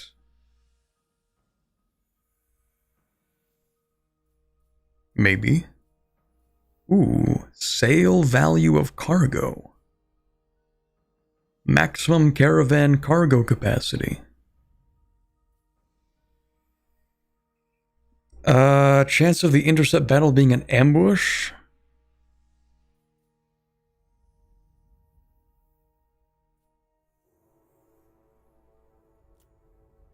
I feel like I want the sale value increase. And then we'll pick up this next.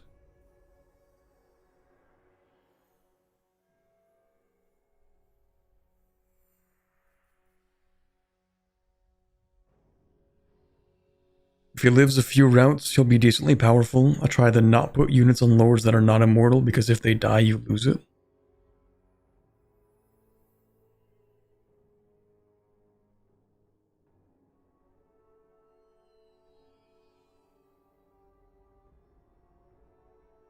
Oh, items. Oh, they lose items if you put them on them. Right, okay.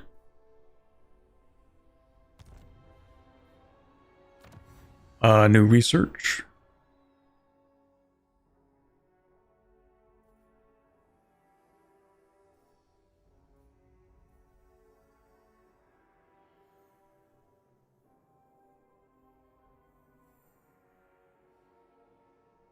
Ammunition. Increased armor. Income from industry. Income from cities.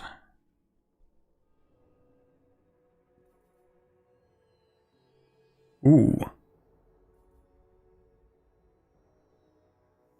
Reduced upkeep for Yang units. That could be useful.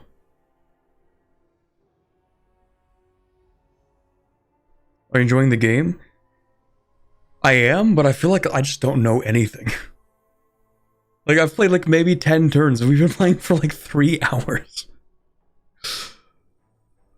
Okay, so the income from cities, is that like every settlement, or is there a specific settlement level that's like cities? Actually. Got a dip, good luck. I will watch the VOD later. Thank you very much. That's a really long name. I'm gonna call you IMAX. Thank you very much, IMAX, for the $10 super chat. Thanks for stopping by. Hopefully the VOD is more enjoyable because you can speed to it while I'm sitting here trying to figure things out.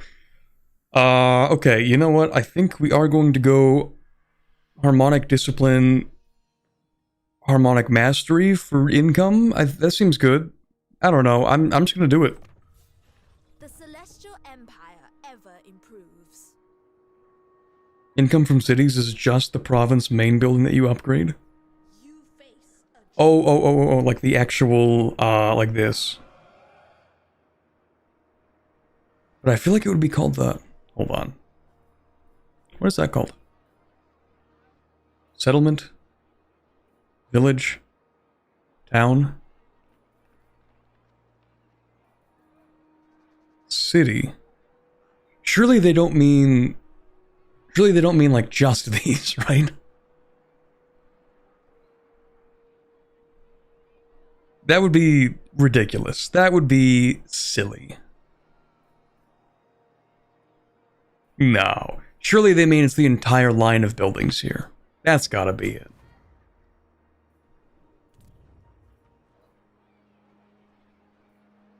Okay, this is still kind of expensive to upgrade, and I don't really want to, so we're gonna upgrade this one for cheaper. Yeah, we're gonna do that. And then we talked about maybe just attacking these guys. We have 18 units. It's probably fine. Close victory. Casualties low. Auto-resolve says no one's going to die. We could manually resolve. And that might be an interesting experience, so screw it. We don't even need this siege stuff. We're just going to fight this. We'll see how this goes.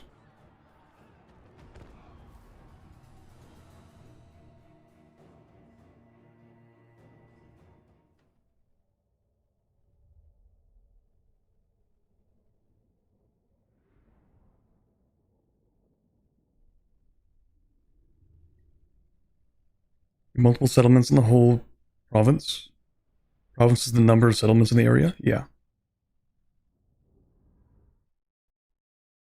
Okay, so it is that branch of buildings. I mean, it's still decent. For the most part. Okay, I don't actually know how to use the sieging things, and also this camera.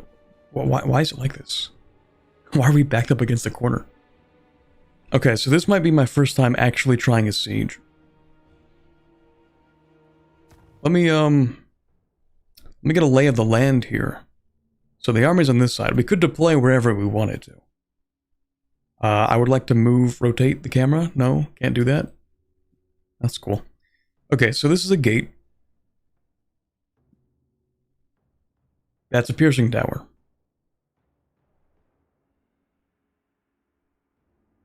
Okay.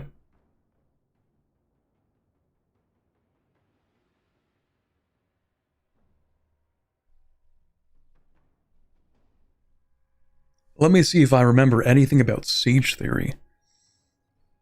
Okay, so these are the things that we know about, the things that are colored in. We don't know what's here except for a gate. So, in theory... Okay, first question. Can we attack these? Like, do these have health? Fort wall, indestructible. Piercing tower, very destructible. Okay. So,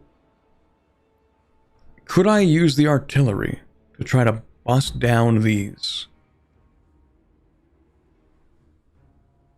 Oh, maybe I can use the siege towers to take out the piercing towers. To disable them while the main army tries to go through the gate. And then I don't know what the range is on these things, but we might do the same over here.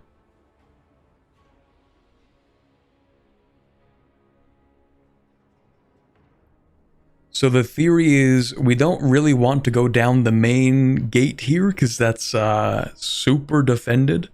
3 gates, multiple towers on each side. Actually, the main gate here, surprisingly, doesn't seem that bad. Like, maybe I'm crazy, but it appears to me that going through the main gate will not have us bombarded by the towers on the sides.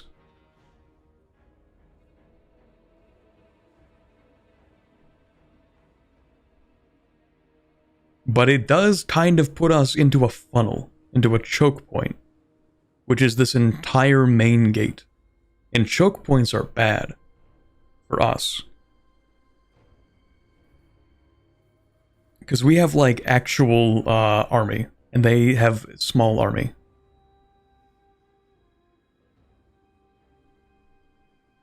Choke points are good. Choke points are good if you're a defender and you have, like, fewer numbers. They're kind of bad if you're an attacker and you have more numbers. Because they kind of force you into fighting even battles in a smaller area.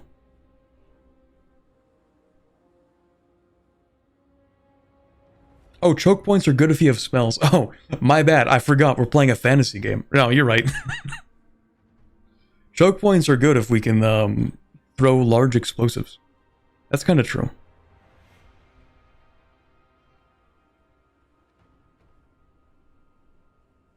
Large explosives and AoE effects and stuff like that.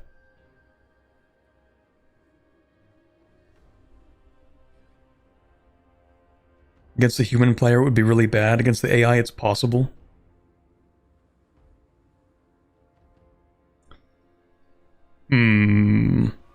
Also, a lot of my units are actually in these siege towers.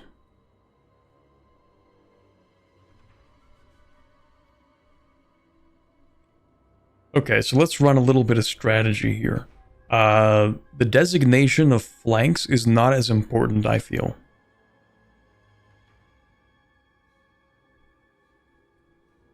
For something like this. Oh, you know what could be bad, and I didn't even think about. So the enemy has all these bridges, right? They have high ground vision over the entire way through here.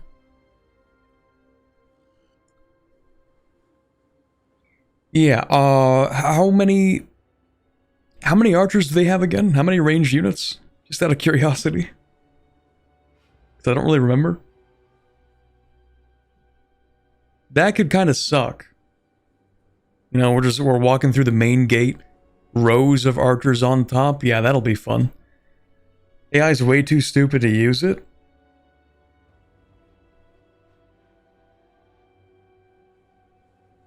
Do we bet on the AI being stupid? If they deploy their free dragon fodder, this is also true.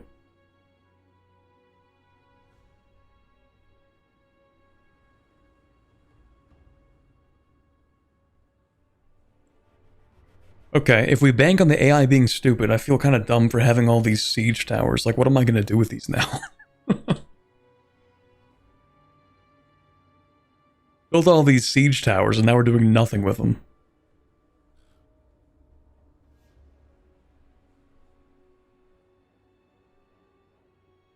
Okay, here's the idea. We're gonna get, I don't know, the elite units.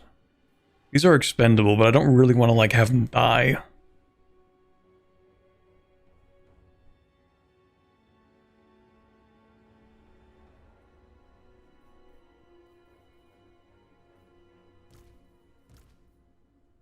So what if we get you? You're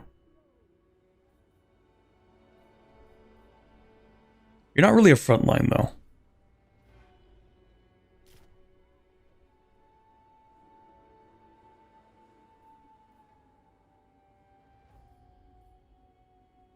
Kind of back line.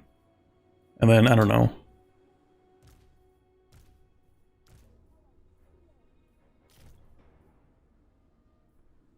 I don't even know what I'm doing with this.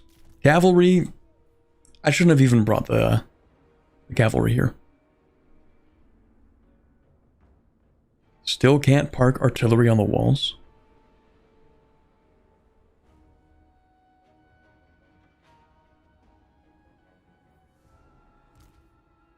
Yeah, this thing is just gonna like chill. The cavalry have literally no reason to be in this battle.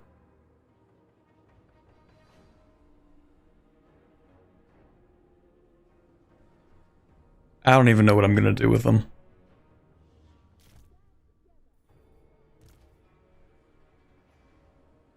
Siege battles in this game just suck so bad. I'm about to experience it. Oops. Master of tempests. Dude, it looks so goofy. Having all these towers. Okay, I don't think they can shoot me from here. Where's my battering ram? Oh, you're the battering ram. That's also looking hella goofy. But I kind of like it.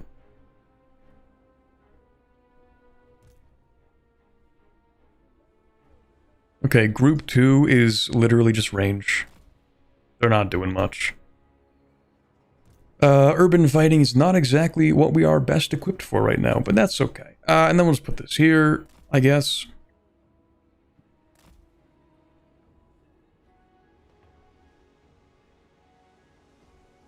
What's the range of this?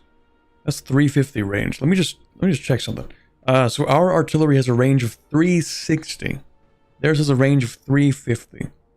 Line of sight kind of cuts off here, so as long as we're fast enough, those two towers can't really do much. The question is, can they actually see into here? And I don't think they can. It is kind of funny that like a frontal assault might be genuinely the best plan. And then the cavalry, I don't know, man, you can just sit here. Okay, so can I take them out of the siege towers? Is there a reason to have them in here?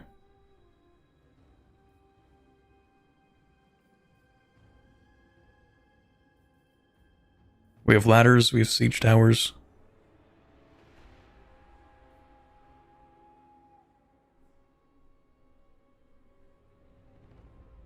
Wall towers do not shoot towards the inside. That kind of makes sense, actually.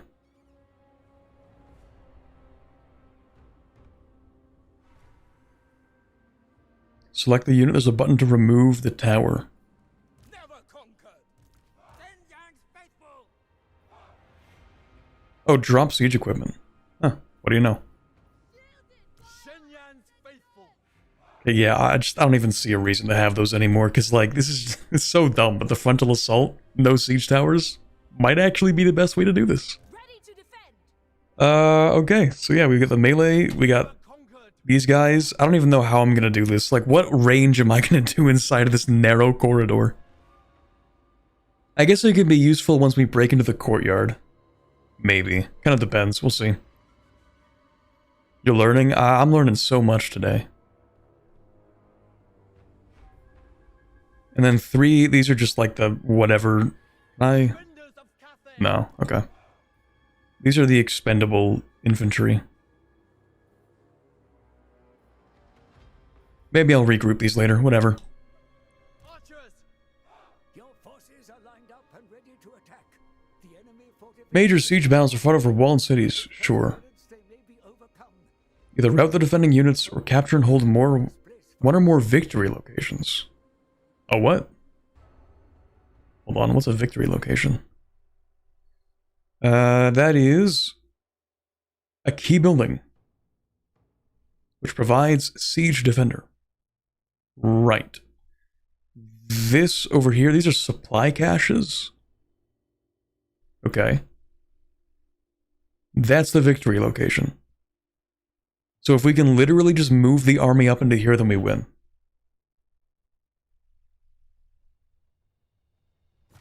Alright. Well, we'll see how this goes.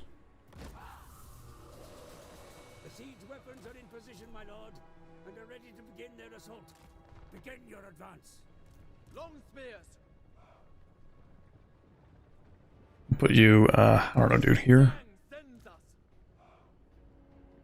It looks like they cannot reach my artillery, so that's good. Artillery's just gonna do a quick little... whatever artillery's doing. Actually, could you, do that maybe? Okay,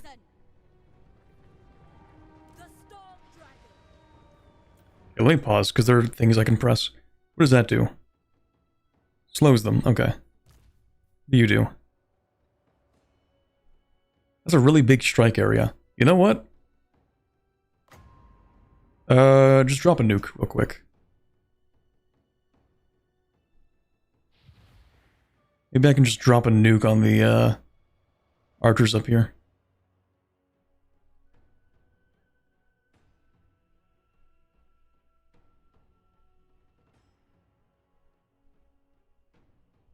Have Yao Ming transformed so she can help destroy the gate? Oh, okay.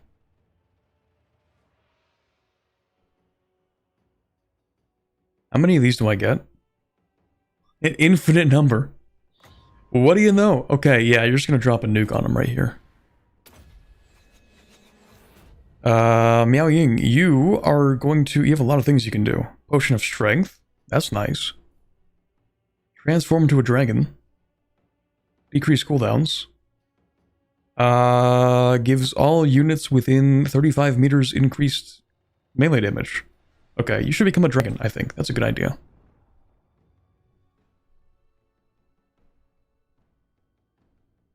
No, it costs winds of magic. You have a limited amount of winds. But they recharge, though, eh? Oh, we have a power reserve of 82. I didn't even see that. I'm sure we won't have to use it that many times. Okay. So, the idea here is...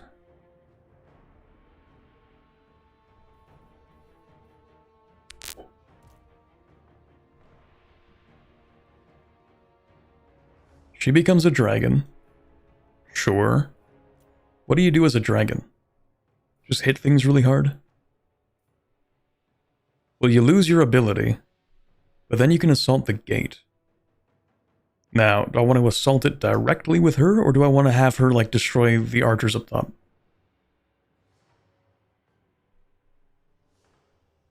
Probably just attack the gate, right? I don't think she's done transforming, though, is she? No, you are, okay. How do I get you to actually attack this?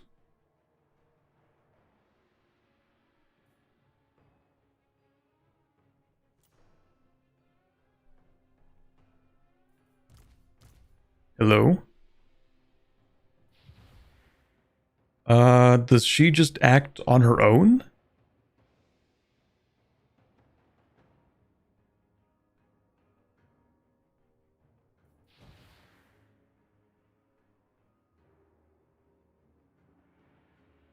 She might not have siege attacker? I don't know what that means.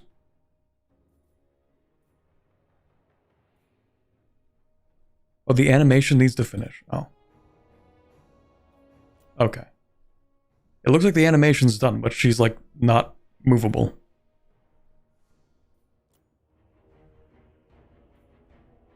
Hello? Move, please. Hello?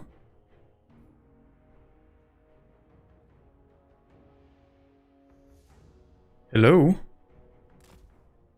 What are you good for? Oh, now you can move. Okay, that took a really long time.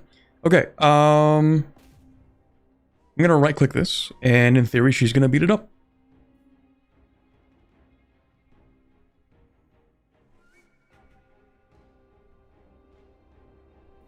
And I think I'm going to get the artillery. Well, actually... could I get the artillery? Since it's flying, I could get it to move up and then just keep on barraging them in here, right? You're on slow-mo? I know.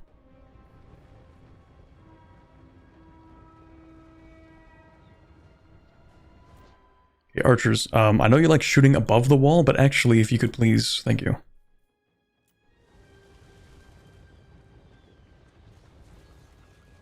would be very, very useful. Also you. Yes, you. Do that.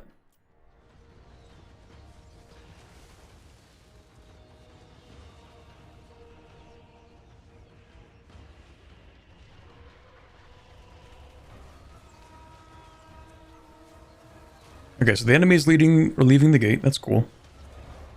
Any other abilities I can use? We have you. Crackle Blaze.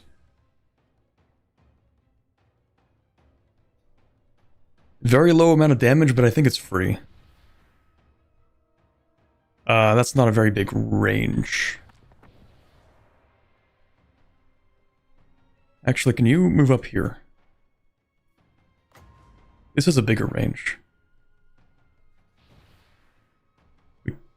That's not gonna work. It's just gonna fall on the bridge, isn't it? Never mind.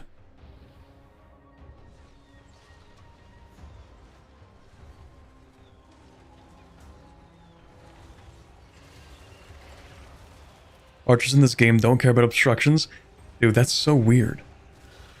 The archers are just like, yeah, I know exactly where the enemy is, guys. Don't worry. Okay, now she can do things. Alright, she can transform back. Base weapon damage. This is free, so you know what? Oh no, I get to use it one time. But when else is she going to use it? Like, screw it. Do this, just like beat up the gate. It's fine.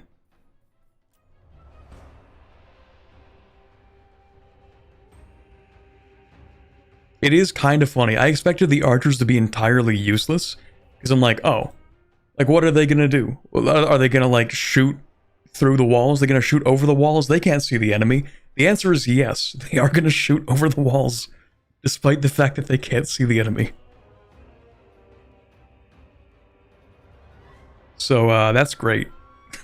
That's really cool. Alright, gate is open. Elite infantry first. No. Maybe? Still can't walk through here. This puzzles me. The gate's open. Hello, can I...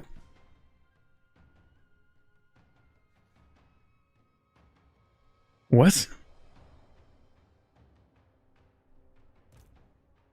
The gate is open, but not actually open. It appears to be.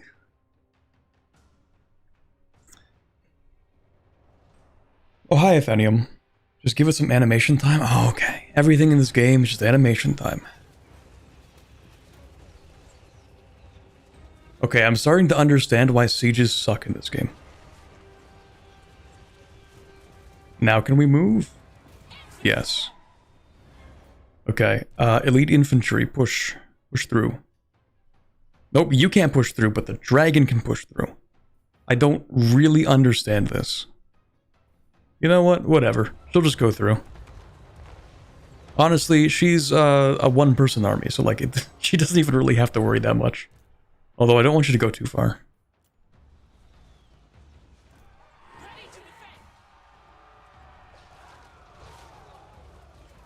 The crossbows are going through, but the infantry... Oh, you know what it is? Is it because you're here and you need to drop your siege equipment?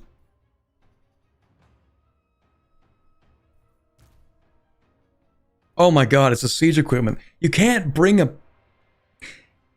You can't bring siege equipment through a gate?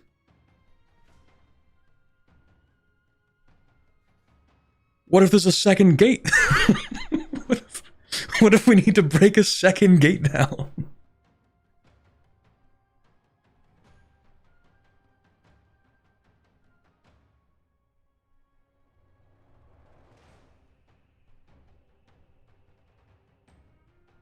There's only ever one gate?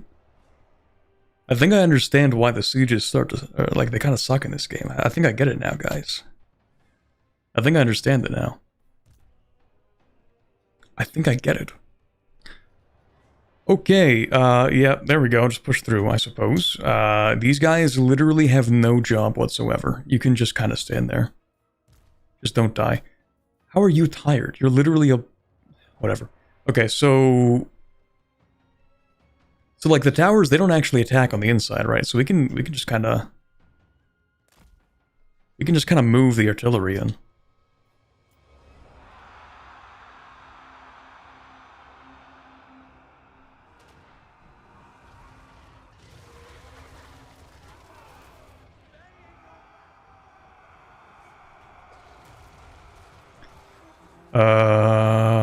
Maybe I shouldn't have brought the crossbows up that much. I'm sure it's fine. The melee troops are moving in.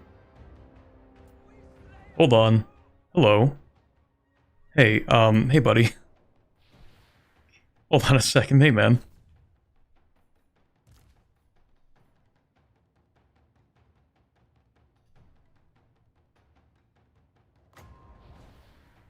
Let me just drop another nuke real quick. It might get slightly covered. It's fine.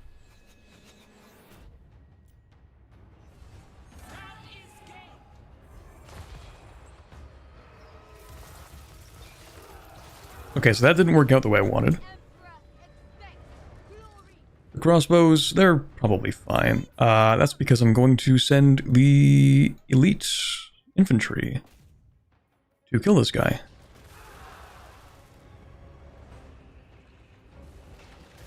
Okay, she might be a little bit too cracked.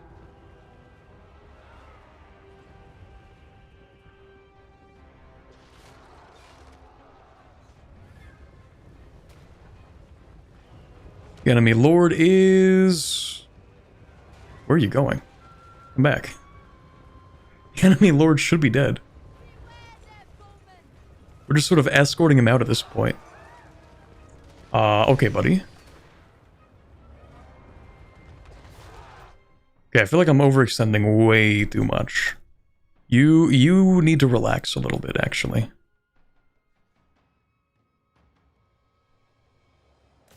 Actually, I wouldn't mind you harassing them. Just like for a second. Okay, so they have no general. That's cool. I guess we just keep going.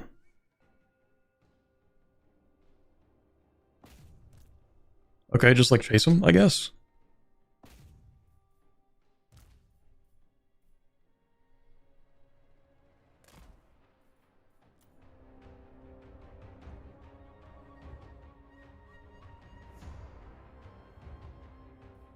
Oh, those are the enemy ones. Hold on. Me when I misread which units are which?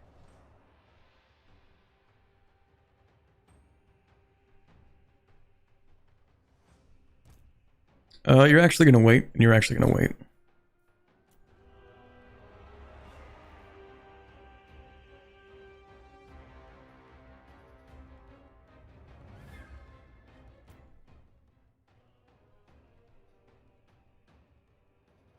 Where did those arrows come from?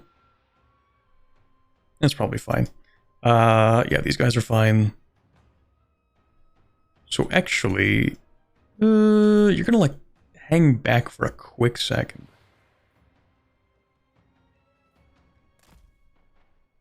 Just like a little, just a quick second. They can beat up those guys. Kind of waiting for my the rest of my troops to catch up. She's kind of too fast.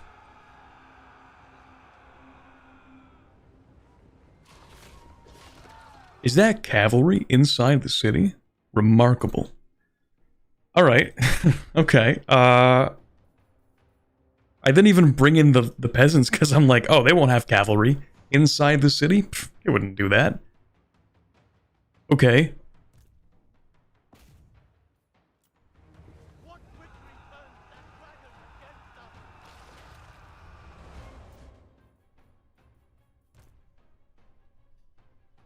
Where are you guys at?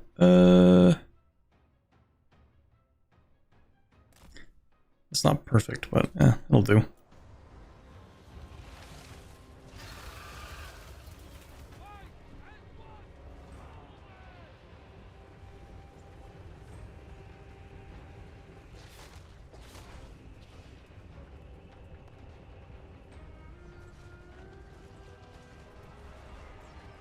The archers are a little bit ridiculous, I can't lie.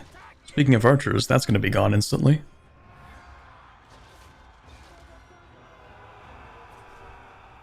How are you doing? You are perfectly fine. But you're a little overextended. You're gonna deal with that for me.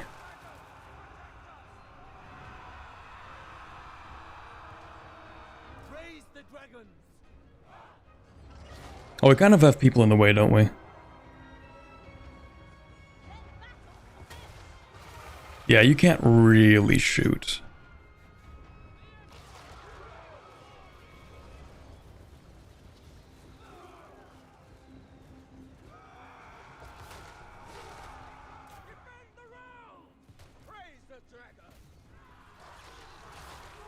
Completely forgot about you, by the way.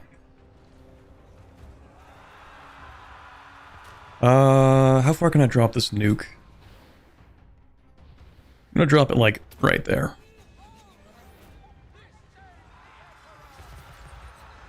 Please don't friendly fire.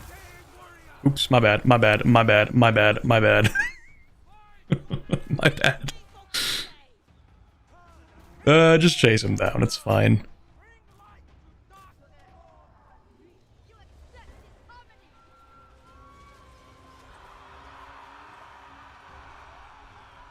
Very nice. Archers move up.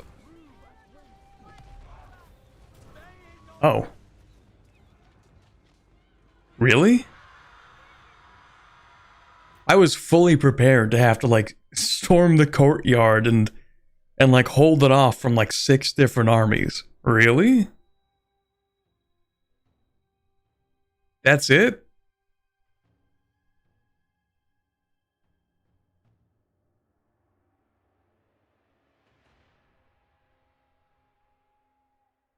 They're just gonna give up like that?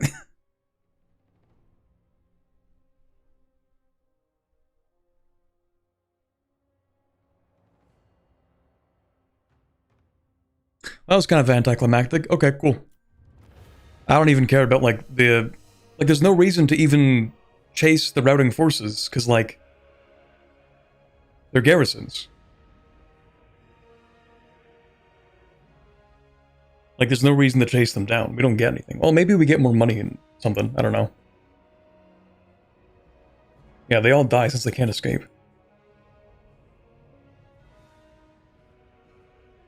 It's very dumb inside a city you can't escape. Yeah, like, you would expect reasonably that the remaining forces would try to flee the city as an army. Like, I guess their lord is dead, but they could, like, auto-generate a lord or something. Or have the forces, like, try to flee to a nearby lord or something. I don't know. Like, it's kind of weird to have garrisons just decide, like, I guess we're cooked. That's it. Well, to be fair, this is the last settlement, so it's not like they could have gone anywhere. I don't know. Anyway, yeah, we will end the battle.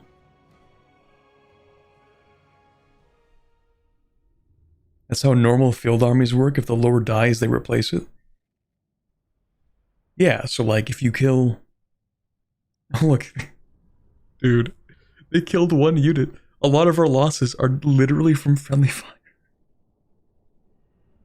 I think we lost, like, 7 of these guys. Like, we lost 1 guy. And we lost 18 from friendly fire. It's crazy how that works.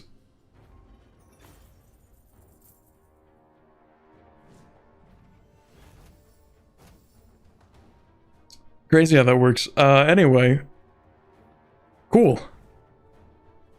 Settlement captured.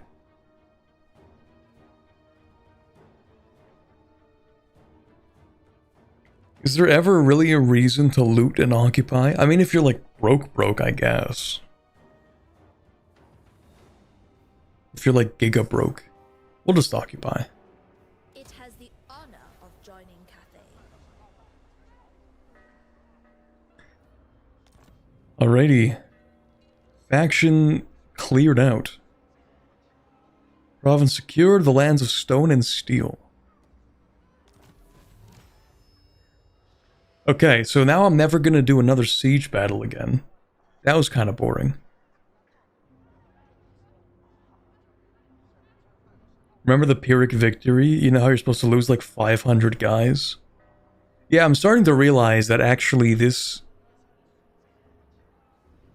Like, it might be easier to fight the siege battles. You might lose fewer people. But I just don't think that they're a cool mechanic. Like, they're just not as good as they could be. That siege, that whole, like, assaults, was like a really low-tier assault mechanic. Like, the front gate was wide open. Not literally, but it was just one gate. No towers on the either side of the main entrance. Archers just shooting through the walls, and then I win before I even reach the main square.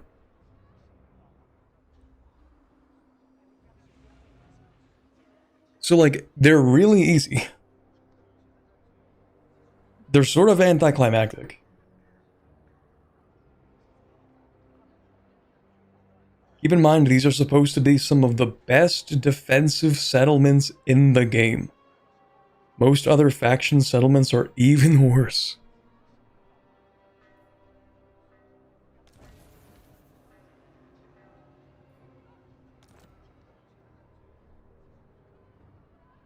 And then you just play siege after siege until you quit.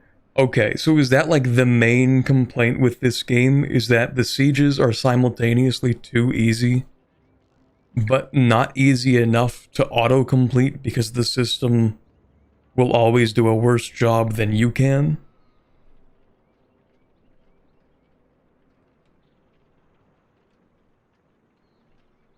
Like, you kind of have to do sieges because you can always do them better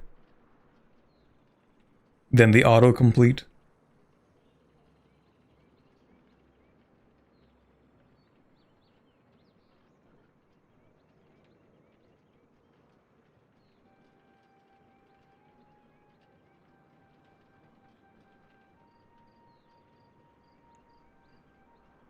On higher difficulties, the enemy usually sallies out, though. Defending sieges can be fun, heroic last stand type shit, but attacking isn't fun. Yeah, that's the thing. Like, this was kind of underwhelming in terms of attacking. To be fair, I'm only playing on normal, though, so I don't know. In any case, yeah, let's go ahead and Storm Dragon. stack something.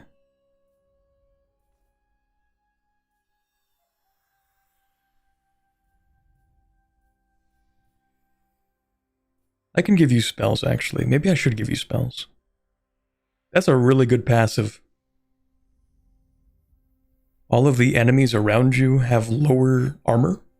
Really good, because, like, you're just frontline damage dealer. Passive. Yo. Okay, hold on. Enabled if casting. Triggers when you're casting. Okay, so maybe it's not that useful. Maybe it's not that good. It is just like passive heal, though. That's cool. Overcast ability. Oh, I already have this. No, that's on you. No, that is on you. It just lets me overcast, okay. And reduce cooldown.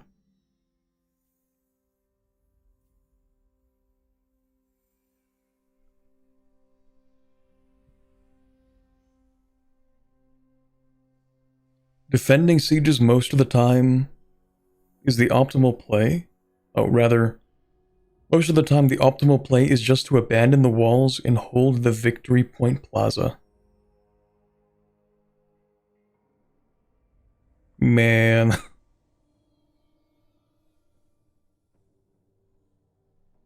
Well, no, that kind of makes sense, because, like, because the plaza... Hold on, I can't really, like, draw on a thing here, but you know what I mean.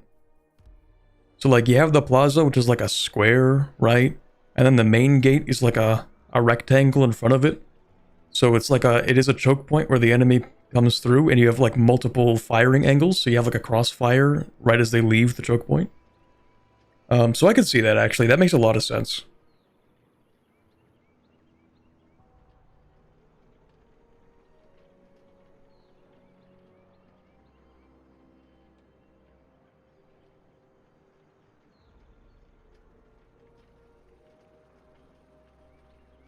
walls are an active detriment to the defender in this game, which is dumb. But I think it's just because, like, they could probably solve a lot of these problems by fixing the range system, right? Because the main problem with walls not being effective is that they don't do what they're supposed to. Which is basically protecting the people inside from, like, ranged attacks. And, like, that's the main thing that they do. Like, having tall walls as a defender kind of protects the troops within, forces a choke point, that kind of thing. But because walls don't actually give you the defender's advantage that they would have in real life, especially like the point of like battlements and archers being able to like poke through segments of the wall to fire down on the enemy and then defend themselves. Like, you know, they poke through, shoot an arrow, dip back behind cover. But that doesn't matter in this game. Because, like, that doesn't affect anything. At least if I'm getting this right.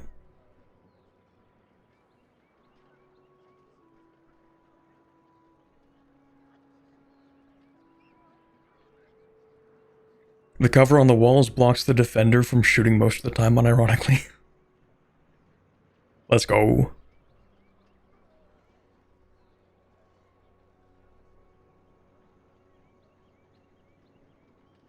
It's not just that they don't give advantages to the defender, they give the attacker advantages due to how they work.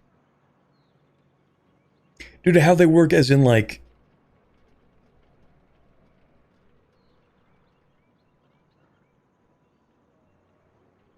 Let me think about that. They gave advantages to the attackers because the attackers can just... I don't know, because they can shoot over them? Is that why?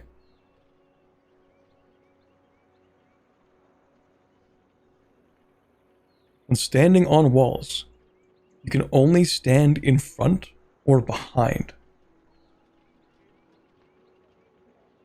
So moving units on walls is basically impossible. Okay.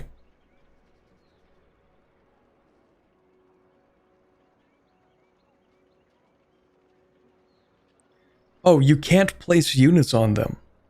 Normally. You can only look out or in. That's so weird. That's like defeating one of the main points of defensive walls. Is to like put ranged units on them.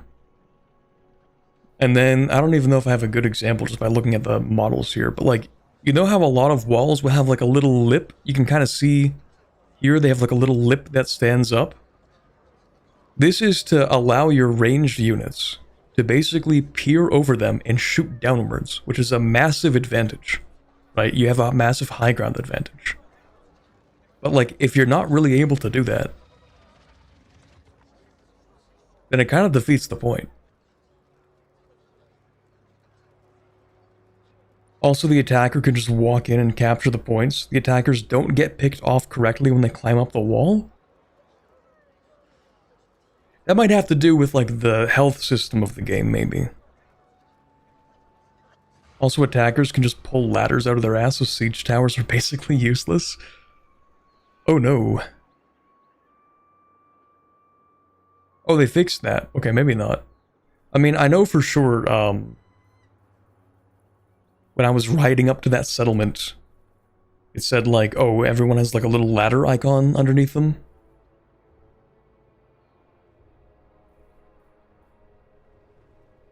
But, I don't know. Anyway, we probably are going to call it here, by the way. That's why I'm sort of just talking about things generally.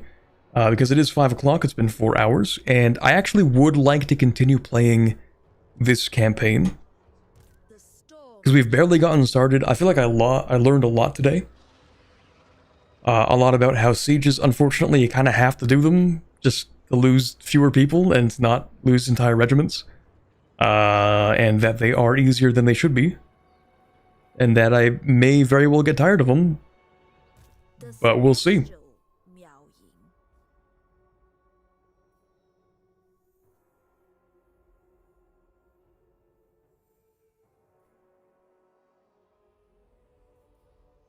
What else do I want to pick up? Got a lot of range things. Campaign stuff. Control. Recruitment cost. Right. We can just do some spell things, I guess. Like a cooldown reduction for this is pretty cool. And then, of course, getting like a cost reduction is really good as well. Because a cost and cooldown reduction on a healing ability seems really good.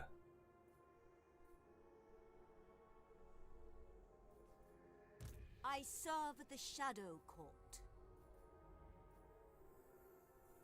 And then honestly, like, I think I'm fine with just like stacking more mobility. Kinda just lets you do more.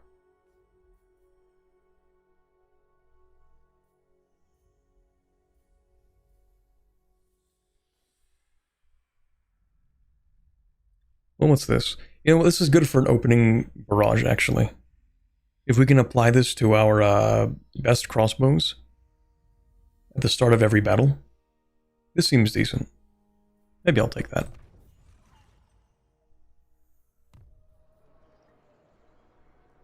But yeah, basically, so far I think we've just sort of put down one rebellion.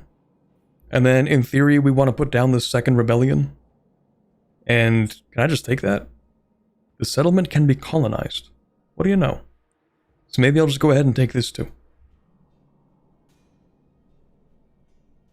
Oh, did I actually send out a second caravan? I feel like I didn't do that. Oh, it has to return. No, that makes sense. But it doesn't count as an active caravan, does it? So, like, I could make a second caravan guy?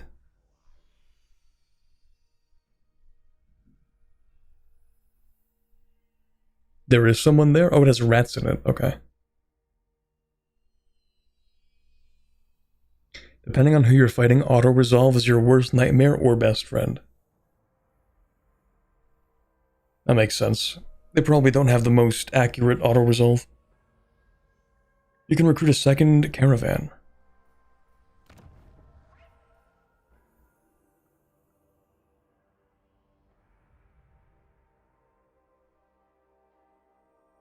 It's a pretty solid caravan.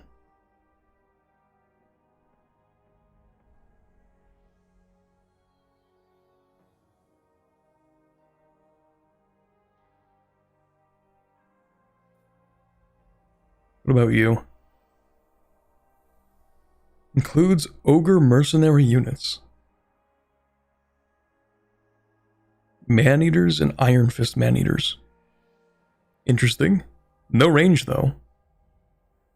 At least up here we have range.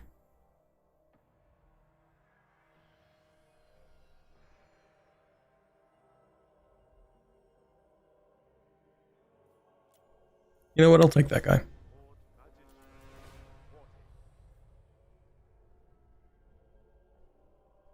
Me when I say I'll finish the stream and then I'm like, well, hold on a second. Well, hold on a second.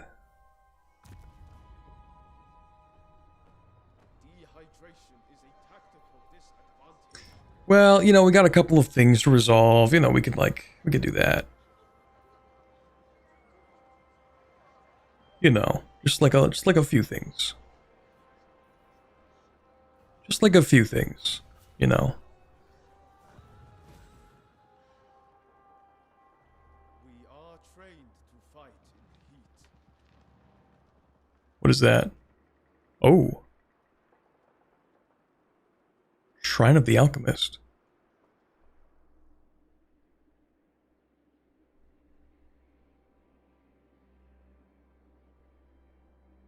Okay. No more, we're not going to do the one more turn thing. We're not going to do the one more turn thing. But I am going to resolve diplomacy first. You know, you understand. I just have to do a quick... I'm just doing a quick check. You understand. Just going to do a quick little, you know, we can do like... little trade agreement, you know, just one of those. Just a few of those. You know, just a couple, just doing a little diplomacy. Just a little bit. Out of curiosity. Ooh, we can't do that.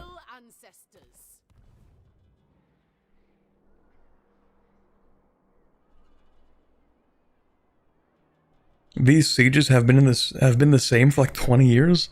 Let's go. Don't worry, guys. When they release Total War 40K, they'll fix sieges. Surely. Well, they'll fix sieges, probably. Probably. Surely. Okay, we are going to call it for today, though. We're going to go back over here. We might play a little more Warhammer in the coming days, or like 2 weeks, or maybe 3 weeks, or who knows, until EU5 gets good. Yeah, we're pretty much just doing Variety January.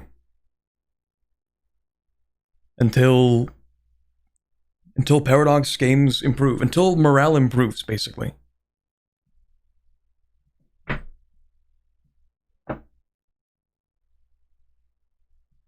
So we might...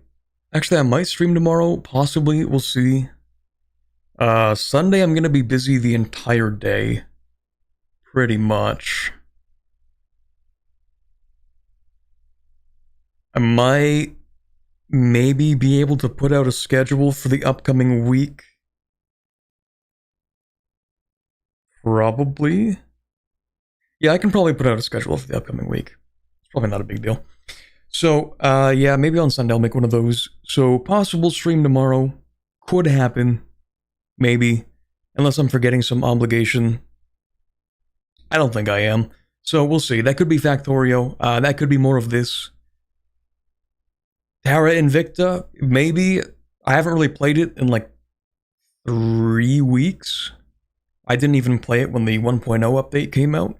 So maybe I'll play a little more of that. And then we'll see what happens. We're leaning more towards either this or Factorio. Warhammer or Factorio tomorrow. We'll see about that. Thank you very much, everybody, for being here. I hope to see you tomorrow for whatever we do end up streaming. I'm also going to try and put out an early access video today. Don't know when that's going to release. Maybe Sunday or Monday. We'll see about that.